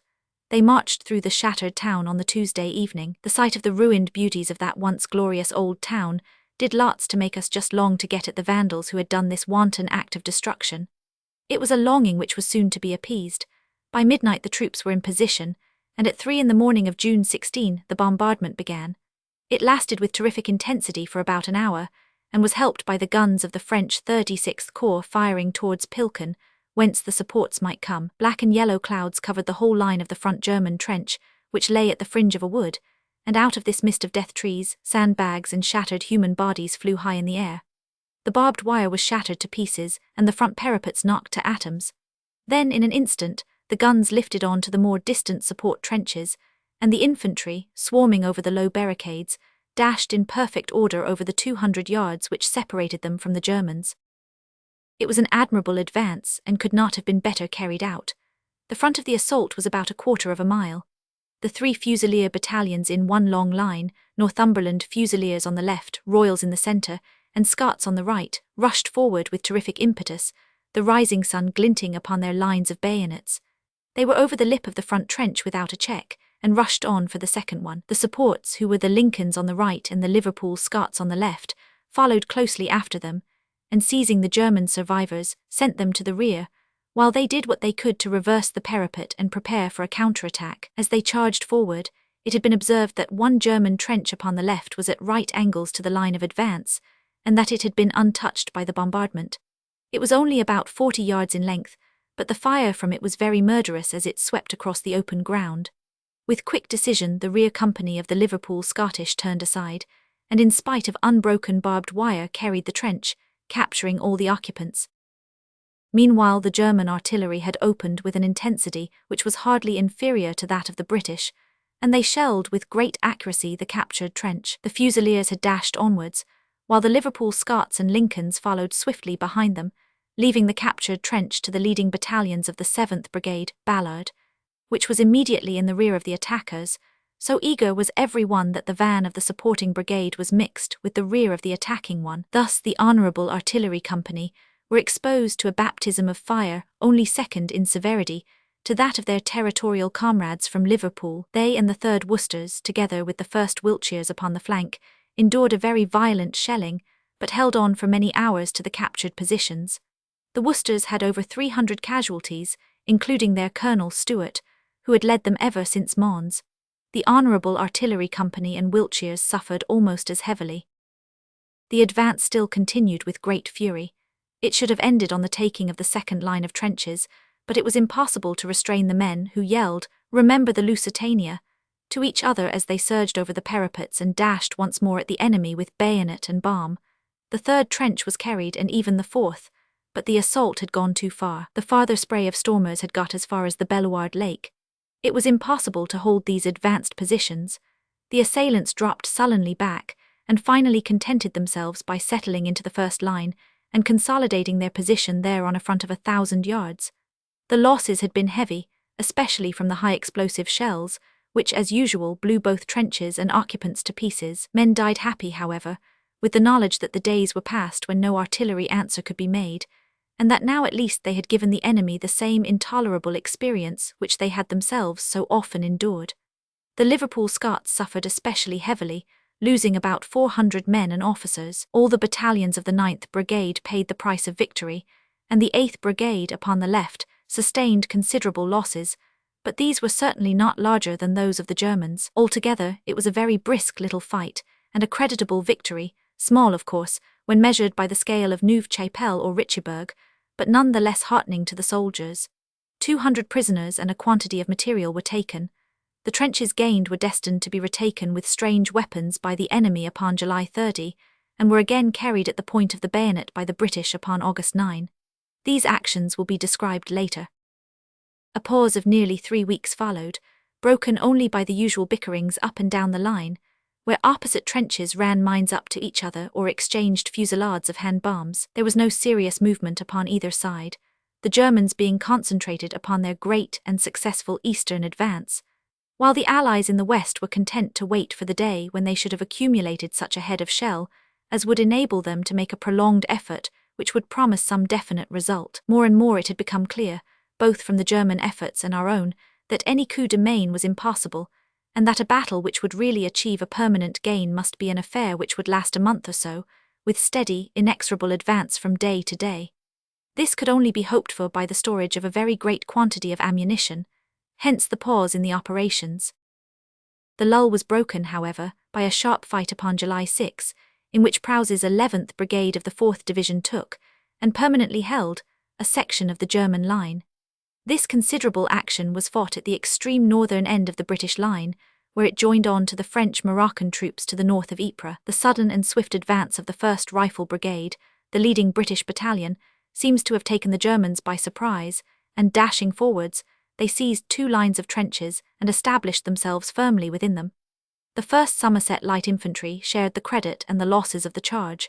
They were in immediate support of the Rifle Brigade, their task being to dig a communication trench. 100 prisoners and a number of mortars and machine guns were the immediate trophies. 3 times during the day did the Germans counterattack in force, and 3 times they were driven back with heavy loss. Their total casualties certainly ran into 1,000. On the other hand, both the Rifle Brigade and the Somerset suffered severely, partly from flanking machine gun fire in the attack, but chiefly, as usual, from heavy shell fire afterwards. Indeed, it may be said that a victorious battalion was too often an exhausted battalion, for since the German guns had the precise length of the captured trench, the more heroically it was held the heavier the losses. Until the artillery of the Allies should be able to dominate that of the enemy, it was difficult to see how ground could be gained without this grievous afterprice to be paid. On this occasion it was paid to the full, but the ground was permanently occupied, and a heavy blow was struck at the Bavarians and Prussians who held that portion of the line. Part of the 12th Brigade Anley took over some of the captured trenches from the 11th, and came in for some of the German anger in consequence. The 2nd Lancashire Fusiliers were very heavily shelled, losing their commanding officer, Colonel Griffin, the machine gun officer, and the adjutant on the morning of July 7. A sap ran up to the trench, and this was the scene of desperate bomb fighting, the Fusiliers expending 8,000 bombs in 2 days. So great was the pressure that part of the 1st Warwicks came up in support. There were several infantry advances of the enemy, which were all crushed by the British fire. No dervishes could have shown more devoted courage than some of the Germans. In one rush of 60 men all were shot down, which did not prevent another 40 from emerging later from the same trench. Gradually they learned that their task was impossible, and the position remained with the British. Altogether, the Lancashire Fusiliers lost 8 officers and men in this action. The succession of British successes which have been recorded in their order was broken at this point by a temporary reverse, which involved no permanent loss of ground, but cost many valuable lives. It is a deplorable thing that, when fighting against men who are usually brave and sometimes heroic, we are obliged continually to associate any success which they may obtain with some foul breach of the ancient customs of war. With the Germans, no trick was too blackguardly or unsoldierly for them to attempt.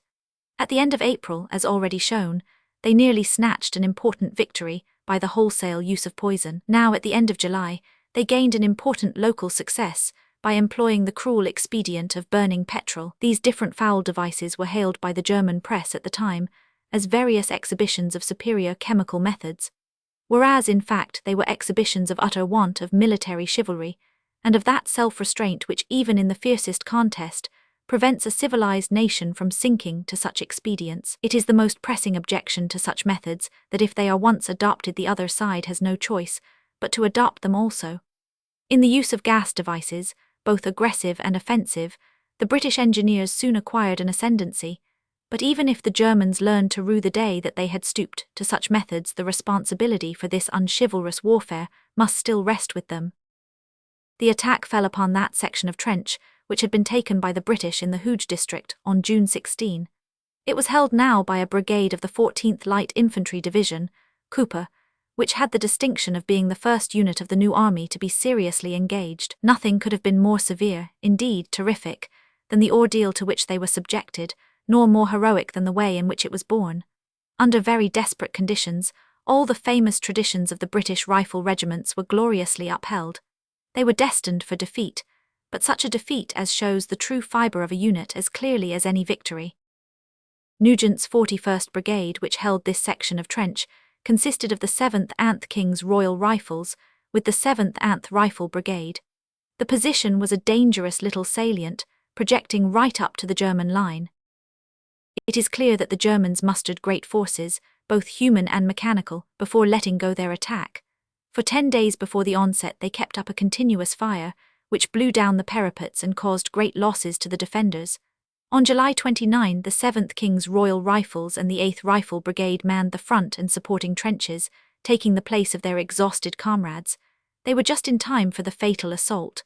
At 3:20 in the morning of July 30, a mine exploded under the British parapet, and a moment afterwards huge jets of flame, sprayed from their diabolical machines, rose suddenly from the line of German trenches and fell in a sheet of fire into the front British position. The distance was only 20 yards, and the effect was complete and appalling. Only one man is known to have escaped from this section of trench.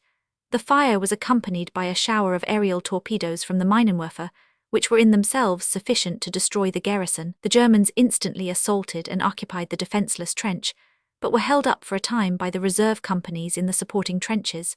Finally, these were driven out by the weight of the German attack, and fell back about 200 yards, throwing themselves down along the edges of Zouave and Sanctuary Woods, in the immediate rear of the old position. What with the destruction of the men in the front trench and the heavy losses of the supports, the 2 battalions engaged had been very highly tried, but they still kept their faces to the foe, in spite of a terrific fall of shells. The British artillery was also in full blast. For many hours from dawn onwards, its shells just skimmed over the heads of the front British line, and pinned the Germans down at a time when their advance might have been a serious thing, in the face of the shaken troops in front of them. It is said that during 14 hours only 5 of their shells are known to have fallen short, though they fired from a distance of about 3 miles, and only a couple of 100 yards separated the lines, a testimony to the accuracy of the munition workers as well as of the gunners. The position gained by the Germans put them behind the line of trenches held upon the British right by 2 companies of the 8th Rifle Brigade. These brave men, shot at from all sides and unable to say which was their parapet and which their parados, held on during the whole interminable July day, until after dusk the remains of them drew off into the shelter of the prophetically named Sanctuary Wood.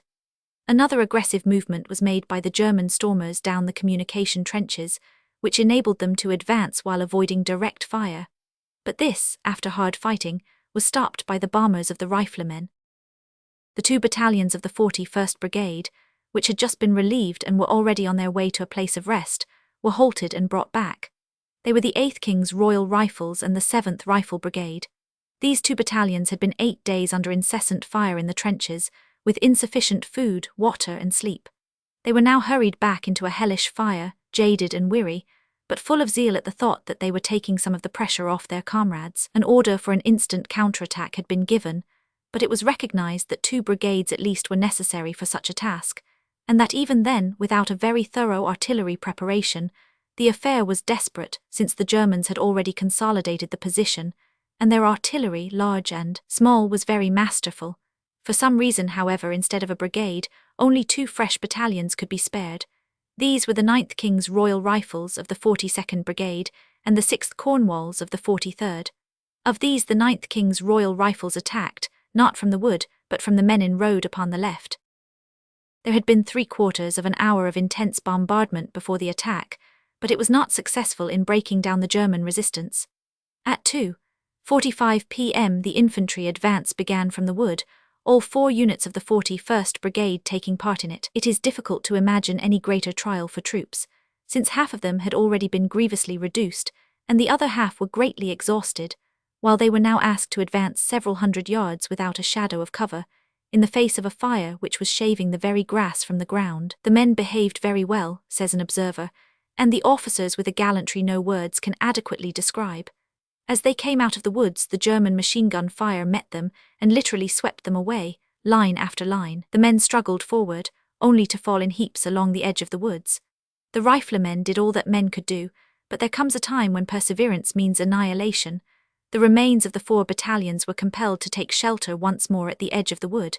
50 officers out of 90 had fallen. By 4 p.m. the counterattack had definitely failed. The attack of the 9th King's Royal Rifles, along the men in road, led by Colonel Chaplin, had rather better success, and was pushed home with great valour and corresponding loss. At one time the stormers reached the original line of trenches and took possession of one section of it. Colonel Chaplin was killed, with many of his officers and men, by a deadly machine gun fire from the village of Hooge. A gallant lad, Lieutenant Jean, with a handful of men, charged into this village but never emerged. The attack was not altogether unproductive, for though the advanced position was not held, the 9th retained trenches which linked up the men in road with the left of the Zouave wood. With the darkness, the wearied and thinned ranks of the 41st Brigade were withdrawn into reserve. It was not destined, however, that Nugent's hard-worked brigade should enjoy the rest that they needed so badly. They had left the 10th Durham Light Infantry and the 6th Cornwall Light Infantry to defend the wood, but at 2:20 in the morning the Germans renewed their diabolical tactics with liquid fire, which blazed over the trenches and scorched the branches overhead. This time the range was farther and the effect less deadly. An attack was evidently impending, and the riflemen were hurried back to reinforce the 2 battalions left in possession. There was a night of alarms, of shell fire and of losses, but the German infantry advance was not serious, and those who reached the woods were driven out again. For some days afterwards there was no change in the general situation. 60 officers and men were the terrible losses of the 41st Brigade during this action. The 9th Battalion, in its flank attack, lost 17 officers and of the ranks. The 43rd Brigade, Cockburn, endured considerable losses whilst in support of the 41st, especially the 6th Cornwalls, who bore the brunt of the fighting. This battalion had only 7 officers left when it returned to Ypres, and by the unfortunate mischance of the fall of a ruined house, they lost immediately afterwards 4 more, including Major Barnett, the temporary chief, and the adjutant Blagrove. These officers perished whilst endeavouring to save their men who were buried among the ruins. This difficult and trying action was fought under the immediate supervision of General Nugent, of the 41st Brigade, who was with the firing line in the woods during the greater part of it.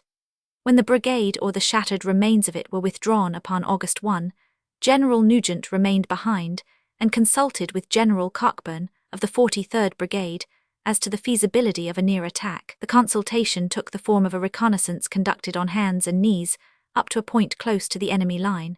After this inspection, it was determined that the position was far too formidable for any merely local attempt.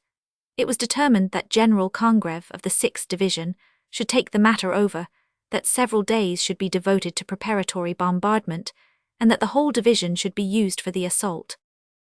All foul advantages, whether they be gas, vitriol, or liquid fire, bring with them their own disadvantages. In this case the fall of their comrades filled the soldiers with a righteous anger, which gave them a fury in the assault which nothing could withstand. The preparations were completed in a week, and the signal was given in the early morning of August 9. Artillery had been concentrated during the interval, and the bombardment was extraordinarily intense and accurate. So perfect was the coordination between the infantry and the guns, that the storming battalions dashed out of the trenches, whilst the German lines were still an inferno of exploding shells, with the certain conviction that the shell fire would have ceased before they had actually got across the open. The ceasefire and the arrival of the panting, furious soldiers were practically simultaneous. On the left, some of our men ran into our own shrapnel, but otherwise all went to perfection. The infantry assault had been assigned to the 6th Division, who advanced at 3:15, with 2 brigades in front and 1 in support. The 18th Brigade, Ainslie, was upon the right. Colonel Tosey was in immediate command. The 2nd Durham Light Infantry were in the lead, and got across 2 companies in front with little loss, while the 2nd Sherwood Foresters, who followed, were caught in shell fire and had very many casualties. The attack on this flank was supported by the 1st East Yorks and the Westminsters, who lay in the woods to the rear, the East Yorks being speedily engaged. The wave of infantry were over the German parapet in an instant. All resistance was vain, and those who stood were bayoneted, while the fugitives were pelted with bombs from traverse to traverse wherever they attempted to make head against their pursuers. So sudden had been the British rush that many of the Germans were found in the dugouts and in the old mine crater, from which they had not time to emerge and to meet the assault for which they were waiting. Over 100 of these were taken prisoners. The whole place was a perfect charnel house, for there were 200 German dead in the crater, 300 in front of the line, and a great number also of the riflemen who had been killed 9 days before. On the left of the line, a no less dashing attack had been made by the 16th Brigade, Nicholson, and the trenches were carried in line with those now held by the 18th. This successful advance was carried out by the 1st Shropshires, the 1st Buffs and the 2nd York and Lancasters, with the 1st Leicesters in support. The distance between the lines at this point was very much less than on the right, which partly accounts for the smaller casualties. When the trenches had been taken, the sappers, with their usual cool disregard of danger, sprang forward into the open and erected barbed wire. The gains were rapidly consolidated, men were sent back to avoid overcrowding, and protective cover raised against the heavy shelling which always follows swiftly upon the flight of the German infantry. It came in due course, and was succeeded by an attempt at a counterattack. At about 10 o'clock the enemy was observed creeping in 4 parties towards us. They were very near us, and came forward on their hands and knees, laden with bombs and hand grenades. We opened fire with rifles and machine guns. Our bomb throwers worked like machines, and splendid work they did. The Germans were all mowed down and blown to atoms, or else ran for their lives. Many of our prisoners were killed by German shells before they could be removed. In spite of the failure of the German infantry, the artillery fire was very deadly, both the Durhams and the Sherwood Foresters being hard put to it to hold on to their trenches. At 4:30 in the afternoon, the Sherwood Foresters fell back to the edge of the wood, some of their trenches having entirely ceased to exist. There were several German infantry attempts during the day, but all of them met the same fate as the first. The loss of the enemy, both in the attack and in the subsequent attempts at recapture, was very heavy, running certainly into some thousands of dead or wounded, while the British losses in the actual attack, owing to the admirable artillery arrangements, were very moderate. Some hundreds of prisoners were taken, 60 of whom by a strange freak surrendered to an unarmed observation officer named Booth.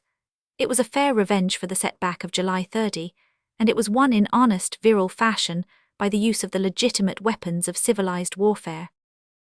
During the long day the Germans strove hard, by an infernal shell fire, raking all the trenches from the direction of H, to drive the infantry from the captured position. They clung desperately to what they had won, but they were cut off from all supplies. Many of the Westminsters lost their lives in heroically bringing up water and food to the advanced line. For 14 hours the men were under a murderous fire, and for the same period the British artillery worked hard in supporting them. Men can endure punishment far more cheerfully when they hear the roar of their own shells overhead, and know that the others are catching it also. The guns put heart into us, said one of the survivors. Finally, night put an end to the slaughter and the uproar. Under the shadow of darkness relieving troops crept to the front, and the weary, decimated but triumphant brigades were drawn off to the rear. Some of the more forward of the troops had got right across the Menin road, and established themselves in positions so far in advance that for some time no orders could reach them. nor was their situation known until desperate messengers came back from them clamoring for cartridges and bombs. These men were only drawn in on the morning of the 10th, after enduring nearly 30 hours of desperate fighting, without food, water, or help of any kind. The losses were, as usual, far heavier in holding the trenches than in winning them. The 16th Brigade lost 400 and the 18th 1,300 men. The 2nd Durhams were the chief sufferers, with 12 officers and men out of action, but the Shropshires lost no fewer than 19 officers with 250 men. The 2nd Sherwoods, 1st East Yorkshires, 1st Buffs and York and Lancasters were all hard hit. A considerable change in the general arrangement of the army was carried out early in August. This consisted in the formation of a third army under General Monro, an officer whose rapid rise was one of the phenomena of the war. This army consisted of the 7th Corps, Snow, and the 10th Corps, Moreland. The rearrangement would be of little importance, since most of the units have already been mentioned, but it was accompanied by a large extension of the British line. Up to this date, it had joined the French about 6 miles south of the La Bassée Canal. Now the 10th French Army, FARC, was left in position before Lens, and the British took up the line again upon the farther side of them, carrying it from the south of Arras to the neighbourhood of Albert, thus adding a dozen miles or so to the British region, and bringing the total to about 50. A small proportion, it is true, but a very vital sector, and the one most free from any natural feature of protection. There was at this time an ever-thickening flow of reinforcements, as well as of munitions, from across the Channel, but the new movements of Germany in the Near East made it very evident that their use would not be confined to the lines of Flanders. It was towards the end of this summer that the length of the war and the increasing pressure of the blockade began to interfere with the food supplies of the German people. It had been pretended that this was so before, but this was an attempt by the German government to excite sympathy in neutrals. There is no doubt, however, that it was now a fact, and that it continued to slowly tighten from month to month, until it finally became extreme. There are few Britons who feel satisfaction at such a method of warfare, but so long as armies represent the whole manhood of a nation, it is impossible to make any provision by which food shall reach the civilian and not the soldier. It is always to be borne in mind that the British, with an almost exaggerated chivalry, considering the many provocations which they had received, did not exert their full power of blockade for many months. It was only when Germany declared the British Islands to be blockaded as from February 18, 1915, and that food ships would be destroyed, that the British, in retaliation, by an order of council in March of the same year, placed German food upon the index. Thus by one more miscalculation the Germans called down trouble upon their own heads, for whereas their decree proved to be worthless, that of Britain was ever more effective. It is curious to remember that only 45 years before, the Germans, without one word of protest from any of their people, had starved the 2 millions of Paris, while Bismarck, in his luxurious rooms at Versailles, had uttered his brutal jest about roast babies. They are not so very slow, those mills of God. Before passing on to an account of the great Battle of Loos, which terminated the operations upon the British front for this year, a few words may be said of those happenings elsewhere which do not come within the immediate scope of this narrative, but which cannot be entirely omitted since every failure or success had an indirect influence upon the position in France. This is particularly true of the naval campaign, for the very existence of our army depended upon our success in holding the command of the sea. This was fully attained during the year 1915 by the wise provisions of Admiral Jellicoe, who held back his grand fleet in such a manner that, far from the attrition upon which the German war prophets had confidently counted, it was far stronger at the end of the year than at the beginning, while its influence had been such that the German high sea fleet might as well have never existed for all the effect which it had upon the campaign. In spite of the depredations of German submarines, which were restrained by no bonds of law or humanity, British commerce flowed in its double tide, outwards and inwards, with a volume which has seldom been surpassed, and the Channel crossing was guarded with such truly miraculous skill that not a transport was lost. It was a task which the Navy should never have been called upon to do, since the need of a Channel tunnel had for years been obvious. But granting that it had to be done, nothing could exceed the efficiency with which it was carried out. The success, however, cannot blind us to the waste of merchant tonnage, or of convoying cruisers absorbed in this vital task, nor to the incessant delays and constant expense due to the want of foresight upon the part of those who opposed this necessary extension of our railway system. There was little naval fighting during the year, for the simple reason that our sailors had nothing to fight. Upon January 24, a German squadron of battle cruisers attempted a repetition of the Scarborough raid, but was nearly intercepted by a British squadron of greater power under Admiral Beatty in a running fight which only came to an end when the Germans had gained the protection of their minefields. Considerable punishment was inflicted upon them, which included the loss of the 15,000-ton armoured cruiser Blucher. There were 123 survivors out of a crew of 800. Some damage was inflicted upon the Lion, but the British casualties were slight and no vessel was lost, save in the Berlin papers. Upon February 20, the adventure of the Dardanelles was begun by a bombardment of the outer forts by the Allied fleets. The British ships engaged in these operations were pre-dreadnought battleships, with the notable exception of the new cruiser Queen Elizabeth. On March 18, in an attempt to force the straits, the Ocean and the Irresistible were lost by floating torpedoes.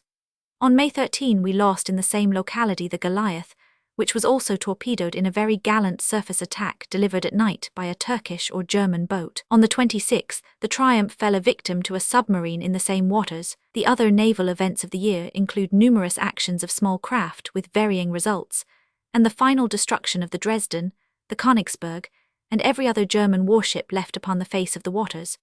The British anti-submarine devices in home waters reached a high point of efficiency, and the temporary subsidence of submarine warfare is to be attributed rather to the loss of these vessels than to any remonstrances upon the part of neutrals.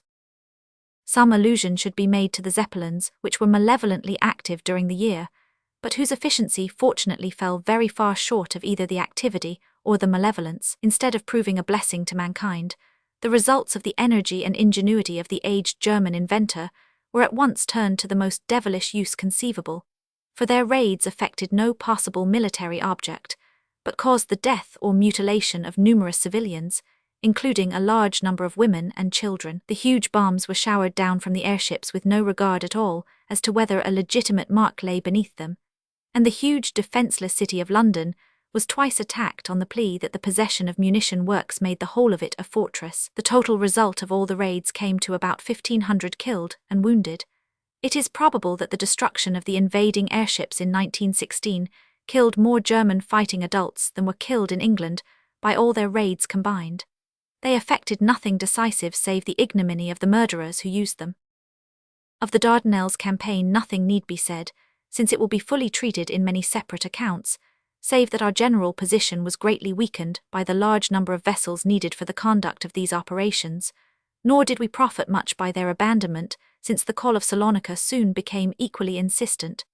We were able during the year to continue the absorption of the German colonial empire, none of which, save East Africa, remained intact at the end of it. Egypt was successfully defended against one or two half-hearted advances upon the part of the Turks. The Mesopotamian campaign, however, had taken at the close of the year a sinister turn, for General Townshend, having pushed forward almost to the gates of Baghdad with a very inadequate force, was compelled to retreat to Kut, where he was surrounded and besieged by a considerable Turkish army.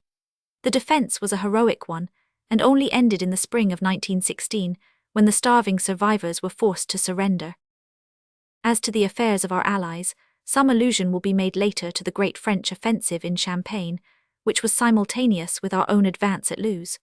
For the rest, there was constant fighting along the line, with a general tendency for the French to gain ground, though usually at a heavy cost. The year, on the other hand, had been a disastrous one for the Russians who, half-armed and suffering terrible losses, had been compelled to relinquish all their gains and to retreat for some hundreds of miles. As is now clear, the difficulties in the front were much increased by lamentable political conditions, including treachery in high places in the rear. For a time even Petrograd seemed in danger, but thanks to fresh supplies of the munitions of war from Britain, and from Japan they were able at last to form a firm line from Riga in the north to the eastern end of the Romanian frontier in the south. The welcome accession of Italy upon May 23, and the lamentable defection of Bulgaria on October 11, complete the more salient episodes of the year. Chapter 7. The Battle of Loos. The first day, September 25. General order of battle, check of the 2nd Division, advance of the 9th and 7th Divisions, advance of the 1st Division, fine progress of the 15th Division, capture of Loos, work of the 47th London Division. Whilst the army had lain in apparent torpidity during the summer, a torpidity which was only broken by the sharp engagements at Hooge and elsewhere. Great preparations for a considerable attack had been going forward. For several months, the sappers and the gunners had been busy concentrating their energies for a serious effort which should, as it was hoped, give the infantry a fair chance of breaking the German line. Similar preparations were going on among the French, both in Foch's 10th Army to the immediate right of the British line, and also on a larger scale in the region of Champagne. Confining our attention to the British effort, we shall now examine the successive stages of the great action in front of Hulluch and Loos, the greatest battle, both as to the numbers engaged and as to the losses incurred, which had ever up to that date been fought by our army. La Bassée-Loos area. La Bassée-Loos area. The 4 days which preceded the great attack of September 25 were days of great activity. An incessant and severe bombardment was directed upon the German lines along the whole front, but especially in the sector to the immediate south of the La Bassée Canal, where the main thrust was to be made. To this severe fire the Germans made hardly any reply, though whether from settled policy or from a comparative lack of munitions is not clear. On each of the days, a feint attack was made upon the German line so far as could be done without actually exposing the men.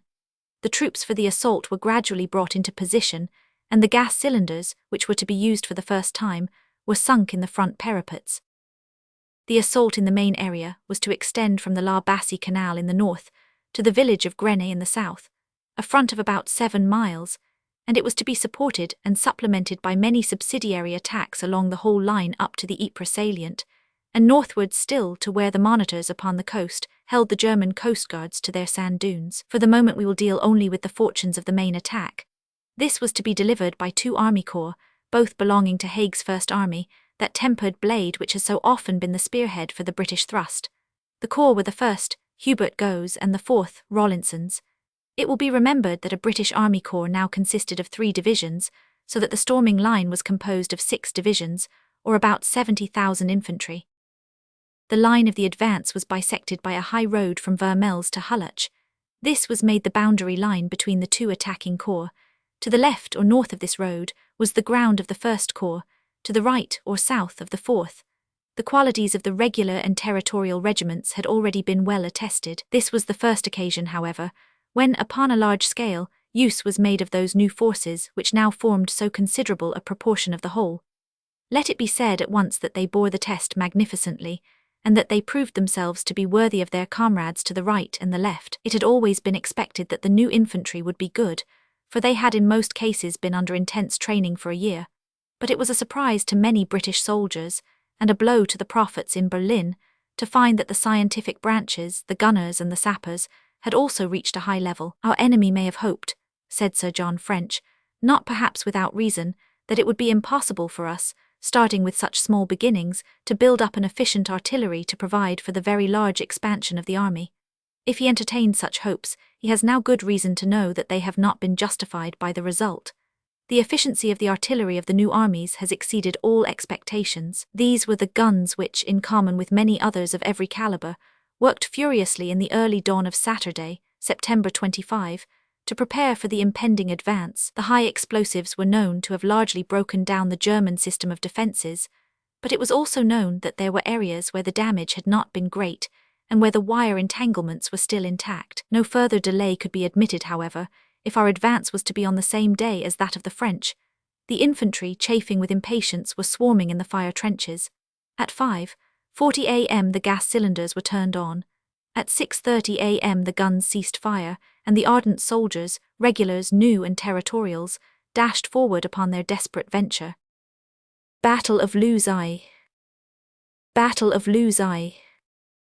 Approximate positions of British divisions on afternoon of September 25. The rough diagram of the action on page 177 will help the reader to understand the order in which the 6 divisions attacked, and in a very rough way the objectives in front of them. It is impossible to describe simultaneously the progress of so extended a line. It will be best, therefore, to take the various divisions from the northern end, and to follow the fortunes of each until it reached some definite limit. Afterwards an attempt will be made to coordinate these results and show their effects upon each other. The 2nd Regular Division, Horn, acting upon the extreme left of the main attack, had 2 brigades north of the La Bassée Canal and 1 to the south. The most northern was the 5th Cochranes, and its operations really formed part of the subsidiary attacks and will be treated under that head. South of it was the 6th Darleys, to the immediate north of the canal. The gas, drifting slowly up the line before a slight southern breeze, had contaminated the air in this quarter, and many of the men were suffering from the effects. Nonetheless, at 6:30 the advance was made in a most dashing manner, but the barbed wire defences were found to be only partially damaged and the trenches to be intact, so no progress could be made. The 2nd South Staffords Ernst King's Liverpools on the left and right reached the German position, but in face of a murderous fire were unable to make good their hold, and were eventually forced back to their own trenches after enduring heavy losses, shared in a lesser degree by the 1st Rifles Ernst Berks in support. Upon their right south of the canal was the 19th Brigade, Robertson. The 2 leading regiments, the 1st Middlesex and Argylls, sprang from the trenches and rushed across the intervening space, only to find themselves faced by unbroken and impassable wire. For some reason, probably the slope of the ground, the artillery had produced an imperfect effect upon the defences of the enemy in the whole sector attacked by the 2nd Division, and if there is one axiom more clearly established than another during this war, it is that no human heroism can carry troops through uncut wire. They will most surely be shot down faster than they can cut the strands. The 2 battalions lay all day, from morning till dusk, in front of this impenetrable obstacle, lashed and scourged by every sort of fire, and losing heavily. 2 companies of the 2nd Welsh Fusiliers, who gallantly charged forward to support them, shared their tragic experience. It was only under the cover of dusk that the survivors were able to get back, having done nothing save all that men could do. Their difficult situation was rendered more desperate by the fact that the wind drifted the gas, that filthy and treacherous ally, over a portion of the line, and some of our soldiers were poisoned by the effects. The hold-up was the more unfortunate, as it left the Germans the power to outflank the whole advance, and many of the future difficulties arose from the fact that the enemy's guns were still working from Okai and other points on the left rear of the advancing troops. In justice to the 2nd Division, it must be remembered that they were faced by the notoriously strong position called the Railway Triangle, and also that it is on the flanking units that the strain must especially fall, as was shown equally clearly upon the same day in the great French advance in Champagne. The advance of the next division, the 9th Scottish Division, the Sigers of the new armies, was of a most energetic nature, and met with varying fortunes according to the obstacles in their path. The valour and perseverance of the men were equally high in each of its brigades. By an unfortunate chance, General Landon, the officer who had played so essential a part on the fateful October 31, 1914, and who had commanded the 9th Division, was invalided home only 2 days before the battle. His place was taken by General the Siger, who had little time in which to get acquainted with his staff and surroundings.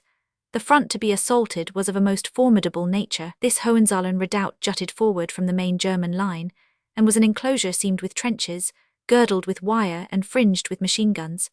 Behind and to the north of it lay the Slagheap Fosse 8. The one favourable point lay in the fact that the attacking infantry had only 100 yards to cross, while in the other parts of the line the average distance was about a quarter of a mile. The attack of the 9th Division was carried out with 2 brigades, the 26th Ritchie Anth Dickens, with the 27th Bruce in close support. Continuing the plan of taking each unit from the north, we will follow the tragic fortunes of the 28th Brigade on the left. This brigade seems to have been faced by the same unbroken obstacles which had held up their neighbours of the 2nd Division upon the left, and they found it equally impossible to get forward, though the attack was urged with all the constancy of which human nature is capable, as the casualty returns only too clearly show. The most veteran troops could not have endured a more terrible ordeal, or preserved a higher heart than these young soldiers in their first battle. The leading regiments were the 6th Scottish Borderers and the 11th Highland Light Infantry. 19 officers led the Borderers over the parapet. Within a few minutes the whole 19, including Colonel Maclean and Major Hosley, lay dead or wounded upon the ground. Valour could no further go. Of the rank and file of the Borderers, some 500 out of 1,000 were lying in the long grass which faced the German trenches. The Highland Light Infantry had suffered very little less. 10 officers and men fell in the first rush before they were checked by the barbed wire of the enemy. Every accumulation of evil which can appall the stoutest heart was heaped upon this brigade, not only the 2 leading battalions, but their comrades of the 9th Seaforths Anth HLI, who supported them. The gas hung thickly about the trenches, and all of the troops, but especially the 10th HLI, suffered from it. Colonel Graham of this regiment was found later incoherent and half unconscious from poisoning, while Major Graham and 4 lieutenants were incapacitated in the same way.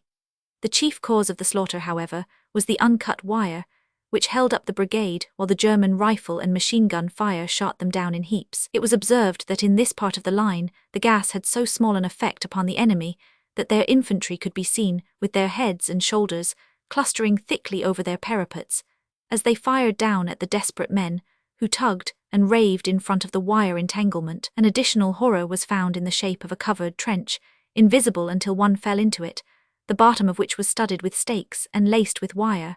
Many of the Scottish borderers lost their lives in this murderous ditch. In addition to all this, the fact that the 2nd Division was held up exposed the 28th Brigade to fire on the flank. In spite of every impediment, some of the soldiers fought their way onwards and sprang down into the German trenches. Notably Major Sparling of the Borderers and Lieutenant Sebald of the HLI, with a handful of men, broke through all opposition. There was no support behind them, however, and after a time the few survivors were compelled to fall back to the trenches from which they had started, both the officers named having been killed. The repulse on the left of the 9th Division was complete. The mangled remains of the 28th Brigade, flushed and furious but impotent, gathered together to hold their line against a possible counterattack. Shortly after midday they made a second attempt at a forward movement, but 50% of their number were down. All the battalions had lost many of their officers, and for the moment it was not possible to sustain the offensive. A very different fate had befallen the 26th Brigade upon their right.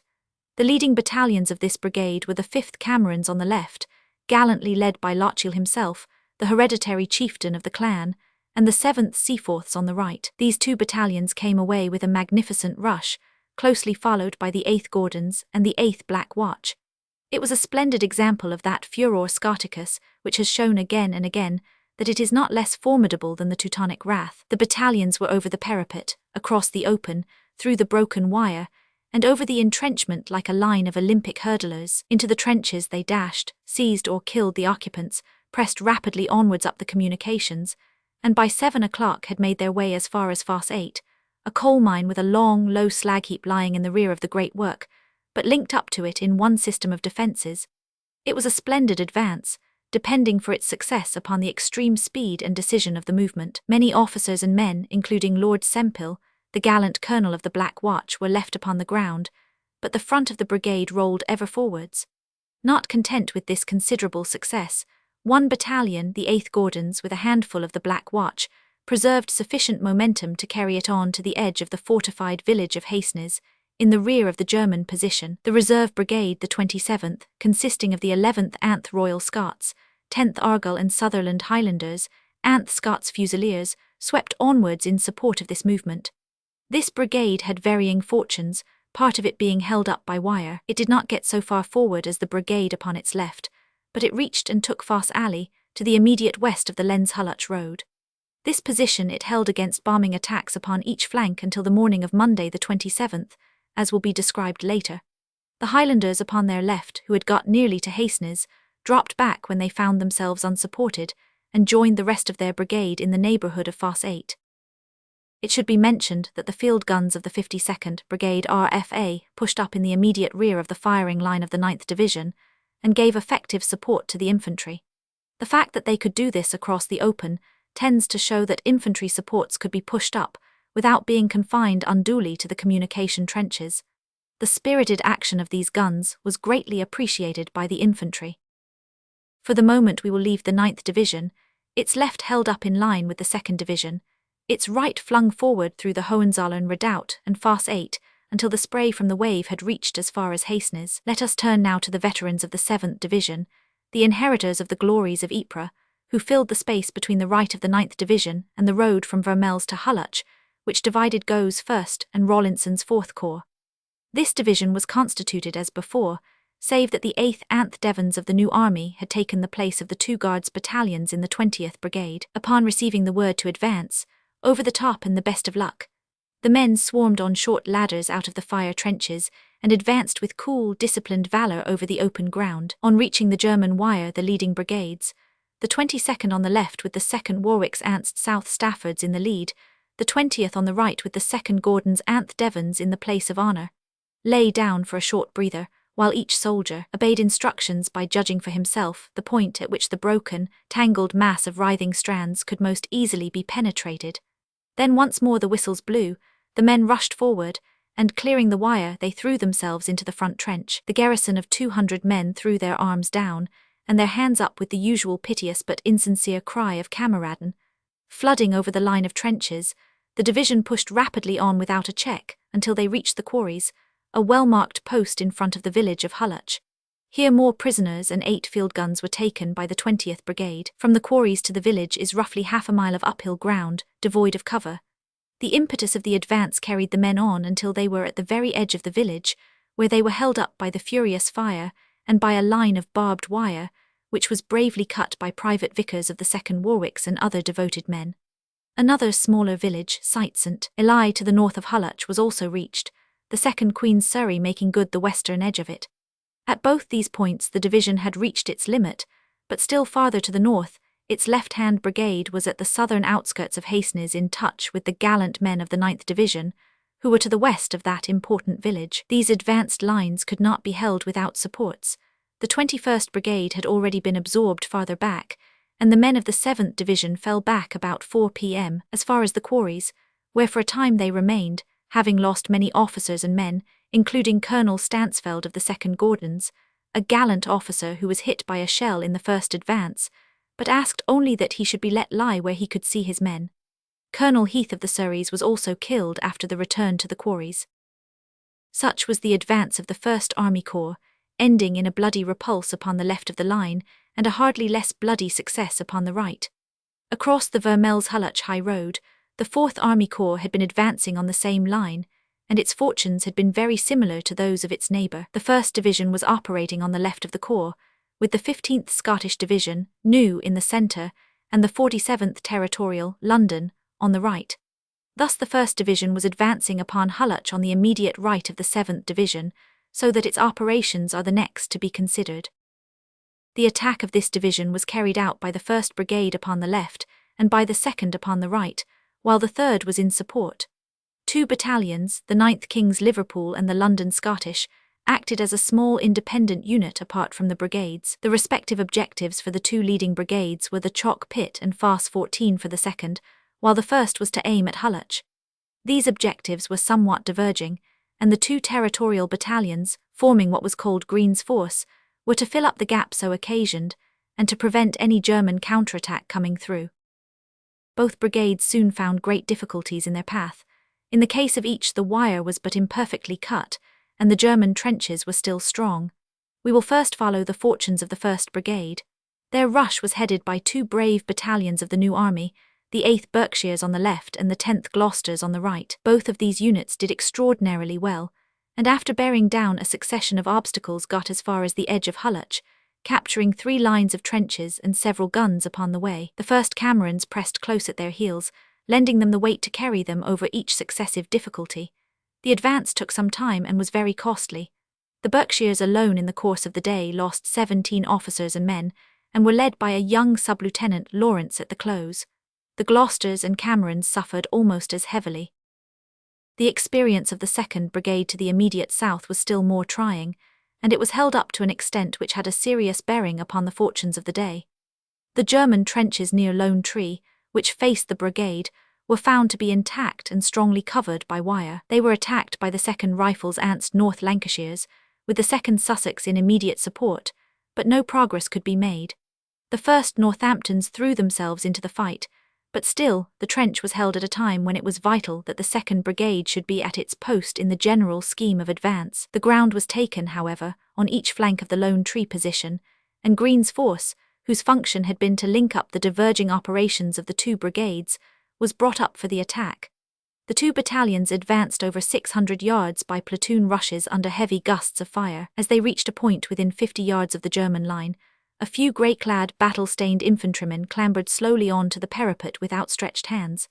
Upon the British ceasing their fire, a party of 3 officers and men were marched out of the trenches and gave themselves up. Their stout resistance is a lesson in the effect which a single obstinate detachment can exert in throwing a large scheme out of gear.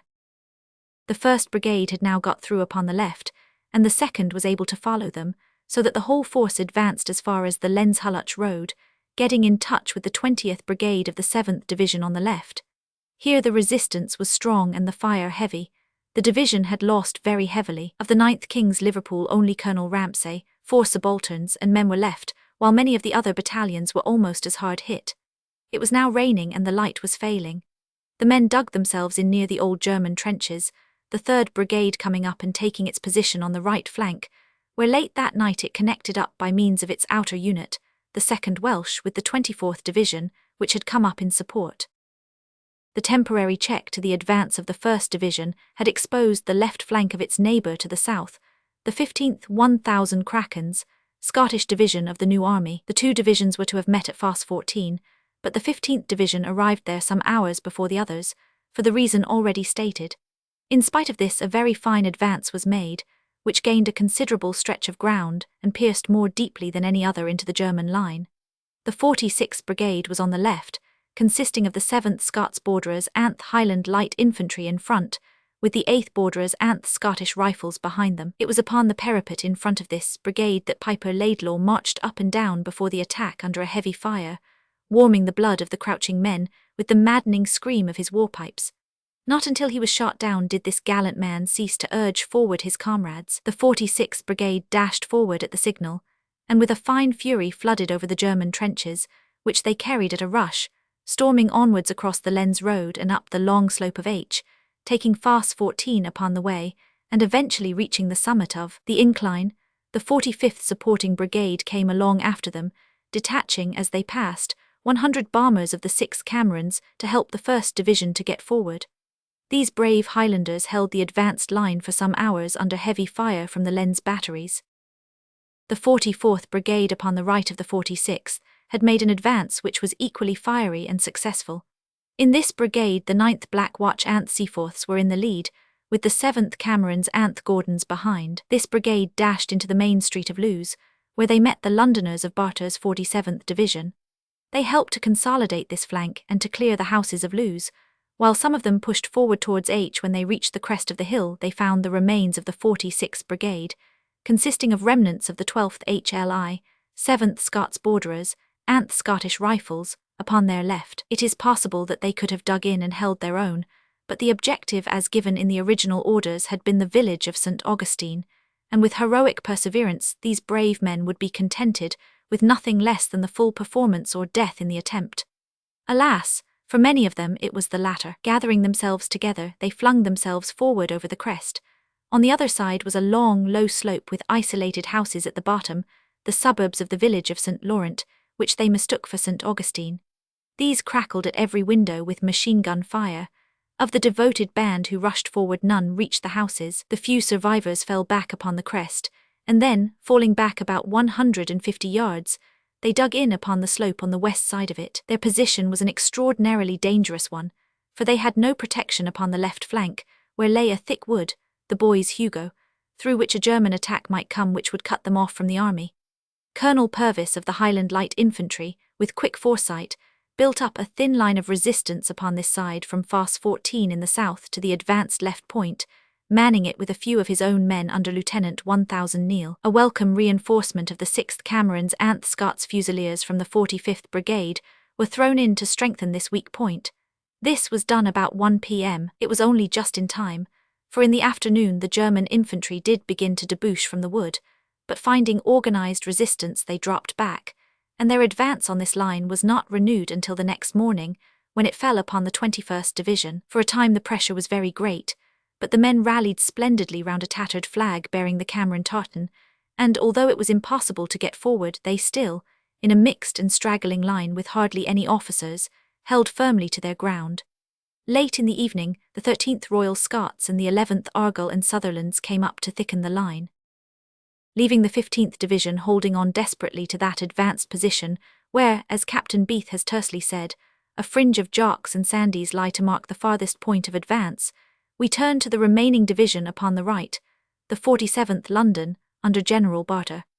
This division upheld splendidly upon this bloody day the secular reputation of the Cockney as a soldier. With a keen, quick brain, as well as a game heart, the Londoner, like the Parisian, has proved that the artificial life of a great city does not necessarily dull the primitive qualities which make the warrior. The cream of the London territorial regiments had already been distributed among regular brigades, and had made themselves an individual name, but this was the first occasion upon which a whole division was engaged in a really serious operation. The left of the division was formed by Thwaites' 141st Brigade with the 18th London Irish in the front line, and the 20th Blackheath Battalion in immediate support. To their right was Cuthbert's 140th Brigade, which formed the extreme right of the whole attack, a position which caused them to think as much of their flank protection as of their frontal advance. This brigade had the 6th Anth Londons in the van, with the 8th Anth Civil Service in support. The 142nd Brigade Willoughby was in the second line. The advance of the 141st Brigade was a splendid one. At the whistle, the 18th London Irish, with a fighting yell, flooded over the parapet with their regimental football kicked in front of them, and were into the German trench like a thunderbolt. A few minutes later they were followed by the Blackheath men, who passed the captured trench, rushed on to the second, and finally won the third, which opened for them the road to Loos. Into the south end of Loos they streamed, while the 44th Brigade of the 15th Division rushed the north end, turning out or capturing the 23rd Silesians, who held the post. The 19th St. Pancras Battalion followed up the attack, while the 17th Poplar were in reserve. Meanwhile, the 140th Brigade had done most useful work by making a lodgment on the double Gracier, formidable twin slag heaps, which had become a German fort. The ground to the immediate south of Loos was rapidly seized and consolidated by the Londoners, several guns being captured in the chalk pits near the village. This operation was of permanent importance, as the successful British advance would inevitably form a salient projecting into the hostile lines, which would be vulnerable if there were not some good defensive position on the flank. The work of the 47th Division assured such a line in the south. By midday, as has been shown, the British advance had spent its momentum and had been brought to a standstill at all points. The German lines had been almost, but not quite, shattered. A map of the photographed trenches shows that beyond the point reached by the advanced troops there was only the last line which held them up. To the east of that was open country, but the German reserves were hurrying up from all quarters in their rear, from Roulers, from Thielt, from Courtrai and Menin and Douai. At the latter place was a division of guards just brought across from the Russian front. These also were hurried into the fight. The extreme British line was too thin for defence and was held by exhausted men. They were shelled and bombed and worn down by attack after attack, until they were compelled to draw slowly back and reform on interior lines. The grand salient which had been captured with such heroic dash and profuse loss of life was pared down here and contracted there. The portion to the south held by the Londoners was firmly consolidated, including the important village of Loos and its environs. An enormous mine crane, 300 feet high, of latticed iron, which had formed an extraordinarily good observation point, was one of the gains in this direction. The 15th Division had been driven back to the western side of H, and to the line of the Lens-Hulluchla-Bassey road.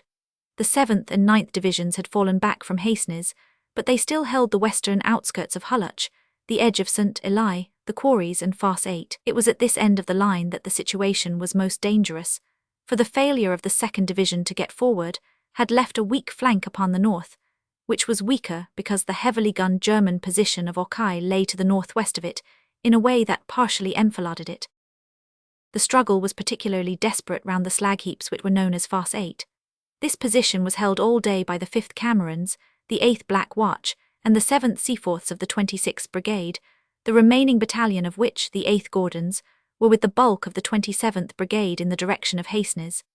These three battalions, under a murderous fire from the Okai guns and from the persistent bombers, held on most tenaciously till nightfall. When the welcome darkness came, without bringing them the longed-for supports, the defenders had shrunk to 600 men, but their grip of the position was not relaxed, and they held it against all attacks during the night. About 5 next morning, the 73rd Brigade of the 24th Division, a unit straight from home, pushed up to their help under circumstances to be afterwards explained, and shared their great dangers and losses during the second day of the fighting. The battalions of the 9th Division, which had got as far as the outskirts of Hastings, held on there until evening. By that time no reinforcements had reached them and they had lost very heavily. Both their flanks were turned, and at nightfall they were driven back in the direction of the quarries, which was held by those men of the 7th Division, mostly of the 22nd Brigade, who had also been compelled to fall back from Hulluch. During the night this position was wired by the 54th Company of Royal Engineers, but the Germans, by a sudden and furious attack, carried it, driving out the garrison and capturing some of them, among whom was General Bruce, the brigadier of the 27th Brigade. After the capture of the quarries, the flanks of the 27th Brigade were again turned, and it was compelled to return as far as the old German front line. The 20th Brigade had fallen back to the same point. These misfortunes all arose from the radically defective position of the northern British line, commanded as it was by German guns from its own left rear, and unprotected at the flank. Whilst this setback had occurred upon the left of the attack, the right had consolidated itself very firmly. The position of the 47th Division when darkness fell was that on their right the 140th Brigade had a strong grip of part of the double glacier. On their left the 19th Battalion, St. Pancras, which had lost its colonel, Callison Morley, and several senior officers, was holding southeast Loos in the rear of the right flank of the 15th Division. The 20th was holding the Loos chalk pit, while the 17th Anth were in the German second-line trenches. There is reason to believe that the rapid dash of the stormers accomplished results more quickly than had been thought possible. The 21st and 24th Divisions were now brought up, as Sir John French clearly states in his dispatch, for a specific purpose: to ensure the speedy and effective support of the 1st and 4th Corps in the case of their success. The 21st and 24th Divisions passed the night of the 24th Anth on the line of Beuvry-Noailles mines.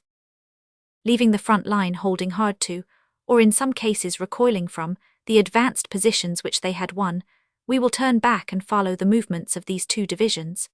It is well to remember that these divisions had not only never heard the whistle of a bullet, but they had never even been inside a trench, save on some English downside. It is perhaps a pity that it could not be so arranged that troops so unseasoned in actual warfare should occupy some defensive line, while the older troops whom they relieved could have marched to battle. Apart, however, from this inexperience, which was no fault of their own or of their commanders, there is no doubt at all that the men were well-trained infantry and full of spirit. To bring them to the front without exciting attention, 3 separate night marches were undertaken, of no inordinate length, but tiring on account of the constant blockings of the road and the long waits which attended them. Finally they reached the point at which Sir John French reported them in his dispatch, but by ill fortune their cookers came late, and they were compelled in many cases to move on again without a proper meal. After this point the cookers never overtook them, and the men were thrown back upon their iron rations. Providence is not a strong point of the British soldier, and it is probable that with more economy and foresight at the beginning these troops would have been less exhausted and hungry at the end.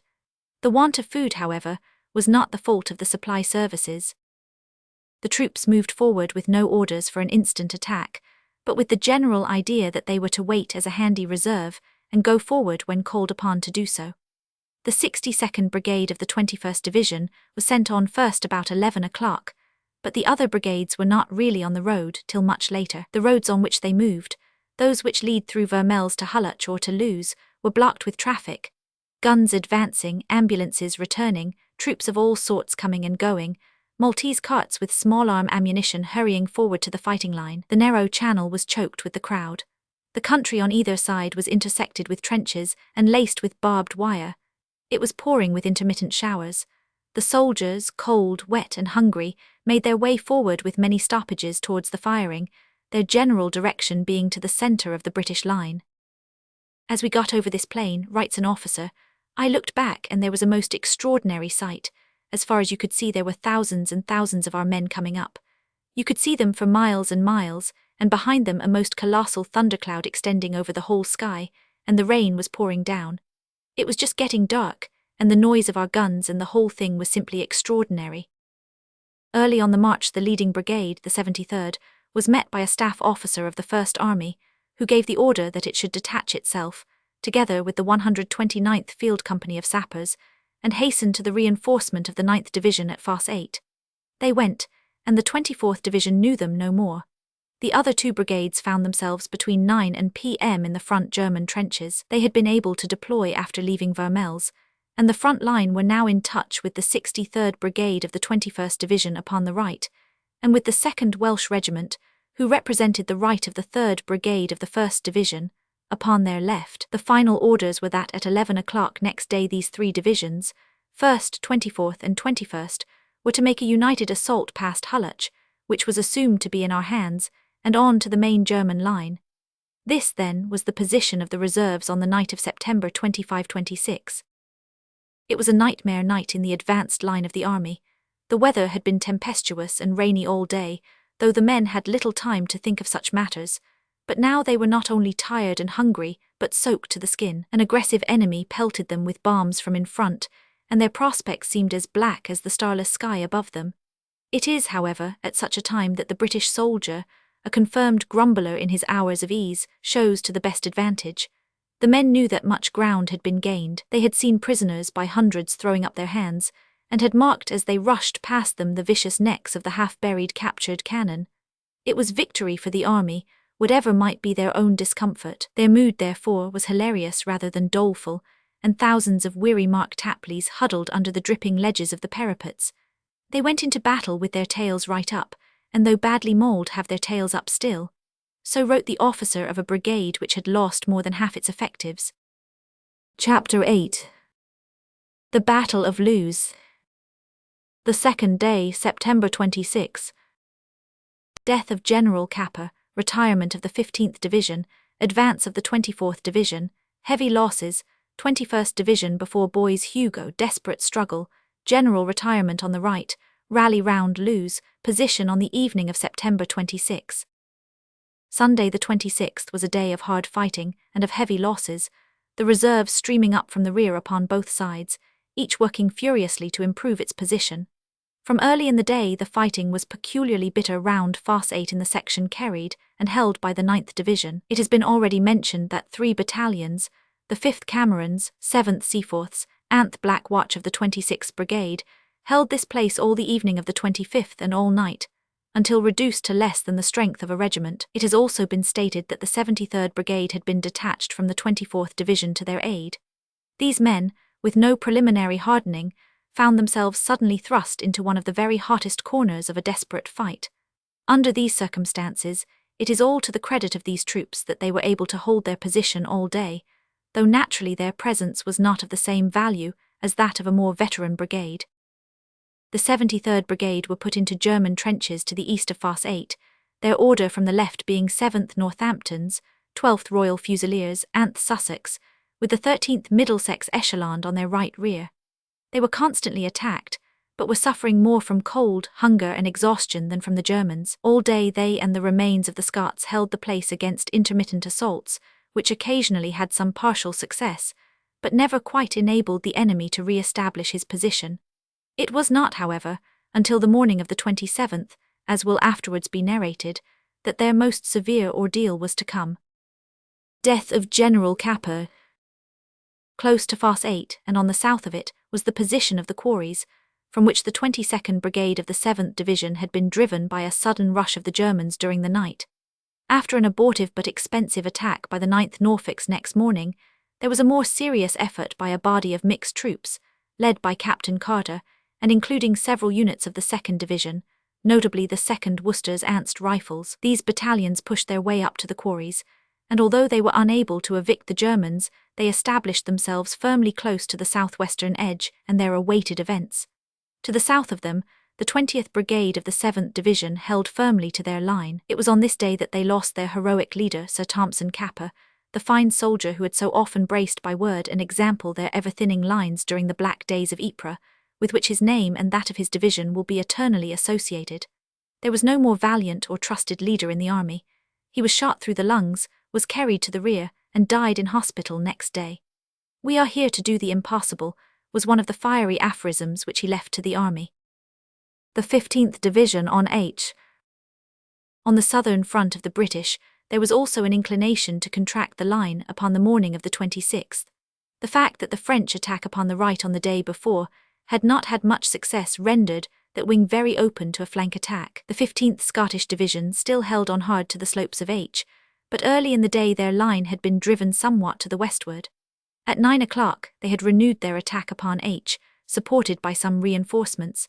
They were not strong enough, nor was their artillery support sufficiently powerful to enable them to carry the crest of the hill. When their advance was checked, the Germans returned upon them with a series of counterattacks, which gradually drove them down the hill. In the desperate series of rallies in which they made head against the Germans, it is difficult to distinguish regiments, since the men fought for the most part in a long, scattered fringe of mixed units, each dour infantryman throwing up his own cover and fighting his own battle. The 6 Camerons preserved their cohesion, however, and particularly distinguished themselves, their gallant leader Douglas Hamilton falling at their head in the thick of the fight.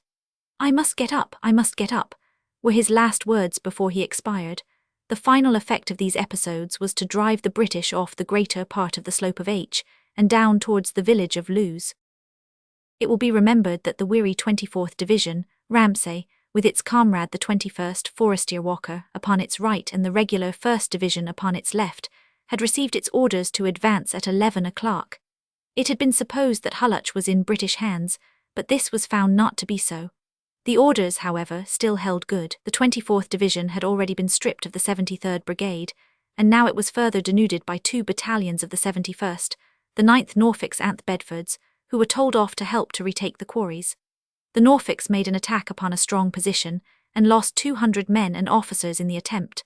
The Bedfords, who were in support, lost touch both with their own division and with the one that they were helping, so that they were not strongly engaged during the day. The hour had now come for the general advance. General Mitford with the 72nd Brigade was leading, with 2 battalions of the 71st Brigade behind, and his pioneer battalion in support. On his left was the 2nd Welsh, and, as he imagined, the whole of the 1st Division. On his right was the 63rd Brigade and the rest of the 21st Division, less the 62nd Brigade, as afterwards explained.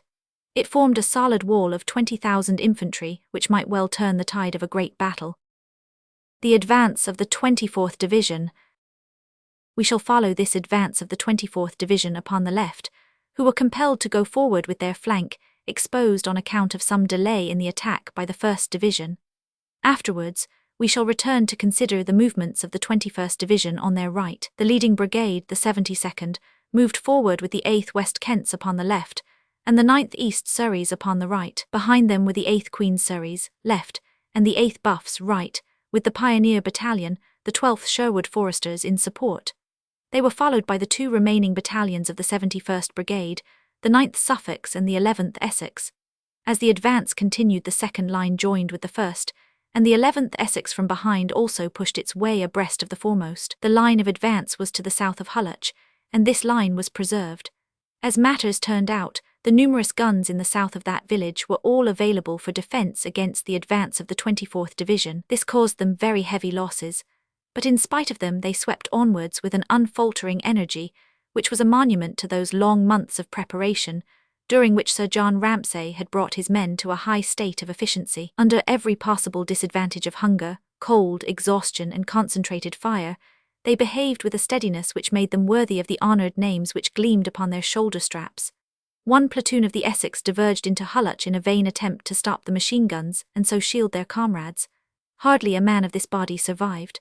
The rest kept their eyes front, took their punishment gamely, and pushed on for their objective. The breadth of the attack was such that it nearly covered the space between Hulluch in the north and the Bois Hugo in the south.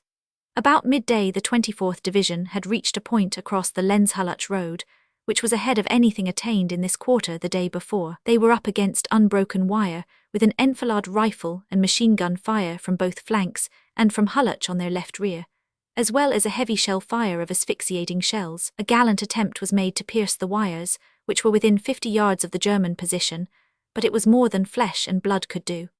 They were driven back, and in the retirement across the long slope which they had traversed their losses were greatly increased. Their wounded had to be left behind, and many of these fell afterwards into the hands of the Germans, receiving honourable treatment from them. The losses would have been heavier still, had it not been that the Suffolks in support lined up in a sunken road 300 yards south of Hulluch, and kept down the fire of the machine guns. Some of these raw battalions endured losses which have never been exceeded in this war before they could finally persuade themselves that the task was an impossible one. The 8th West Kents lost their colonel Vansittart, 24 officers and men, the 8th Buffs their colonel Romer, 24 officers and men. The other battalions were nearly as hard hit. These figures speak for themselves. Mortal men could not have done more. The whole brigade lost 78 officers and men out of about 3,600 engaged in the attack. When these soldiers walked back, and there is testimony that their retirement was in many cases at a walk, they had earned the right to take their stand with any troops in the world. The survivors resumed their place about 1:30 in the German trenches, where for the rest of the day they endured a very heavy shelling. The story of the 21st Division. The movements of the 21st Division upon the right were of a very much more complex nature, and there is a conflict of evidence about them which makes the task of the historian a peculiarly difficult one. The great outstanding fact, however, which presents itself in the case of each of the three brigades, is that the men in nearly every instance behaved with a steady gallantry under extraordinarily difficult circumstances, which speaks volumes for their soldierly qualities. Sir Edward Hutton, who raised them, and General Forestier Walker, who led them, had equal cause to be contented with the personnel. The men were perfectly magnificent, quite cool and collected, and would go anywhere, says one wounded officer. The only consolation I have is the memory of the magnificent pluck and bravery shown by our good men. Never shall I forget it, cries another. It is necessary to emphasize the fact, because rumours got about at the time that all was not as it should be. Rumours which came from men who were either ignorant of all the facts, or were not aware of the tremendous strain which was borne by this division during the action. These rumours were cruel libels upon battalions, many of which sustained losses in this, their first action, which have seldom been matched during the war. We will follow the fortunes of each brigade in turn, holding the balance as far as possible amid evidence which, as already stated, is complex and conflicting. The 62nd Brigade, Wilkinson, consisting of the 8th East Yorks, 10th Yorks, 12th Anth Northumberland Fusiliers, with the 14th Northumberland Fusiliers as pioneer battalion, was hurried away separately and taken to the south and east of Loos to reinforce the 15th Division, which had sustained such losses on the 25th that they could not hold both the front and the flank.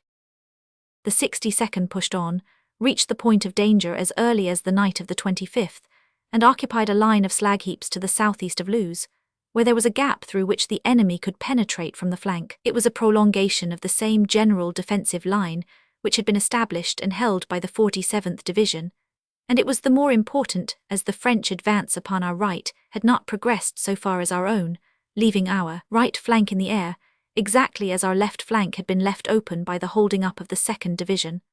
The 62nd Brigade was only just in time in getting hold of the position, for it was strongly attacked at 5 in the morning of the 26th. The attack fell mainly upon the 8th East Yorkshires and the 10th Yorkshires, who were driven back from the farther side of the Great Dump, which was the centre of the fight, but held on to the Loos side of it with the support of the 13th Northumberland Fusiliers. This line was held all day of the 26th, so stern was the fighting that the Fusiliers lost 17 officers and men, while the 8th East Yorkshires at the slag heaps lost the same heavy proportion of officers and men. More than once the fighting was actually hand-to-hand, especially with the East Yorkshires. Colonel Haddo, together with Majors Noyes and Dent, all of the 10th Yorkshires, were killed, while Colonel Way of the East Yorkshires was wounded. It will be noted, then, that the 62nd Brigade was working independently of the rest of the 21st Division on one flank, as the 73rd of the 24th Division was upon the other. The main attack of the division was carried out by the 63rd Anth Brigades, the only ones which remained under the command of General Forestier Walker. A formidable line of obstacles faced them as they formed up, including the Chalk Pit and the Chalk Pit Wood, and on the other side of the Lenzhulach Road, upon their right front, Foss 14 and the Boys Hugo, the latter a considerable plantation full of machine guns and entanglements. The original plan had been that the advance should be simultaneous with that upon the left, but the enemy were very active from an early hour upon this front, and the action seems therefore to have been accelerated. Indeed, the most reasonable view of what occurred seems to be that the enemy had themselves planned a great attack at this point at that hour, that the bickerings of the morning were their preliminary bombardment, and that the British attack became speedily a defensive action, in which the 63rd Brigade was shattered by the weight of the enemy attack, but inflicted such loss upon it that it could get no farther, and ceased to endanger the continuity of our line. It is only on this supposition of a double simultaneous attack that one can reconcile the various statements of men, some of whom looked upon the movement as an attack, and some as a defence. The 63rd Brigade, Nichols, moved forward with the 8th Lincolns upon the right and the 12th Yorkshires upon the left, These regiments advanced to a point just east of the Lens-Hulluch road. In support on the immediate west of the road, lining the chalk pit wood, were the 10th Yorks and Lancasters with the 8th Somersets. For several hours this position was maintained under a heavy and deadly fire. The shells ploughed the men out of their shallow trenches as potatoes are turned from a furrow, says an officer. 2 companies of the 8th Somersets, however, seemed to have lost direction and wandered off to H, where they were involved in the fighting of the 15th Division. 2 companies of the Yorks and Lancasters were also ordered up in that direction, where they made a very heroic advance. A spectator watching them from H says, "Their lines came under the machine guns as soon as they were clear of the wood. They had to lie down. Many, of course, were shot down. After a bit their lines went forward again and had to go down again. They went on, forward a little and then down, and forward a little and then down, until at last 5 gallant figures rose up and struggled forward till they too went down. The repeated efforts to get forward through the fire were very fine." These 4 companies having left, there remained only 2 of the Somersets and 2 of the Yorks and Lancasters in the wood. Their comrades in advance had in the meantime become involved in a very fierce struggle in the Bois Hugo. Here, after being decimated by the machine guns, they met and held for a time the full force of the German attack. The men of Yorkshire and of Lincolnshire fought desperately against heavy masses of troops, thrown forward with great gallantry and disregard of loss. For once the British rifle fire had a chance, and exacted its usual high toll. We cut line after line of the enemy down as they advanced. So rapid was the fire that cartridges began to run low, and men were seen crawling up to their dead comrades to ransack their pouches. The enemy was dropping fast, and yet nothing could stop him. Brigadier Nichols walked up to the firing line with reckless bravery and gave the order to charge. Bayonets were actually crossed and the enemy thrown back. The gallant Nichols fell, shot in the thigh and stomach, and the position became impossible. The Lincolns had suffered the appalling loss of all their officers and men. The Yorkshires were in no better case. The survivors fell back rapidly upon the supports. Fortunately, these were in close attendance. As the remains of the Lincolns and the West Yorkshires, after their most gallant and desperate resistance to the overwhelming German attack, came pouring back with few officers, and in a state of some confusion from the Bois Hugo and over the Lens-Hulluch road, the 4 companies under Majors Howard and Taylor covered their retreat, and held up for a time the German swarms behind them, the remains of the 4 battalions fighting in one line. Battle of Loos Roman II. Battle of Loos Roman II. Approximate positions of British divisions on forenoon of September 26th. One party of mixed Lincolns and Yorkshires held out for about 7 hours in an advanced trench, which was surrounded by the enemy about 11, and the survivors, after sustaining very heavy losses, the trench was like a shambles, did not surrender until nearly 6 o'clock, when their ammunition had all been shot away.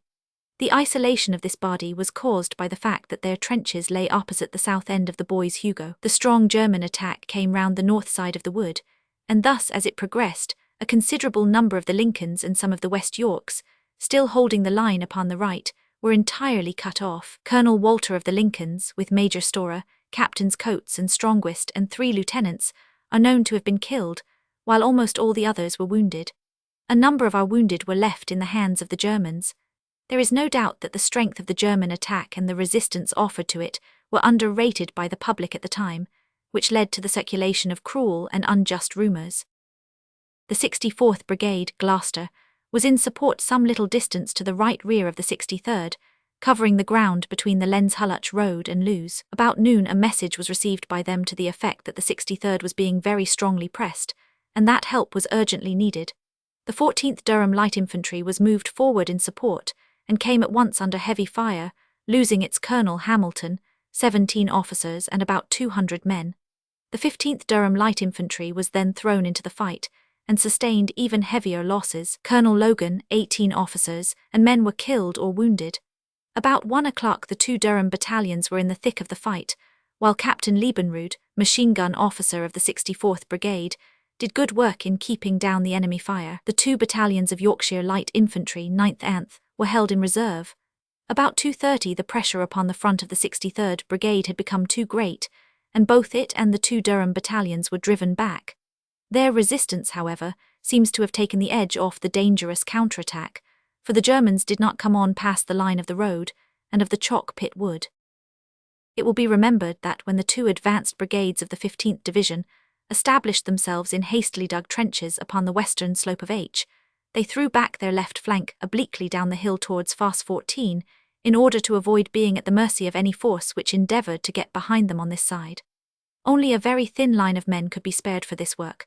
Under a young Australian subaltern named 1000 Neal, these soldiers held the post for 24 hours, but when the heavy German attack, which drove in the 21st Division and cut off the Lincolns, struck up against them, they were all killed or wounded, including their gallant leader, who managed, with several bullets in him, to get back to the British line. This led to the final retirement down H of the men of the Scotch Division, who dug themselves in once more at the foot of the hill, not far from the village of Loos. The losses. It may be noted that the losses of the two supporting divisions were about 8,000 men. Their numbers in infantry were about equal to the British troops at Waterloo, and their casualties were approximately the same. Mention has already been made of the endurance of Mitford's 72nd Brigade. The figures of the 63rd and their comrades of the 64th are little inferior. Of these troops, more than 40% of the rank and file, 65% of their officers, and % of their commanders lay upon the field of battle, when one recollects that 33% was reckoned a high rate of loss by the greatest authorities upon warfare, and when one remembers that these were raw troops fighting under every discomfort and disadvantage, one feels that they have indeed worthily continued the traditions of the old army and founded those of the new. There were isolated cases of unordered retirement, but in the main the regiments showed the steadiness and courage which one would expect from the good North Country stock from which they came. The divisional artillery of the 21st Division had come into action in the open behind the advancing infantry and paid the price for their gallant temerity. The 94th Brigade RFA lost especially heavily, 8 of its guns being temporarily put out of action. Major Dobson of this brigade was among the killed. It is to be feared that the guns did not always realize the position of the infantry, and that many of the 64th Brigade especially were hit by their own shrapnel. Such painful incidents seem almost inseparable from modern warfare. The artillery kept its place, and afterwards rendered good service by supporting the advance of the Guards. Reorganization. Whilst this advance and check had taken place in the centre and right centre of the British position, the London Division, upon the extreme right, was subjected rather to bombardment than to assault. A heavy fall of asphyxiating shells was experienced a little after 9 a.m., and many men were gassed before they were able to put on their helmets. The second German line of captured trenches was held very firmly by General Thwaites, with the rest of the 141st Brigade, while the 140th retained a defensive flank, the whole forming a strong point d'appui for a rally and reorganization. Men of the 21st Division reformed upon this line, and the battle was soon re-established. This re-establishment was materially helped by the action of the 9th and Yorkshire Light Infantry Battalions, previously mentioned of the 21st Division, who had become a divisional reserve. These two battalions now advanced and gained some ground to the east of Loos on the enemy's left flank. It may be mentioned that one of these battalions was ordered to discard its packs in order to ease the tired soldiers, and that on advancing from their trenches these packs were never regained. Their presence afterwards may have given the idea that equipment had been abandoned, whereas an actual order had been obeyed. The movement covered the reorganization which was going on behind them. One small detachment under Captain Lasky of the 10th YLI did especially good work. The Yorkshiremen were aided by men of the Northumberland Fusiliers of the 62nd Brigade, who held on to the trenches to the east of Loos. A cavalry detachment from Campbell's 6th Cavalry Brigade, under Campbell himself, had also appeared about 4 p.m. as a mobile reserve, and thrown itself into Loos to strengthen the defence. The evening of this day, September 26, found the British lines contracted as compared with what they had been in the morning. The 47th Division had, if anything, broadened and strengthened their hold upon the southern outskirts of Loos. The western slope of H was still held in part. Thence the line bent back to the Looselaw-Bassey road, followed the line of that road for 1,000 yards, thence onwards to near the west end of the village of Hulluch, and then as before. But the exchanges would seem to have been in favour of the Germans, since they had pushed the British back for a stretch of about a mile from the Lens-Hulluch road, thus making a dent in their front. On both sides reserves were still mustering. The Guards Division had been brought up by Sir John French, and were ready for operations upon the morning of the 27th, while the 28th Division was on its way. The Germans, who had been repeatedly assured that the British Army extension was a bluff, and that the units existed only upon paper, must have found some food for thought as the waves rolled up. Chapter 9. The Battle of Loos. From September 27 to the end of the year.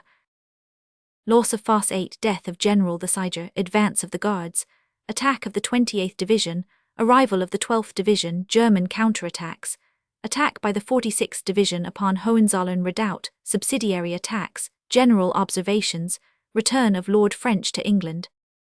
The night of September 26 was a restless and tumultuous one, the troops being much exhausted by their long ordeal, which involved problems of supply unknown in any former wars. The modern soldier must be a great endurer as well as an iron fighter. The Germans during the night were very pushful in all directions. Their reserves are said to have been very mixed, and there was evidence of 48 battalions being employed against the British line, but their attacks were constant and spirited. The advanced positions were, however, maintained, and the morning of the 27th found the attackers, after 2 days of incessant battle, still keeping their grip upon their gains. Loss of Farce 8. The main part of the day began badly for the British, however, as in the early morning they were pushed off Farce 8, which was an extremely important point, and the master key of the whole position, as its high slag heap commanded Slag Alley and a number of the other trenches to the south of it, including most of the Hohenzollern Redoubt. The worn remains of the 26th Brigade were still holding the pit when morning dawned, and the units of the 73rd Brigade, Jelf, were in a semicircle to the east and south of it. These battalions, young troops who had never heard the whiz of a bullet before, had now been in close action for 36 hours, and had been cut off from all supplies of food and water for 2 days, partly on account of their difficult tactical position, and partly because they were ignorant of how communications are kept up in the trenches. They had become entirely isolated. It was on these exhausted troops that the storm now broke. The northern unit consisted of the 7th Northamptons, whose left wing seems to have been in the air. Next to them were the 12th Royal Fusiliers. There had been several infantry attacks, which were repulsed during the night. Just at the dawn 2 red rockets ascended from the German lines, and at the same moment an intense bombardment opened upon Farce 8, causing great loss among the occupants. It was at this time that General the Siger, commander of the 9th Division, together with his staff major Burney, was killed by a shell.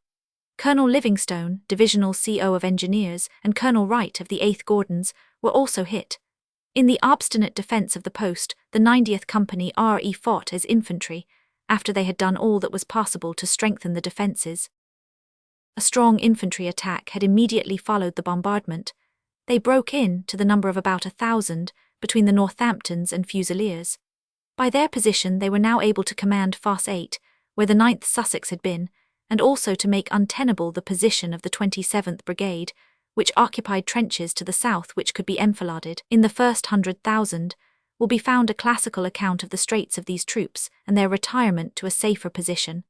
General Jelf telephoned in vain for the support of heavy guns, and even released a carrier pigeon with the same urgent request. Seeing that Farce 8 was lost, he determined to hold on hard to the Hohenzollern Redoubt, and lined its trenches with the broken remains of his wearied brigade.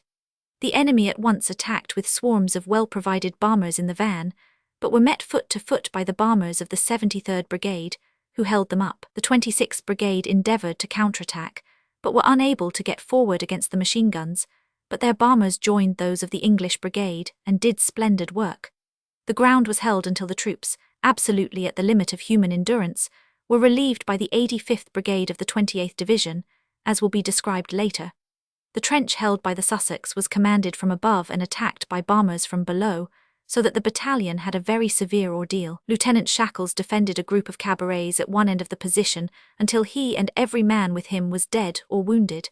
Having taken that corner, the Germans bombed down the trench. Captain MacIver with 30 men on that flank were all killed or wounded, but the officer leading the bombers was shot by Captain Langdon and the position saved. 19 officers and men fell in this one battalion. "We gained," said one of them, 2 military crosses and many wooden ones. It had been an anxious day for all, and most of all for General Jelf, who had been left without a staff, both his major and his captain having fallen. The coming of the Guards.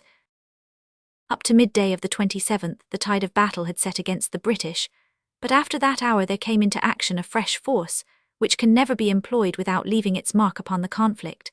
This was the newly formed Division of Guards, Lord Cavan. consisting of the 8 battalions which had already done such splendid service from Mons onwards, together with the newly formed Welsh Guards, the 3rd Anth Grenadier Guards, the 2nd Coldstream, and the 2nd Irish. On September 25, the Guards reached Noailles Mines, and on September 26 were at Sailly-la-Bourse. On the morning of the 27th, they moved forward upon the same general line which the previous attack had taken, that is, between Hulluch on the left and Loos on the right, and relieved the 2 divisions which had suffered so heavily upon the previous day. The general distribution of the Guards was that the 1st Brigade Fielding, consisting of the 2nd Grenadiers, 2nd Anad Coldstream, Anst Irish, were on the left. They had taken over trenches from the 1st Division, and were now in touch upon their left with the 7th Division. On the right of the 1st Guards Brigade was the 2nd Ponsonby, consisting of the 3rd Grenadiers, 1st Coldstream, 1st Scots and Irish. On their right again in the vicinity of Loos was the 3rd Brigade, Haworth, the 1st Anth Grenadiers, 2nd Scots, Anst Welsh. These last 2 brigades, upon which the work fell, for the 1st Brigade remained in a holding position, were operating roughly upon the same ground as the 21st Division had covered the day before, and had in their immediate front the same wood, the Chalk Pit Wood, from which we had been driven, and the Chalk Pit near the Lens-Hulluch road, which we had also lost, while a little more to the right was the strong post of Fosse 14 and the long slope of H, the whole of which had passed back into the hands of the enemy. These formidable obstacles were the immediate objective of the Guards. During the night of the 26th-27th, many stragglers from the 21st and 24th Divisions passed through the Guards, informing them that their front was practically clear of British troops, and that they were face to face with the enemy. At 2:30 p.m. the British renewed their heavy bombardment in the hope of clearing the ground for the advance. There is evidence that upon the 25th the enemy had been so much alarmed by the rapid advance that they had hurriedly removed a good deal of their artillery upon the Lens side. This had now been brought back, as we found to our cost. At 4 o'clock the heavy guns eased off, and the 2 brigades of Guards, 2nd Anad, advanced, moving forward in artillery formation, that is, in small clumps of platoons, separated from each other. The 2nd Irish were given their baptism of fire by being placed in the van of the 2nd Brigade with orders to make good the wood in front. The 1st Coldstream were to support them. Advancing in splendid order, they reached the point without undue loss, and dug themselves in according to orders. As they lay there, their comrades of the 1st Scots passed on their right under very heavy fire in salvos of high-explosive shells, and carried Fosse 14 by storm in the most admirable manner, while the Irish covered them with their rifle fire. Part of the right-hand company of the Irish Guards got drawn into this attack and rushed forward with the Scots. Having taken Fosse 14, this body of men pushed impetuously forward, met a heavy German counterattack and were driven back. Their 2 young leaders, Lieutenants Clifford and Kipling, were seen no more. The German attack came with irresistible strength, supported by a very heavy enfilade fire. The remains of the Scots Guards were driven with heavy losses out of Fosse 14, and both they and the Irish were thrown back as far as the line of the Loos-Hulluch road. The remains of the shaken battalions were joined by 2 companies of the 2nd Coldstream and reformed for another effort. In this attack of the 2nd Brigade upon Fosse 14, the Scots were supported by 2 companies of the 3rd Grenadiers, the other 2 being in general reserve. These 2 companies, coming up independently somewhat later than the main advance, were terribly shelled, but reached their objective, where they endured renewed losses. The officers were nearly all put out of action, and eventually a handful of survivors were brought back to the Chalk Pit Wood by Lieutenant Ritchie, himself severely wounded. Captain Alexander, with some of the Irish, had succeeded also in holding their ground in the Chalk Pit Wood, though partly surrounded by the German advance, and they now sent back urgently for help. A fresh advance was made, in the course of which the other 2 companies of Coldstreamers pushed forward on the left of the wood and seized the Chalk Pit. It was hard soil and trenching was difficult, but the line of the wood and of the pit was consolidated as far as possible. A dangerous gap had been left between the 1st Coldstream, who were now the extreme left of the 2nd Brigade, and the right of the 1st Brigade. It was filled up by 150 men, hastily collected, who frustrated an attempt of the enemy to push through. This line was held until dark, though the men had to endure a very heavy and accurate shelling, against which they had little protection. In the early morning the 1st Coldstream made a fresh advance from the northwest against Fosse 14, but could make no headway against the German fire. The line of Chalk Pit Wood now became the permanent line of the army. The 3rd Brigade of Guards had advanced at the same time as the 2nd. their attack being on the immediate right on the line of Fosse 14, and it may indeed be said that the object of the 2nd Brigade attack upon Fosse 14 was very largely to silence or engage the machine guns there, and so make it easier for the 3rd Brigade to make headway at H. The Guardsmen advanced with great steadiness up the long slope of the hill, and actually gained the crest, the Welsh and the 4th Grenadiers in the lead, but a powerful German redoubt which swept the open ground with its fire made the summit untenable, and they were compelled to drop back over the crest line, where they dug themselves in and remained until this section of the line was taken over by the 12th Division. Rearrangements. The Guards had lost very heavily during these operations. The 2nd Irish had lost 8 officers and men, while the 1st Scots Ernst Coldstream had suffered about as heavily. The 3rd Brigade had been even more severely hit, and the total loss of the division could have been little short of 3,000. They continued to hold the front line until September 30, when the 35th Anth Brigades of the 12th Division relieved them for a short rest. The 15th Division had also been withdrawn, after having sustained losses which had probably never been excelled up to that hour by any single division in one action during the campaign. It is computed that no fewer than 6,000 of these gallant Scots had fallen, the greater part upon the blood-stained slope and crest of H of the 9th Black Watch. Little more than 100 emerged safely, but an observer has recorded that their fierce and martial bearing was still that of victors. The curve of the British position presented a perimeter which was about double the length of the arc, which marked the original trenches. Thus a considerably larger force was needed to hold it, which was the more difficult to provide, as so many divisions had already suffered heavy losses. The French attack at Souchy having come to a standstill, Sir John French asked General Foch, the commander of the 10th Army, to take over the defence of Loos, which was done from the morning of the 28th by our old comrades of Ypres, the 9th Corps. During this day there was a general rearrangement of units, facilitated by the contraction of the line brought about by the presence of our allies. The battle-worn divisions of the first line were withdrawn, while Bulfin's 28th Division came up to take their place. Arrival of 28th Division. The 28th Division of Ypres renown had reached Vermelles in the early morning of Monday the 27th, the day of the Guards' advance. The general plan seems to have been that it should restore the fight upon the left half of the battlefield, while the Guards' division did the same upon the right. General Bulfin, the able and experienced commander of the 28th, found himself suddenly placed in command of the 9th also, through the death of General the Siger. The situation which faced him was a most difficult one, and it took cool judgment in so confused a scene to make sure where his force should be applied. Urgent messages had come in to the effect that the defenders of Fosse 8 had been driven out, that as a consequence the whole of the Hohenzollern redoubt was on the point of recapture, and that the quarries had been wrested from the 7th Division by the enemy. A very strong German attack was surging in from the north, and if it should advance much farther our advance line would be taken in the rear. It was clear that the 28th Division had only just arrived in time. The 85th Brigade under General Pereira was hurried forward, and found things in a perilous state in the Hohenzollern redoubt, where the remains of the 26th Anid Brigades, driven from Fosse 8 and raked by guns from the Great Dump, were barely holding on to the edge of the stronghold. Their second buffs dashed forward with all the energy of fresh troops, swept the enemy out of the redoubt, pushed them up the trench leading northwards, which is called Little Willie, Big Willie leads eastward, and barricaded the southern exit. Matters were hung up for a time by the wounding both of General Pereira and of his brigade Major Flower, but Colonel Roberts of the 3rd Royal Fusiliers carried on. The Royal Fusiliers relieved the buffs, and the 2nd East Surrey took over the left of the line. An attack was organised upon the powerful position at Fosse 8, but it had to be postponed until the morning of September 28.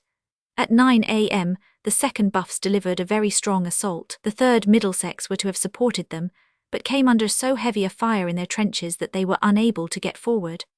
The Buffs, in the face of desperate opposition, scrambled up the difficult sides of the Great Dump, a perfect hill, self-erected as a monument of generations of labour. They reached the summit, but found it swept by gusts of fire which made all life impassable.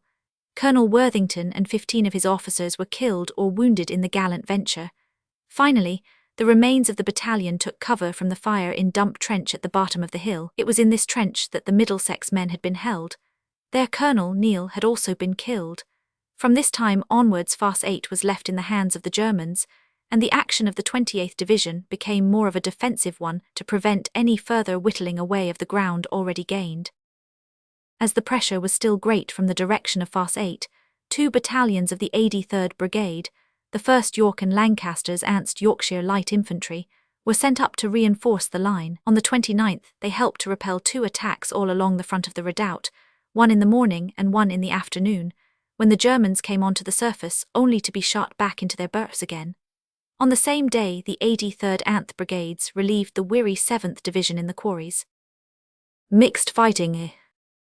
Whilst these operations had been carried on upon the north half of the field of battle, to the left of the bisecting road, the 12th Division, a South of England unit of the new army, had moved forward into the space to the right of the road, taking over the trenches held by the Guards, and connecting up with the French at Loos. Save in the sector occupied by the 28th Division, the action had died down, and the British, aided partly by those pioneer battalions which had been formed out of ordinary infantry regiments to do work usually assigned to the sappers, strengthened their hold upon the ground that they had won, in the sure conviction that they would soon have to defend it. The shell fire continued to be heavy upon both sides, and in the course of it General Wing of the 12th Division was unfortunately killed, being struck by a shell outside his divisional headquarters. He had been one of the artillery officers who had most to do with the fine handling of the guns of the 2nd Corps at Lekatau, and was a very rising soldier of the most modern sort. 3 divisional generals killed, Kappa, Wing and the Siger, and 1 brigadier a prisoner. Such losses in the higher ranks are hardly to be matched in our history. To equal them, one has to go back 100 years to that supreme day when Picton, Delancey, Ponsonby, and so many others died in front of their troops upon the historic plateau of Waterloo. On October 1, at 8 in the evening, Bulfin's men were hard at work once more. It will be remembered that the Little Willie trench had been plugged at the southern end by the Buffs 3 days before. The Germans still held the main line of it, but could not get down it into the Hohenzollern redoubt. It was now charged most brilliantly and carried by the 1st Welsh, of the 84th Brigade, but after holding it for a day they lost so heavily that they were compelled to resume their old position once more. The 1st Suffolk tried to win the ground back, but without success. Upon the afternoon of Sunday, October 3, the fighting which had died down broke out once more. The front line at this date was formed by the 9th French Corps, our splendid comrades of Ypres, upon the right, occupying Loos and that portion of the slopes of H which had remained in our hands. On their left was the 12th British Division up to the Vermelles-Hulluch road, and to their left Bulfin's 28th Division, holding the northern area, including the Hohenzollern redoubt. For several days the bombing parties of the enemy had been eating their way into this fortress, and upon the 3rd the greater part of it reverted into their hands, the enemy driving in the 84th Brigade. These attacks were based upon their strong positions in the north, and supported by the machine guns of Fosse 8 and the heavy artillery of Okai. On the same day, a strong force advanced against the right of the 28th Division between the quarries and the Vermelles-Hulluch road, but this attack was repulsed with heavy loss. On October 4 the 28th Division was withdrawn, and the Guards, after 3 days' rest, were called upon once more, the 3rd Guards Brigade taking its position at the section of the Hohenzollern redoubt which we held, while the 1st was on their right, and the 2nd in reserve at Vermelles. At the same time, the 1st Division moved to the front on the right of the Guards, relieving the 12th Division. All these troops were keenly alive to the fact that the Germans were unlikely to sit down under their defeat, and that the pause was only the preliminary to a great counterattack. All efforts were therefore made to consolidate the ground. The great counterattack. The expectations were fulfilled, for upon October 8 the enemy brought up their reserves from far and near, determined to have back the ground that they had lost. The British and French were no less inexorable in their grip of that which had cost them so much to win. It is the attacker in modern warfare who pays the price. Sometimes he gets the value of his blood, sometimes he pays it freely and gets nothing whatever in exchange. So it was in this instance. Along the whole long curve of the defence, from the southern trenches of the Hohenzollern redoubt in the north to the French position in the south, the roar of the battle went up. On the left of the French was the 1st Division, on their left the 12th, on theirs the Guards, on theirs the 7th, stout fighters all. The Germans rushed on boldly, swarms of bombers in front, lines of supporting infantry behind. Everywhere they were cut down and brought to a stand by the sleet of bullets. It was the British machine gunner who now crouched under cover and spread death fanwise before him, while it was the German infantryman who rushed and tripped and rose and fell in the desperate effort to carry out the plans of his chiefs. All honour to him for the valour of his attempt. To appreciate the nature of a great deal of this fighting one must remember that the whole scene of it was intersected by a perfect maze of trenches, which belonged to the original German third line of defense, and were therefore familiar to them, while they were strange to those British troops who now occupied them. All along these zigzag lines, the two parties were only from 30 to 50 yards apart, so that the broad, deserted plain was really intersected with narrow runways of desperately active life. Attacks developed in an instant, bombing parties sprang forward at any moment, rifles were used at point-blank range, so that an exposed bayonet was often snapped off by a bullet. Close to the bombers, keep 50 small bayonet periscopes, 4 bayonets and 5 foresights of rifles were shot off in an hour and a half, says an officer present. Over traverses men pelted each other with anything that was deadly, while above their heads the great shells forever screamed and rumbled. A great effort was made against the trench called Big Willie, running out from the Hohenzollern redoubt, which had been taken over by the Guards. In the afternoon of the 8th, after a heavy bombardment had flailed the position for 4 hours, there was a determined rush of bombers upon these trenches, the Germans, our old friends of the 7th Westphalian Corps, coming on in 3 battalions, each of them down a different communication trench. The general direction of the attack was from the north and east. The trenches assaulted were held by the 1st and brigades of Guards, both of which were heavily engaged. The riflemen, however, were useless, as only a bomber can meet a bomber. At first the stormers had some success, for pushing along very valiantly and with great technical precision, they broke into the section of trench held by the 3rd Grenadiers, putting out of action most of the bombers and machine gunners of that corps. Our fellows were being bombed back from traverse to traverse, and we could just see the top of the Boche helmets going along the trench. Loot. Williams with a machine gun stopped the rush but was soon shot through the head. General Ponsonby, commanding the 2nd Brigade, called, however, for the bombers of the 3rd Coldstream, who swept down the trench, pelted the Germans out of it, and gloriously avenged the prostrate Grenadiers. The 2nd Coldstream had themselves been driven back, and their bomb store was temporarily captured, but they came back and regained it after some stark face-to-face fighting, in which Sergeant Brooks, a British berserker, won his VC. The remains of the 3rd Grenadiers also came back, led by Loot, Geoffrey Gunnies, and cleared the last corner of what they had lost. The Guards lost 100 men in this action, many of them blown to pieces by the bombs, but they entirely cleared the trenches and regained every inch of lost ground. The fight lasted for 2 hours and a half, in the course of which 9,000 bombs were thrown by the British. Another focus of strife upon October 8 was the chalk pit upon the Lenzhulach road, that tragic spot which had seen in turn the advance of the 15th Division, of the 21st, and of the Guards. It had now been taken over by the 1st Division, who had come back into the line after a rest. Across that road of death, the Luzhulach highway, lay the Iloman Boys Hugo, which offered a screen for the German advance. 12 battalions were attacking, and as many more on the line held by the French. Here the Germans lost very heavily, going down in heaps before the rifle fire of the 1st Gloucesters, 2nd Munster Fusiliers, 9th King's Liverpool, and other battalions in the 1st Division firing line. The French 75s had been equally deadly and successful.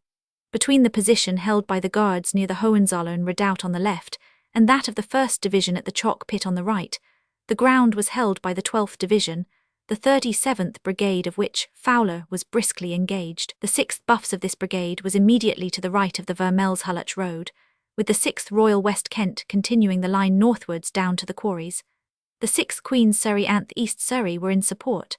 Somewhat to the right front of this brigade was a position 150 yards wide, called Gun Trench, which was one of the scattered forts which the enemy still held to the west of the Luzhulach road. An attack was organised upon this position by Colonel Venables of the West Kents, who was badly wounded in the venture. The British, led by Captain Margetts, reached the trench in spite of terrific fire and corresponding losses, including the whole crew of a machine gun of the East Surreys, which had been most gallantly rushed to the front by Lieutenant Gibson. Half the trench was cleared, but the Germans had themselves been on the point of attacking, and the communications leading eastwards were stuffed with men, a prolongation, no doubt, of the same attack which was breaking to the north upon the Guards. The weak spray of British stormers could make no progress against the masses in the supporting trenches, and were bombed back to their own position. It was a brave but fruitless attempt, which was destined to be renewed with greater success a few days later, when Gun Trench passed completely into the hands of the British. The West Kents lost 200 killed and wounded in this affair. At night the whole line of the French and British defences was inviolate, and though there was an acute controversy between the official accounts as to the number of German casualties, it is certain that, whatever they may have been, they had nothing to show in return, nor is it a sign of military virtue to recoil from an enterprise with little loss. The German fighter is a tougher fellow than the cutters down of his casualty lists will allow. British losses were comparatively small. Though the Germans had gained no ground upon the 8th, the British were averse from allowing them to remain in undisputed possession of that which they had won upon the 3rd. It was especially upon the Hohenzollern redoubt that the British fighting line fixed a menacing gaze, for it had long been a centre of contention, and had now passed almost completely into the possession of the enemy. It was determined to make a vigorous attempt to win it back. The 46th North Midland Territorial Division, Stuart Wortley, who were veterans of 9 months' service at trench warfare but had not yet been heavily engaged, were brought up from the rear, and upon October 12 they relieved the Guards Division on the left of the front line. At the same time it was planned that there should be an attack of the 1st Division to the west of Hulluch, and of the 12th Division in the region of the quarries. Of these, we shall first describe the attack of the Territorials upon the Hohenzollern redoubt. Attack of the 46th Division. On October 13, at noon, a severe bombardment was opened which concentrated upon the enclosure of the redoubt, and the space between that and Fosse 8. This bombardment for some reason does not seem to have been effective, and even while it went on the sniping and machine guns were active in the enemy line. An hour later there was an emission of gas, borne by a brisk breeze towards the German trenches, and later still a smoke cloud was sent out to cover the advance. At 2 o'clock the troops dashed over the parapet, the 138th Brigade, consisting of men of Lincoln and Leicester, upon the left, while the 137th, the men of Stafford, were on the right. In immediate support was the 139th, a Sherwood Forester Brigade. The line upon the left was headed by the 4th Leicester's Lincolns, the men with that light-hearted courage which is so intolerable to the heavier German spirit, singing, "Here we are, here we are, here we are again," as they vaulted out of their trenches. The attack upon the right was led by the 5th North and South Staffords. The advance was splendidly executed, and won the critical admiration of some of the guards who were privileged to see it. In the face of a murderous fire the attacking line swept, in an order which was only broken by the fall of stricken men, up to the front-line trench, 200 yards in front. Here, however, the attack was held up by an overwhelming fire. The 5th North Staffords, whose objective was Big Willie, were exterminated for all immediate military purposes, their losses being 19 officers and men. The gallant survivors succeeded in getting as far as a communication trench which led to Big Willie, and held on there. The advance of the 5th South Staffords upon the right was conditional upon the success of their comrades to the left. The officer commanding the left companies saw that little progress had been made, and exercised his discretion in holding back his men. The officer on the right of the South Staffords could not see what was going on, and advanced his company, with the result that they ran into the same fatal fire, and lost terribly. The 2 reserve companies coming up were only able with very great difficulty to reach the British front-line trenches, dropping half their number in the venture. The result of all this slaughter, which seems to have been entirely due to inadequate artillery preparation, was that the second line of attack upon the right, consisting of the 6th North and South Staffords, could do no more than garrison the front-line trenches, and lost very heavily in doing so. On the left, however, things had gone better, for at that part our guns seemed to have made more impression. The advance of the 4th Leicester's Lincolns swept over the Hohenzollern redoubt, and carried the whole of this formidable work up to Fosse Trench. About 100 yards short of this point, the advance was held up by concentrated machine gun fire. The losses had been very heavy, especially in officers. The rear companies won forward to the front none the less, and the 4th Lincolns came up also to thicken the attenuated firing line.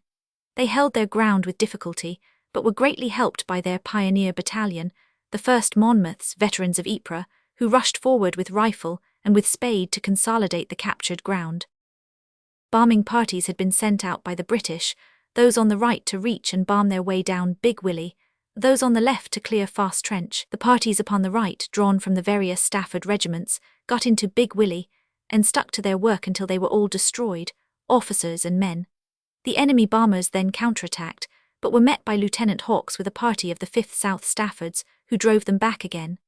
The pressure was very severe, however, until about 4 in the afternoon, when the action upon the right died down into a duel of heavy guns upon either side. On the left, however, where the gallant territorial infantry held hard to its gains, the action was very severe. The bombing attacks went on with varied fortunes. a company of the 5th Leicesters bombing its way for more than 200 yards up Little Willie trench before its supplies ran out, and it had to retire. At 3 o'clock there was a fresh infantry advance, the 7th Sherwood Foresters of the reserve 139th Brigade endeavouring to get forward, but losing so many in crossing the redoubt that they were unable to sally out from the farther side.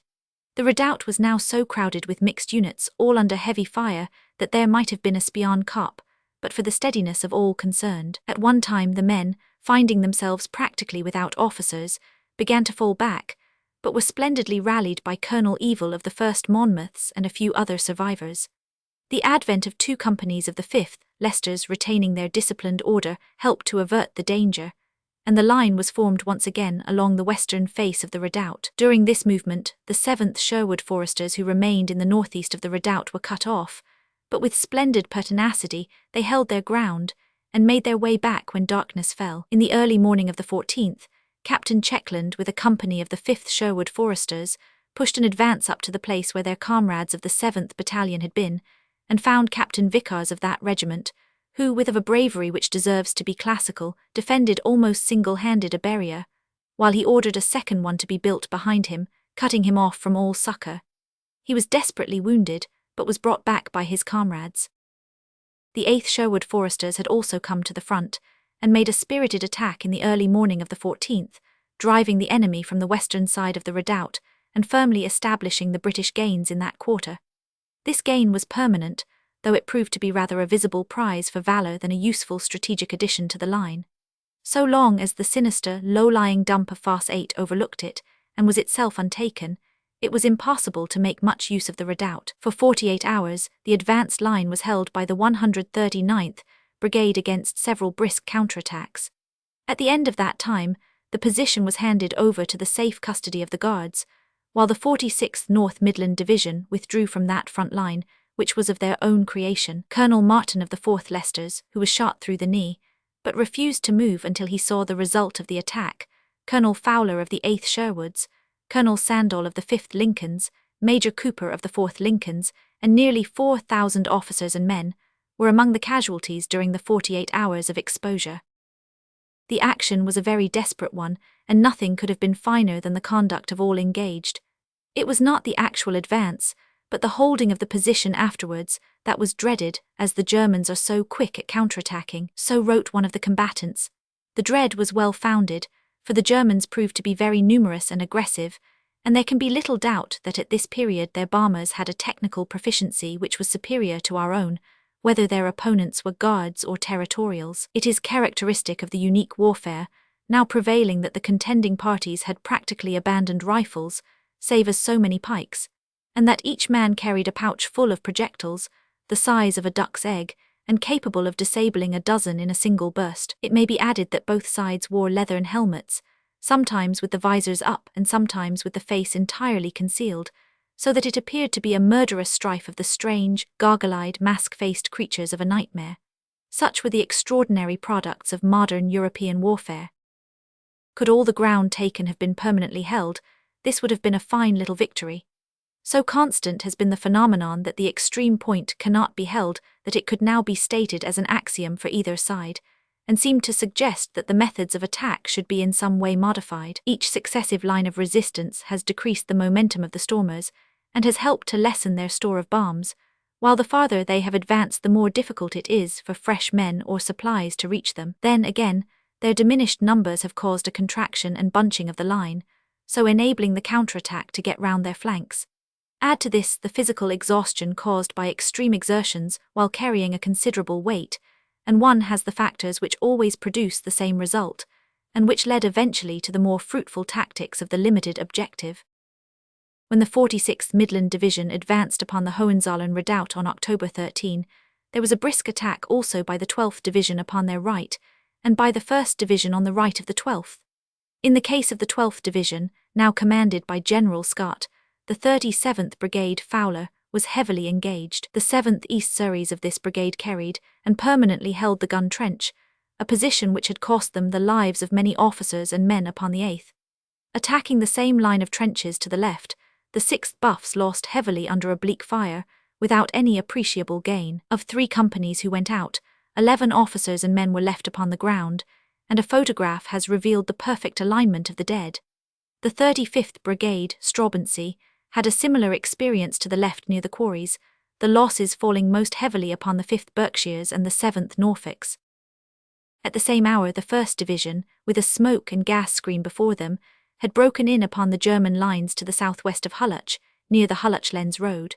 About 1,000 yards of trenches were taken, but the shell fire was so murderous that it was found to be impossible to retain them. On the whole, it must be admitted that, although ground was gained along the whole line from the Hohenzollern redoubt to Hulluch by this very desperate fighting, the losses were so heavy and the results so barren that there was no adequate return for the splendid efforts of the men.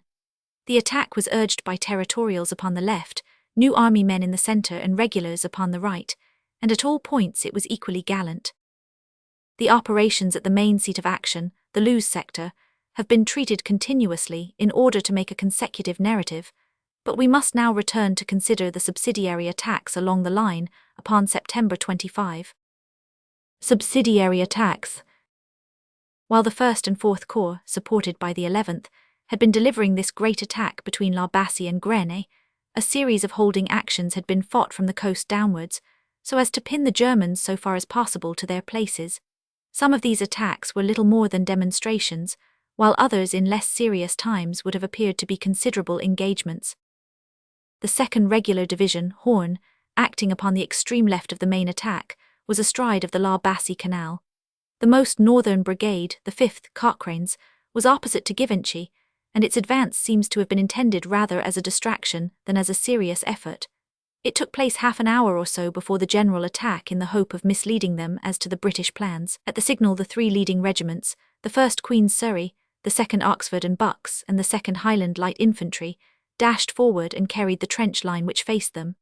The 9th Glasgow Highlanders advanced upon their right.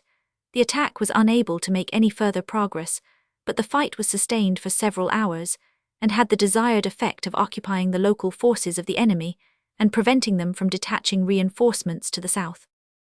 The same remark would apply to the forward movement of the 58th Brigade of the 19th Division to the immediate north of Givenchy. This division of the new army is mainly English in composition, but on this their first serious engagement the work fell chiefly upon 2 Welsh battalions, the 9th Welsh and the 9th Welsh Fusiliers. Both these corps sustained heavy losses, but sacrificed themselves, as so many others were obliged to do, in keeping up the appearance of an attack which was never seriously intended. Taking the subsidiary attacks from the south upwards, we come next to that of the Indians in the vicinity of Neuve-Chapelle. This was a very brilliant affair, carried out with the true Indian tiger spring. Had it been possible to support by adequate reserves of men and an unrestricted gunfire, it had in it the possibility of a fine victory.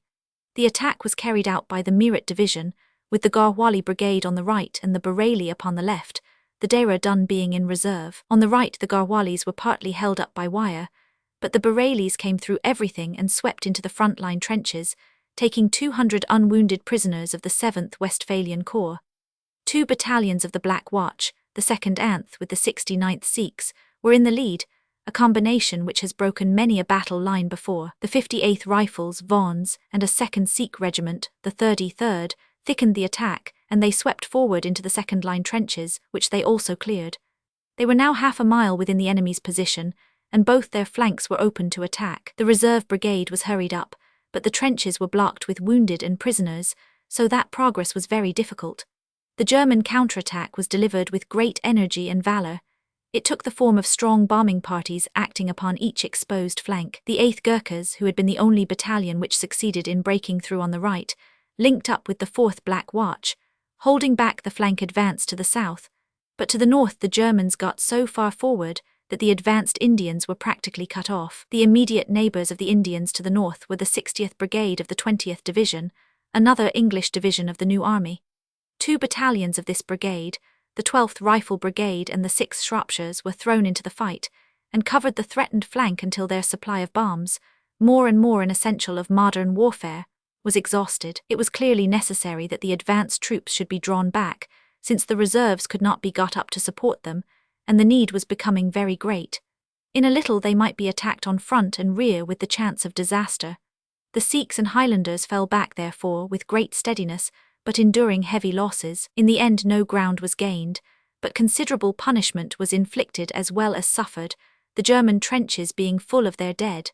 The primary purpose of holding them to their ground was amply fulfilled. It cannot be denied, however, that in this, as in so many other episodes of the Battle of Loos, the German showed himself to be a stubborn fighter, who rises superior to temporary defeat and struggles on while there is still a chance of victory.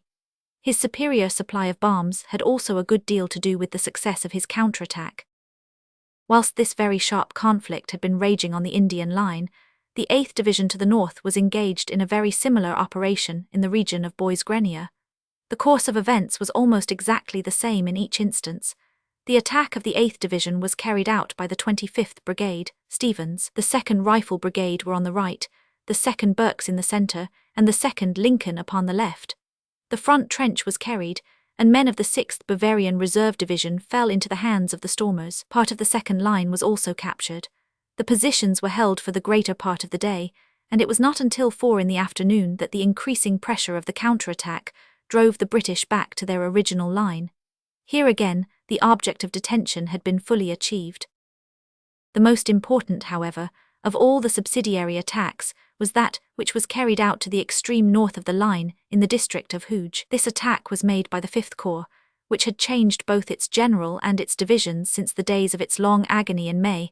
It was now commanded by General Allenby, and it consisted of the 3rd Regular Division, Haldane, the 14th Light Infantry Division of the New Army, Cooper, and the 46th Division of Midland Territorials, Stuart-Wortley, the fine work of which at a later stage of the operations has already been described. The first 2 of these units bore the brunt upon September 25. The advance, which was across the old bloody ground of Bellewaerde, was signalled by the explosion of a large mine under the German position in the trenches immediately south of that Via Dolorosa, the Ypres-Menin road. The attack upon the left was made by the 42nd Brigade Markham, all 4 battalions, the 5th Oxford and Bucks, 5th Shropshires, 9th Rifle Brigade, 8th Rifles being strongly engaged. The German trenches were reached and occupied, but after some hours the counterattack proved to be too strong, and the brigade fell back to its original line. 2 brigades of the 3rd Division attacked in the centre in the direction of Bellewaerde Lake. The 7th Brigade upon the left ran into unbroken wire, before which the leading regiments, the 2nd Irish Rifles and the 2nd South Lancashire, sustained heavy losses while making no progress. The 8th Brigade to the south of them had better fortune, however. This brigade, strengthened by the 1st Scots Fusiliers, made a fine advance immediately after the great mine explosion. Some 200 prisoners and a considerable stretch of trench were captured. A redoubt had been taken by the 4th Gordons, and was held by them and by the 4th Middlesex, but the bombardment in the afternoon was so terrific that it had to be abandoned. By evening the original line had been reoccupied, the division having certainly held the Germans to their ground, but at very heavy cost to themselves. As these various attacks from the 5th Brigade at the La Bassée Canal to the 14th Division at Ypres never entered into the scheme of the main fight, it is not to be wondered at that they ended always as they began. Heavy loss of life was doubtless incurred in nearly every case. Sad as it is that men should die in movements which are not seriously intended, operations of this kind must be regarded as a whole, and the man who drops in an attack which from the beginning has been a mere pretense has enjoyed as heroic an end as he who falls across the last parapet with the yell of victory in his dying ears. Results. A modern battle is a sudden furious storm, which may blow itself out in 2 or 3 days, but leaves such a tempestuous sea behind it that it is difficult to say when the commotion is really over. In the case of the Battle of Loos, or of Loos-Hulluch, it may be said to have begun with the British advance upon September 25, and to have ended with the establishment of an equilibrium on the northern flank of our salient on October 13. From that time onwards for many weeks comparative peace rested upon this sector. A time, therefore, has come when the operations may be reviewed as a whole. The net result was a gain to the British of nearly 7,000 yards of front and 4,000 of depth, though if one be asked what exact advantage this gain brought, save as a visible sign of military virtue, it is hard to find an answer. Had the gain gone to that farther distance which was hoped for and aimed at, the battle might, as in the case of the French in Champagne, have been a considerable victory. As it was, the best that we can claim is that 1 or 2 more such advances in the same neighbourhood would bring the valuable French coal fields back to their rightful owners. The most substantial proofs of victory were 3,000 prisoners, including 57 officers, 26 field guns and machine guns. On the other hand, in the mixed fighting of the 26th, we lost not fewer than 1,000 prisoners, including a brigadier general. Altogether, the losses to the army during the 3 weeks of fighting were not less than 50,000 men and officers. A large proportion of these were wounded. There are some consolations for our limited success in this venture. Having started to endeavour to break the German line in one movement, it was natural to persevere, but now that we can see from how strong a hand our enemy played, we may well ask ourselves whether a more successful advance upon the 26th might not have led to grave troubles. The French had been held on the right, the 2nd Division was stationary upon the left, therefore we were advancing from a contracted base, and the farther the advance went the more it resembled a long, thin tongue protruded between the jaws of the enemy. There was considerable danger that the enemy, closing in on either flank while holding the advance in front, might have bitten it off, for we know for certain that we had none of those successive rolling waves of reinforcement coming up which would turn an ebb to a flood.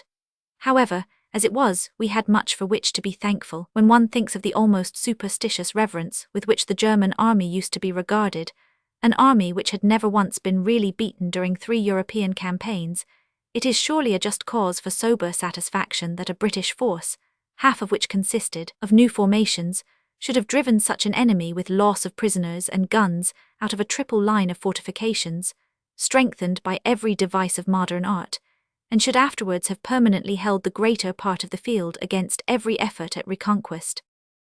The account of this great battle, a battle in which from first to last no fewer than 12 British divisions were engaged in the Loos area alone, cannot be concluded without a word as to the splendid French success won in Champagne during the same period.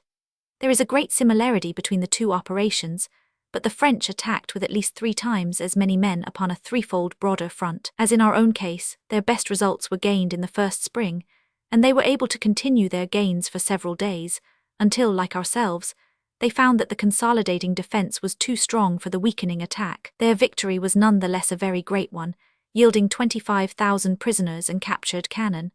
It is impossible to doubt that both French and British, if they duly learned their lessons, and if they continued to accumulate their resources, were now on the path which would lead them to final victory.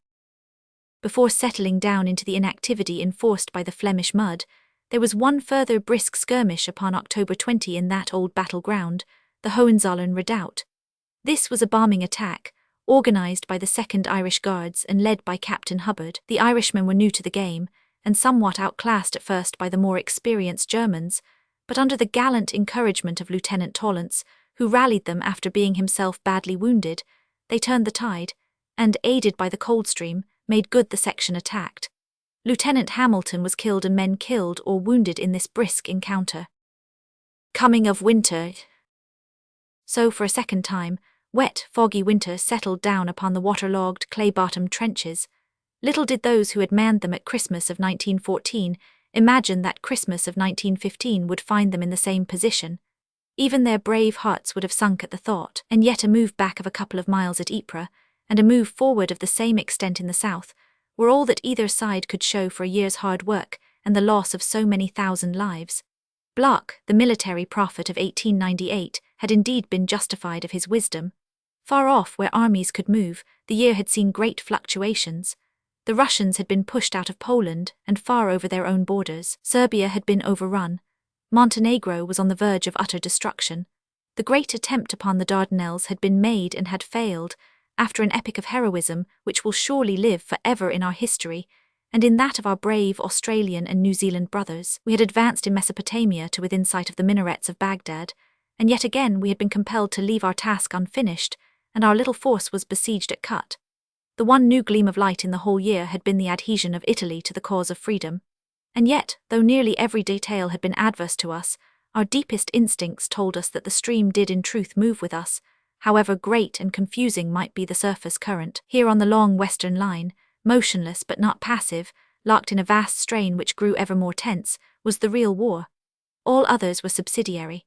And here in this real war, the one theatre where decisive results could be looked for, our position was very different in the opening of 1916 to that which 1915 had shown us. In the year our actual army in France had grown 3- and 4-fold. The munitions had increased in far greater proportions. The days had gone forever when a serious action meant 3 months of shell economy before the fight and 3 months of recuperation after it.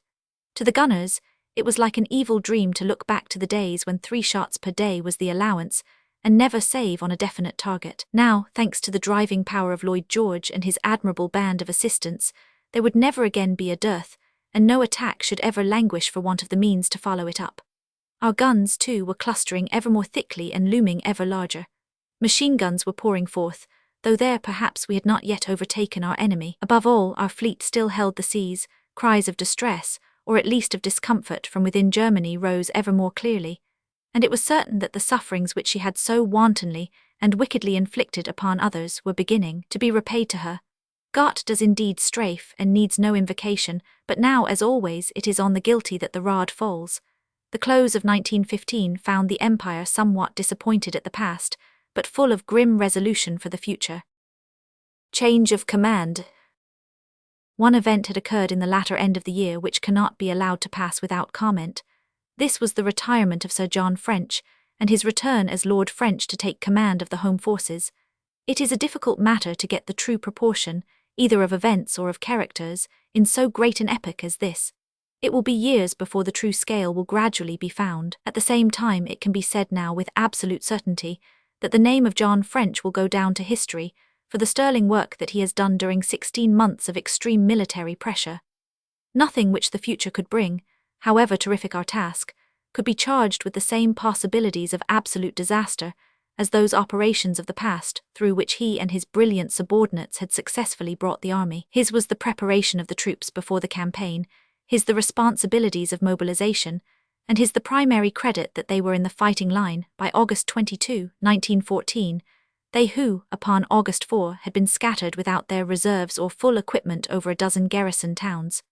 This alone was a great feat. Then came the long, desperate fight to make head against a superior foe, the rally, the return, the fine change of position, the long struggle for the coast, the victory saddened by the practical annihilation of the old regular army, the absorption and organization of the new elements, the resumption of the offensive, and that series of spirited actions which, if they never attained full success, were each more formidable than the last, and were all preparatory exercises for the great Somme battles of 1916. This was the record which Lord French took back with him to the Horse Guards, and it is one which can never be forgotten by his fellow countrymen. Sir Douglas Haig, who succeeded to the chief command, was the leader who would undoubtedly have been called to the vacant post by both army and public had leaders been chosen in the old Praetorian fashion. From the beginning he and Smith-Dorrien had been the right and left hands of the chief, and now that ill health had unhappily eliminated the latter, Haig's claim was paramount. Again and again he had borne the heaviest part in the fighting, and had saved the situation when it seemed desperate. He was a man of the type which the British love, who shines the brighter against a dark background, youthful for so high a command, and with a frame and spirit which were even younger than his years, with the caution of a Scotchman and the calculated dash of a leader of cavalry. He was indeed the ideal man for a great military crisis. No task might seem impossible to the man who had held back the German tide at Ypres. With Haig in command, and with an army which was ever growing in numbers, in quality, and in equipment, the British waited with quiet confidence for the campaign of 1916.